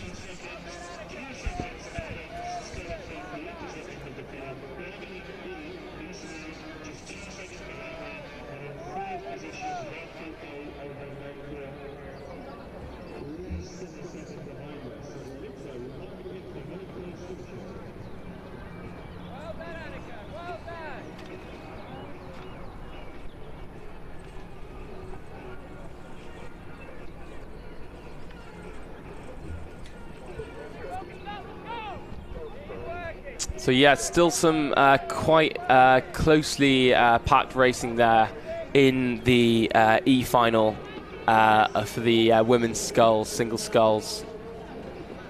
Absolutely, and a nice close-up shot of the Hartbury sculler here, and to her side is the, I believe that might be Harriet Watt on screen as well. Yeah, I believe you're right there. Cambridge still leading in lane 6, followed by Hartbury in lane 3, Birmingham, lane 4, Birmingham B. Sorry, in lane. The third, in lane 1 is Birmingham E. Nice close-up on the Birmingham sculler there, and as it widens out to the field, you can see a bit more on the positioning of each of the scullers, but it's still looking fairly close. Yeah, it's still looking fairly close, and there's nothing in it at the moment between these scullers, which makes for some great exciting racing. Absolutely, and I'm definitely interested to see if this stays close coming into the finish of this race. Yeah, I always like to look at the 1500 meter mark and think, well, is this where the race gets decided, or is this where the sprint begins? You know, every single race is unique in rowing, which is the brilliant thing about the sport. You know, you're not going to get one same race ever, which is fabulous. Absolutely, especially when you get to the point where you've been racing for a few years, you've never had a race that is the same as the next, and it's great to build up that experience, and that's what's great seeing those beginner scullers starting to do here. This is their first BUCS Regatta. This might be their first summer regatta ever, as you mentioned earlier, and it would be great to see these scullers take to the water again and maybe some smaller events, build up their confidence through the summer, and hopefully really embrace that racing season coming into next year. Yeah, because the summer racing season is one of the best seasons around. I know we have some great head racing events, Head of the River being the chief one, but there's something so special, and BUCS Head as well we've got for the universities, but no, that summer season of sprints race is just something else. Nothing really compares to racing with the sun above you and just that warm feeling, and just those short sprints, maybe some of those more local regattas where people get to race over 500 metres or 1k, definitely see some close racing there, and then that really builds into your experience coming into this 2k lane racing, where it can feel quite daunting if you've not raced much. No, so some great racing there. We have got the results for the 1500 metre mark. University of Cambridge still leading there, followed by University of Hartbury A, followed by Birmingham E and Birmingham B in 4th, and Harriet Watt B in 5th, followed by Royal Holloway. So yeah, quite close results, I would say. But yeah,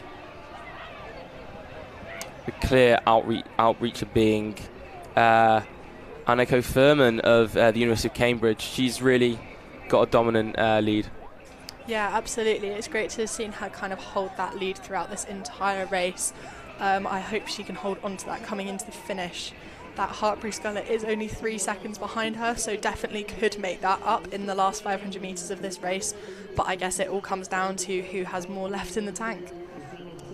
Yeah, and if you're on the attack, 3 seconds is quite motivating. There's not really much, and it's if you can give that bit more and make it up, then yeah, it's a hugely satisfying feeling as well to be able to hold on and then go, I've got another gear, I've got an extra gear, which is quite cool.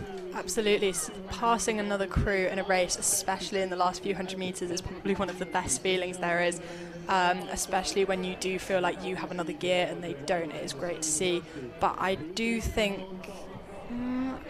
they are looking very close. Hartbury might be slightly in the lead here. She might have quite just pipped it. About 150 meters to go. Can there be another change of lead, or will it stay? BUCS Regatta never stops. We've got 3 races out on the minute, which is quite intense. So we will be very busy for this next period, won't we, Erin? Covering all of these races for you.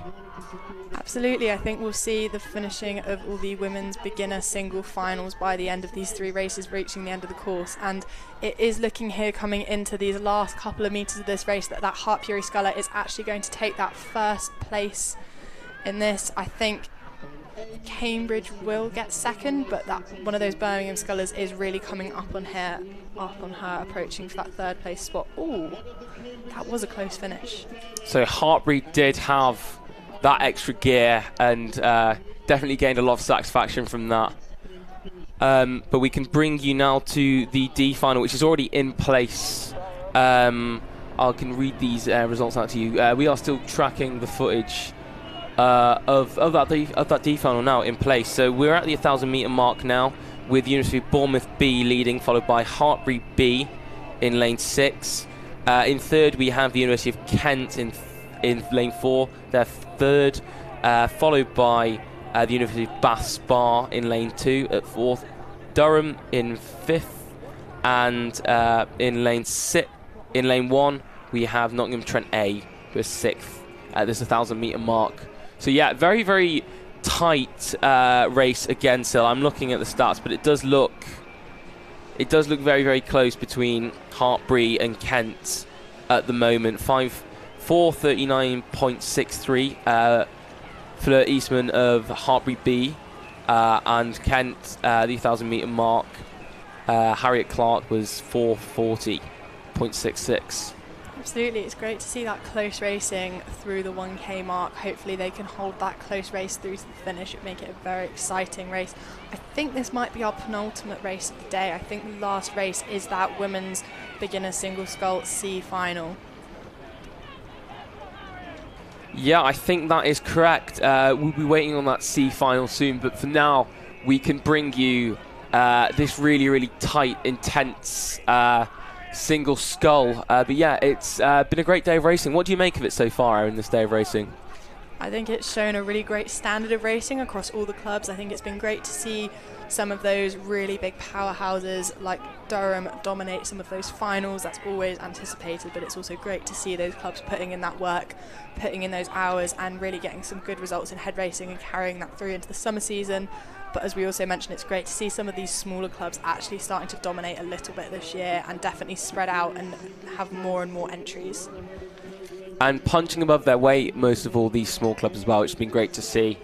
Standouts have been, for me anyway, that Open Championships, 3 unis that you wouldn't expect to be in that Championship C final, but yet they're there, and it's such a great thing to see, that the rowing world is being shook up a bit. Absolutely. I think these lightweight categories do introduce space for some of these smaller crews and smaller universities to put in their crews and to put in some of their great scullers, some great athletes, because that lightweight field is so much smaller. There is less competition from those top major programs like Durham, UL, Cambridge, etc. I think it's nice to see these small universities have more opportunities to maybe even reach a medalling position.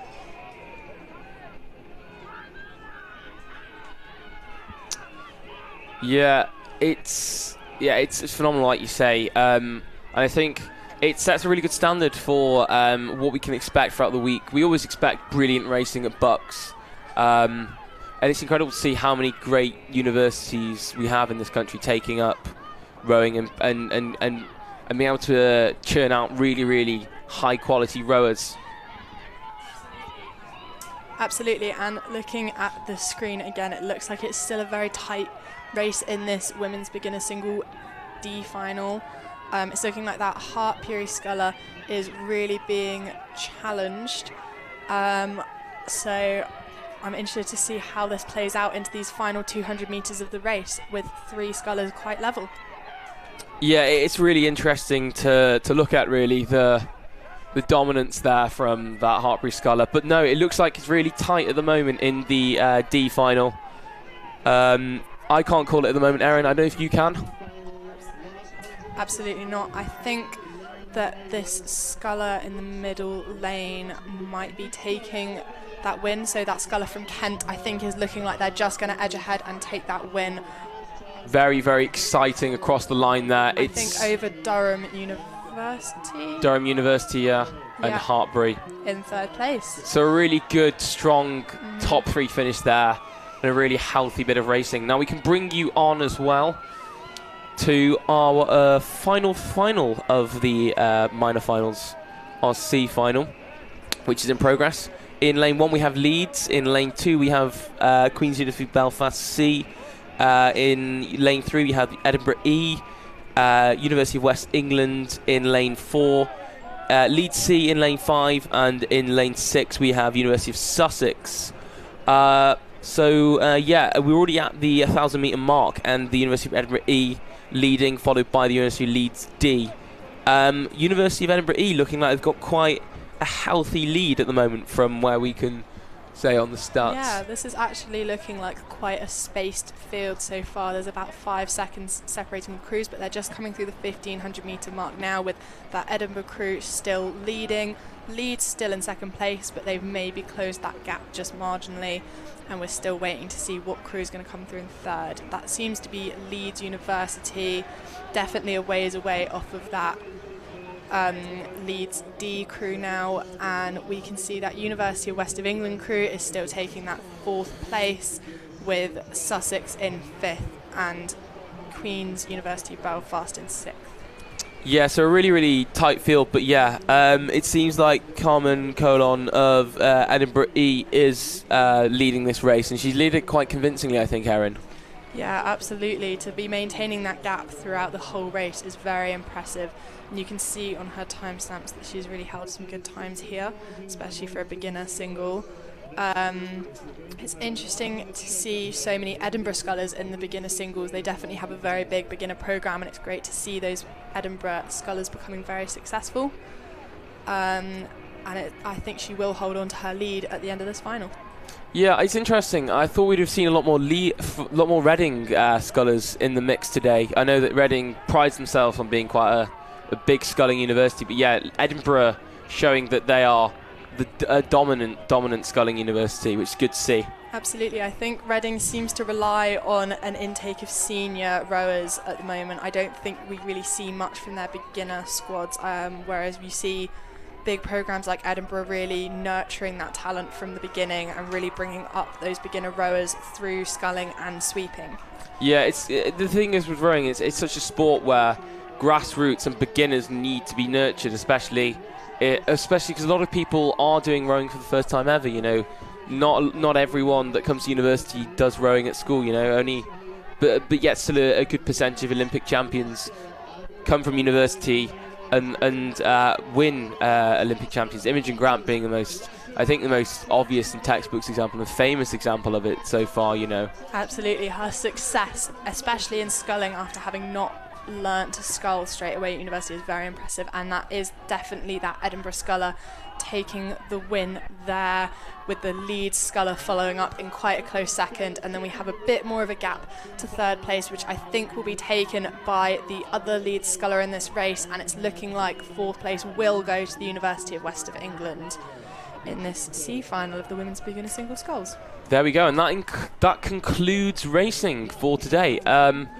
The sun is still in the sky. It's looking very beautiful, obscured behind these clouds. But I think we can say it's been a very successful first day at BUCS Regatta, Erin. Absolutely, I'm really excited to see how the racing unfolds throughout the rest of the weekend. I think we have quite a lot of the intermediate events running tomorrow. We have quads, I think we have men's 8s. There's definitely some pairs in the mix there as well, so it'll be great to see a full day of racing tomorrow rather than just starting in the middle of the day. Yeah, it'll be great to see. If you tune in again, we'll probably see you bright and early tomorrow, ready for some men's 8 action. Absolutely, and it will be very exciting to see, especially with those championship crews coming down this course. So that's all we can say for now. Hopefully you'll join us tomorrow to see some more great university rowing. Goodbye from me. And goodbye from me. Thank you very much. See you now. Bye-bye.